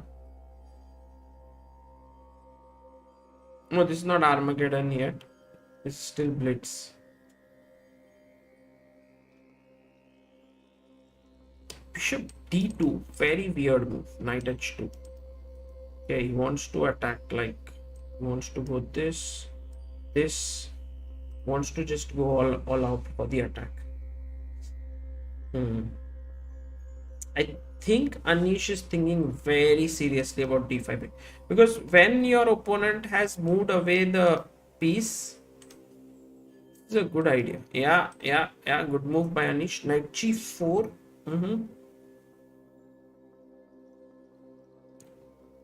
Okay, if I take, you will take with the queen. Take on e4. Better move is knight g4. What about queen g4? There is de. Bishop c8. Got it. But he took here and now takes on e4 has happened.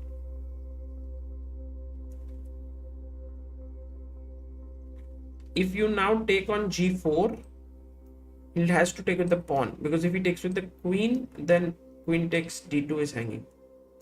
So yeah, has to take with the pawn. Takes.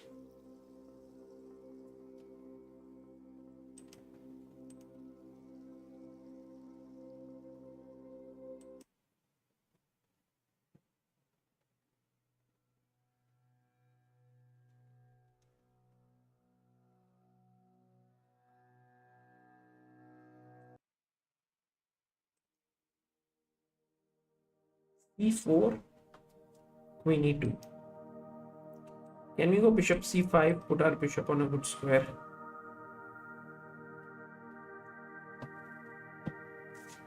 Queen f6. You know what I like a lot about ChessBase India also is that uh, I guess this is the only chess channel where we get to know about if someone has got promoted at work and so on. Like, it's so amazing. Like right now, Ramit told us that he's promoted, and shares about him. Some people write that we've cleared exams, and I think this is really fantastic. Oh, what? He's given up a pawn. Anish with a sneaky trap. Takes, and g5, trapping the bishop. Nice. Knight g3 went back.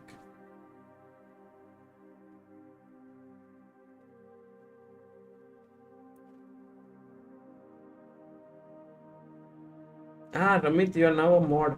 Amazing. I think Amruta made you the mod. Amruta, are you watching this live stream still? Please write in the chat.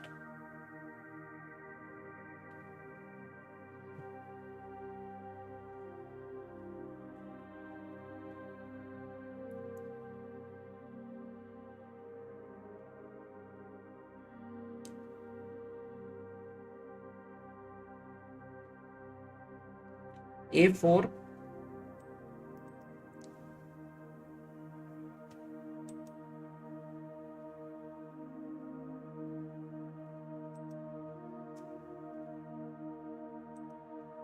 Ooh, knight d4. What a nice move by Anish Giri.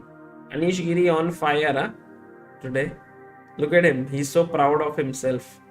Ali Reza is like, Arey, yaar, piece sack. What a sack by Anish. Because now, either this or this is hanging when you will win one of the bishops. And if you take, look at these pawns. Attacks the bishop. Also, next move d3 coming in. Also, where does this bishop go? Bishop d2, d3. Let's go. Come on, Anish. Play. D3.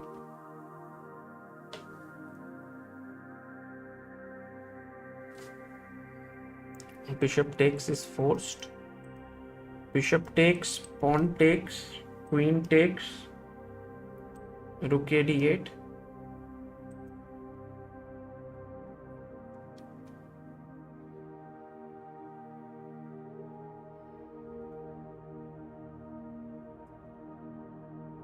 And now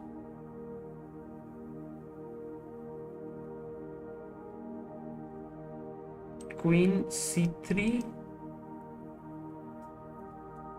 Shall we go queen c2?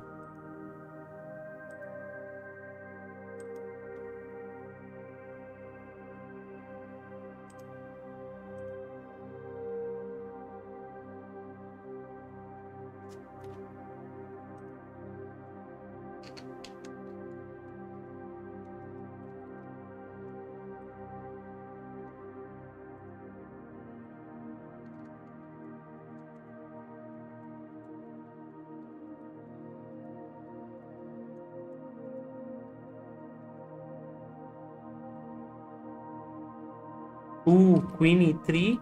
Now, I think Anish can fight for more. But b4 is the move, yeah? He has to find here b4. Stopping bishop c3 and just gaining space. I like it. Let's go, Anish. b4. Can you find it with 2 minutes 44 seconds? I think he can do it.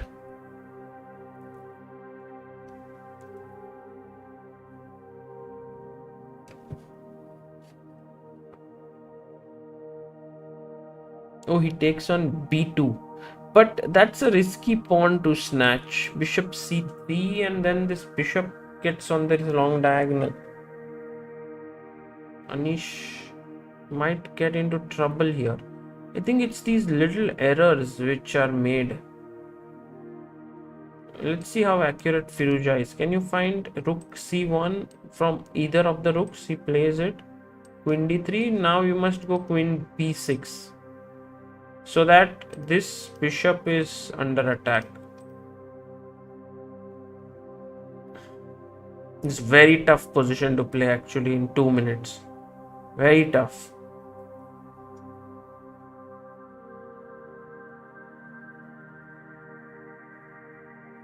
Yeah, Anish grabbing that pawn on b2 gave Alireza like much needed play.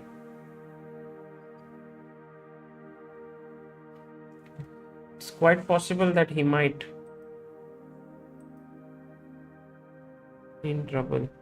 Queen a4 winning this pawn is met with queen b6 hitting this bishop. And then let's say you move your bishop somewhere. Bishop a8.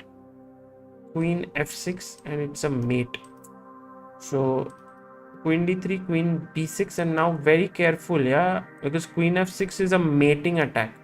So actually all of a sudden Anish has just lost the game, yeah. Within 2 moves from being completely better, this bishop coming here, he's now in trouble because queen f6 is coming. Rook c8 is a nice move by Anish. That's the only defense because now if queen d7 he has rook c3.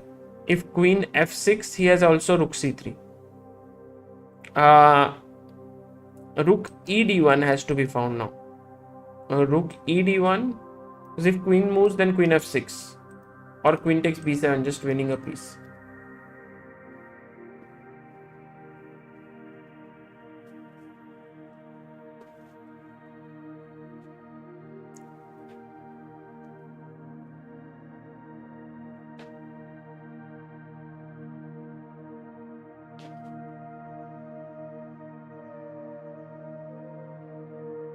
Bishop a1 played by Firuza. Kind of a cool move because he still keeps both his threats intact, taking here and playing his queen here. And I think Anish has to find now take queen a3 attacking c1. Oof, so tough. So that after queen a3 he can come back to e7 where he defends this and this. Okay, he does the first thing right. Can he find queen a3 now? Only move queen a3 to attack here and to come back to defend this and to defend this square from where you are going to get checkmated. Because if queen a3, queen f6, queen takes c1, king h2, then queen a1, this is kind of holdable position for black. Oh, finds queen a3.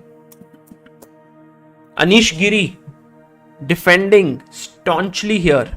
Nice one. Rook f1 played by Firuza. Time to come back and come back in the game.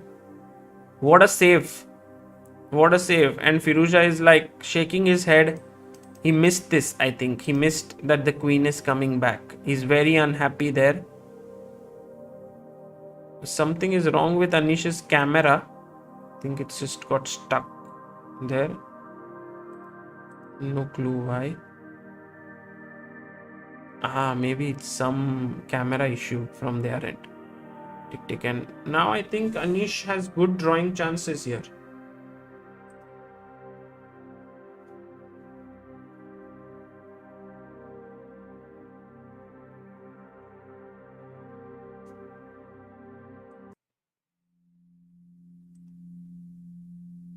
changes the bishop. But also Alireza has good chances also. Because Alireza has... But he's not very happy there. He's shaking his head. And if he thinks about it, like this is a great position to play in a... With 1 minute on the clock, you have the knight, you have the extra pawn. Just keep playing. Your opponent will go wrong.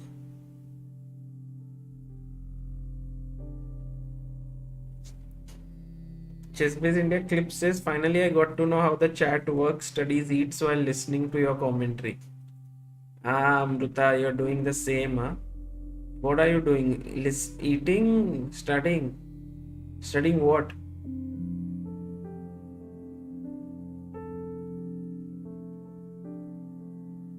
Check. King H2. Anish now wants to get check from here and pick up this knight. Check, check, check. Here. Ah, nice. Firuza comes back.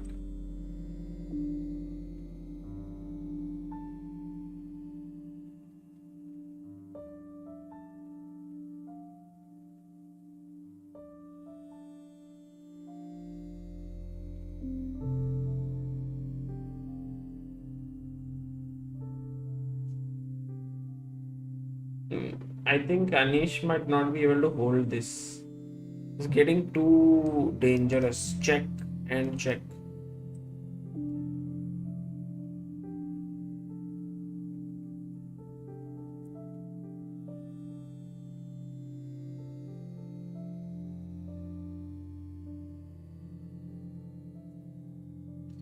Now how Firuza is so intense, no? F5. Actually to F5. BD5 directly would have been better, but he took and then played. Okay. Queen E3. Queen G4. Okay.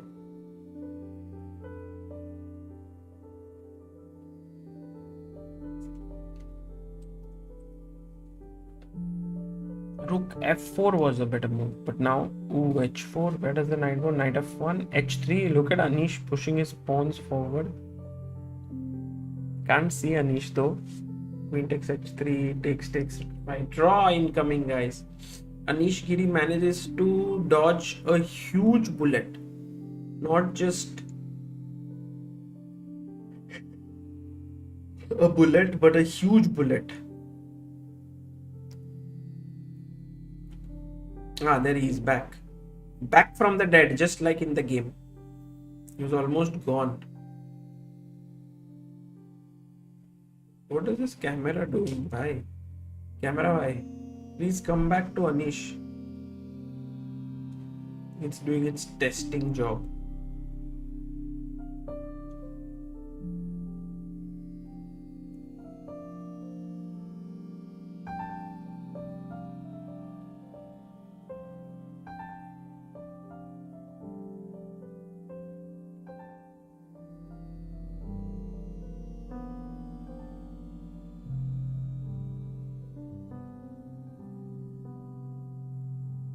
Draw. Look at Anish. And they'll go into the Armageddon now. Nice.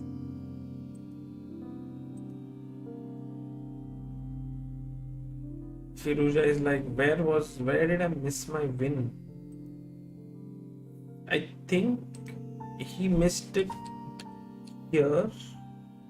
Rook C8 good defense. Take Queen A3 good defense. But I think Rook C8, Rook ED1 would have been better. Because then you are attacking the queen and the queen has to move. Let's say Rook C3, Rook D3, Rook D3.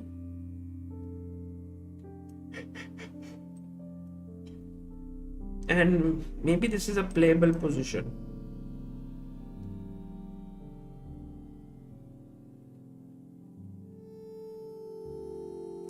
Samay has reached 1850. Really? Amazing.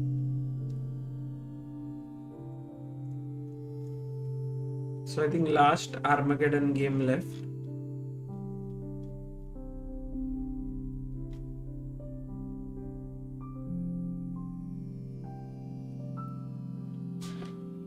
1847. Wow. Don't get carried away by someone. Just get good sleep, or even open the bottle of beer. Arey Amruta, it's not beer. It is brandy.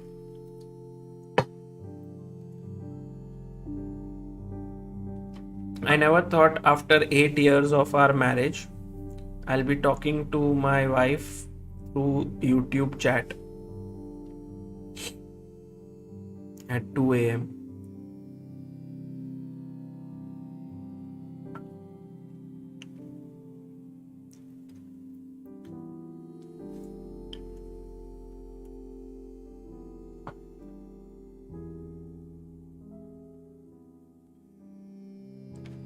Game आ गया.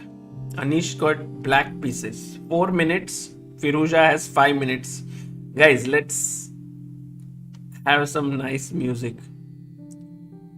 ये वाला music लगा दे थोड़ा, you know, ऐसा ये वाला. ये सब स्लो म्यूजिक नहीं. एक second, I will go to the washroom and come. Get ready for it. मजा आने वाला है. पानी है भाई, लोग नॉट ठंडी.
Sagar, you are a huge distraction. It's difficult to work with your commentary by chat. अरे अमृता, ये क्या है?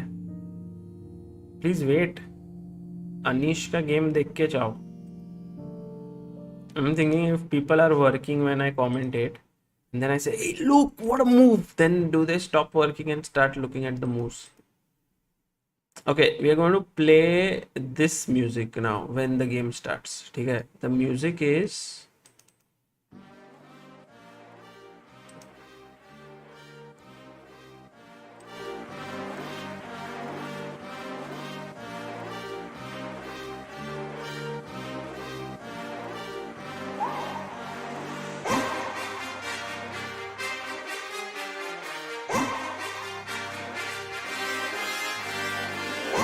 If Anish wins this game, I'm gifting 100 membership. Chirag Agarwal. Arey Anish bhai, come on, for Indian chess. Let's go.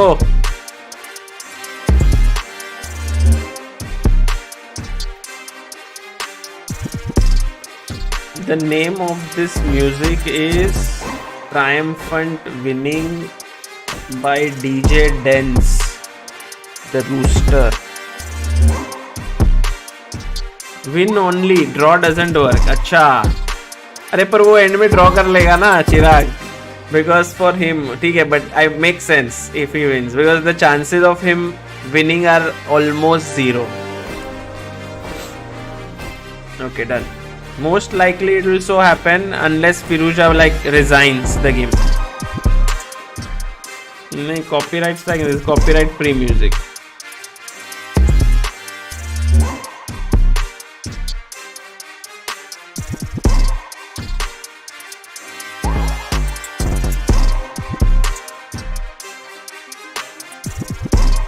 अरे guys, game शुरू होगा अभी. गाना वाना मैं नहीं लगाऊंगा इधर कोई. ये तो मेरे पास थोड़े म्यूजिक सेव्ड है for my video edits.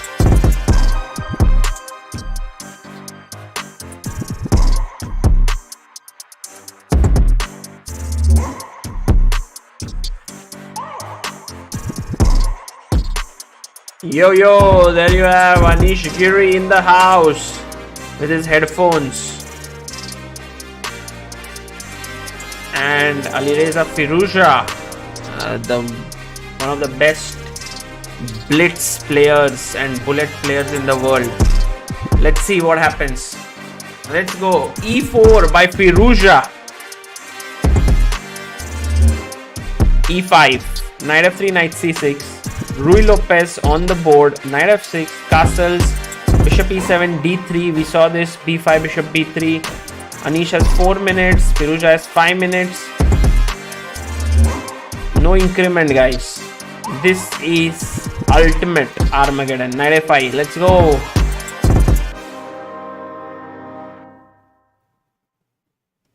c5. Knight a3, queen d7. Now AB, AB. Okay, let's see what happens here.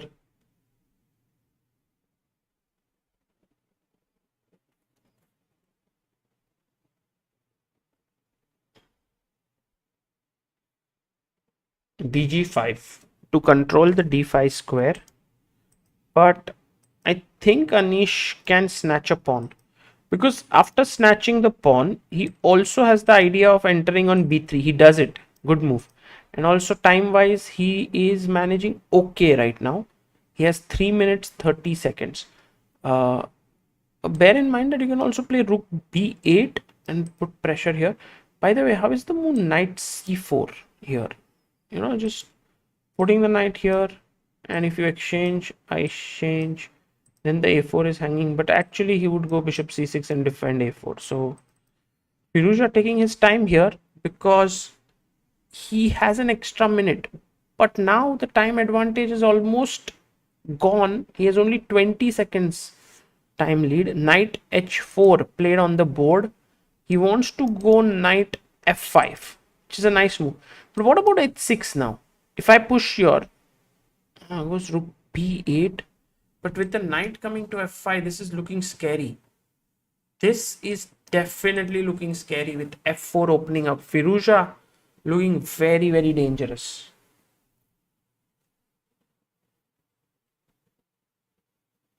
f4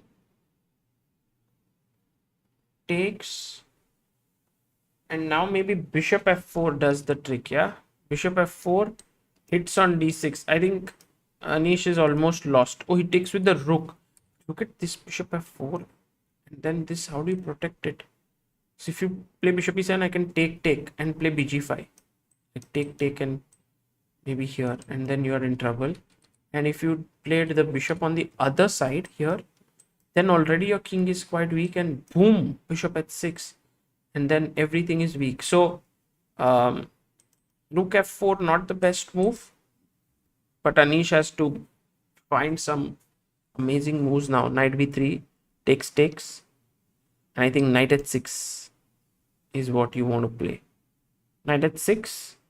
If g h6, there's bishop f6, but knight h6. What about king h8? Like if I do this, yeah, maybe it's not so clear. Yeah, how to finish this? Maybe queen f1. He goes queen f3, which is very logical. Very logical. I think knight e8. Anish must go knight e8, because then he removes his knight from here. Also, his knight protects g7, and everything looks okay.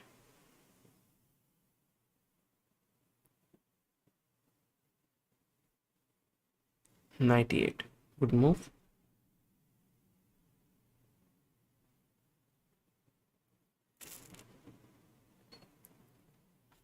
Take, rook takes. Anish still maintaining his fine position. Actually, great defensive effort, yeah, by Anish in the last game, and even now it's kind of fighting hard. Knight c4 maybe is coming. Oh, rook f1 is played. Nice move. Actually, white's position looks very dominating for an Armageddon. Like black is super sort of passive. Knights coming in, the other knight might come here. Looks dangerous. Okay, one thing you can do is you can try and move your queen away somewhere. Don't play to f7 because there's knight h6 check and you lose the queen. So you play your queen somewhere here. Yeah, queen b7 with the idea of at least getting rid of one knight. But will he play knight e3 now? Let's say if he goes knight e3. Impossible. He will play knight e3, I think, with the idea of coming here.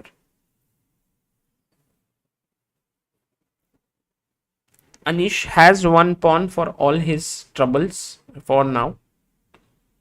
Look at his pieces. They are so passive right now.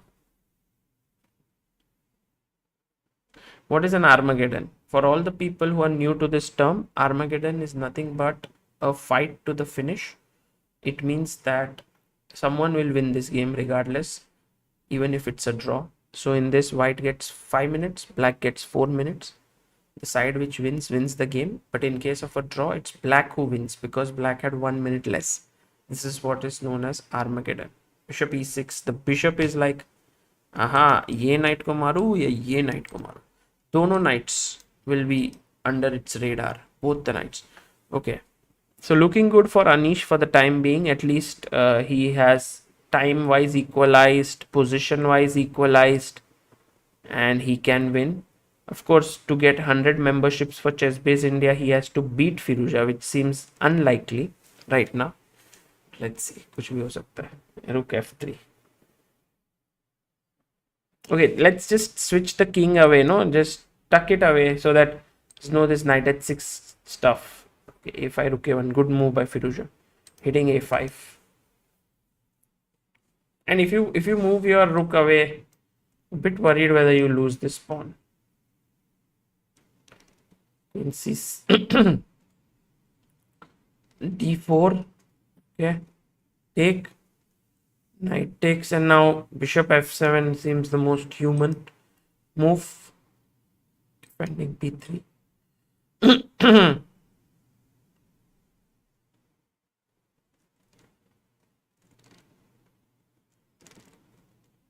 Bishop f7. Knight d5, good move.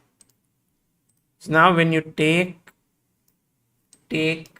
there's a fork, massive fork coming, but great move again by Anish, pinning this, and Firuza shaking his head because the next move knight is coming here to stop. Or queen d5. Oh, he's going to, Anish wins this important pawn. Firuza takes on a5, but Anish plays rook d7. Both players moving fast. Anish has 45 seconds. Firuza has 1 minute 7 seconds. He wanted to fork here, but knight f5, rook goes to e1, g6 pushing the knight away. Now, where does the knight go? Maybe to d4. Knight g7, again protecting this. Great defense by Anish Giri. Queen f3, good move by Firuza, just keeping the pressure. d5, pawn push. Rook a6, putting pressure on the e6 point, and a blunder here because rook takes f6, misses it. Now Firuza completely winning. Rook f1, some hope. Maybe knight h5. Anish Giri blundering.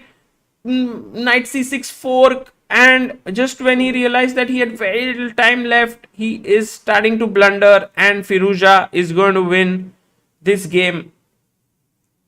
Queen d8. I think the many ways to win rook e6 seems good. I think Anish was very close there, but once he saw the time and he saw that he had only 40 seconds left, he flipped out completely, and now, yeah, he has to resign this game. Firuza will win this. Nice game, but I mean, it's a miss for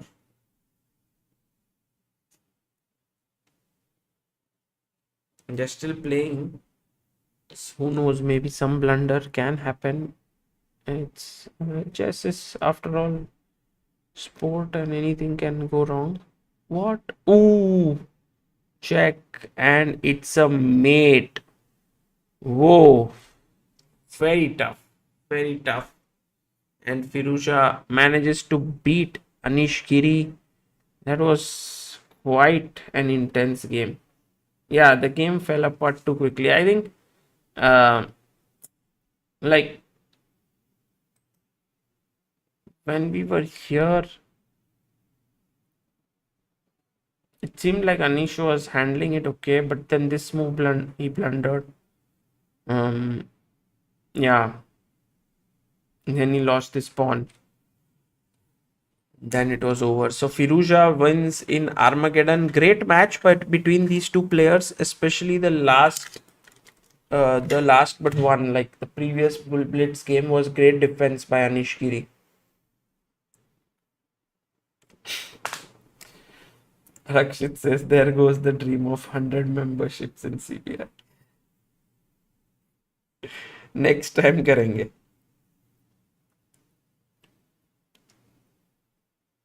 Hmm. Vishnu, it's not because of exhaustion, it's just because of, I think, unable to handle the nerves under pressure. You know, like you're just few seconds left and you make the move.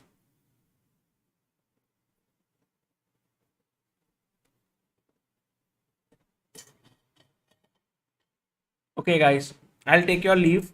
Thank you all for following this and see you all tomorrow. Bye bye. Good night.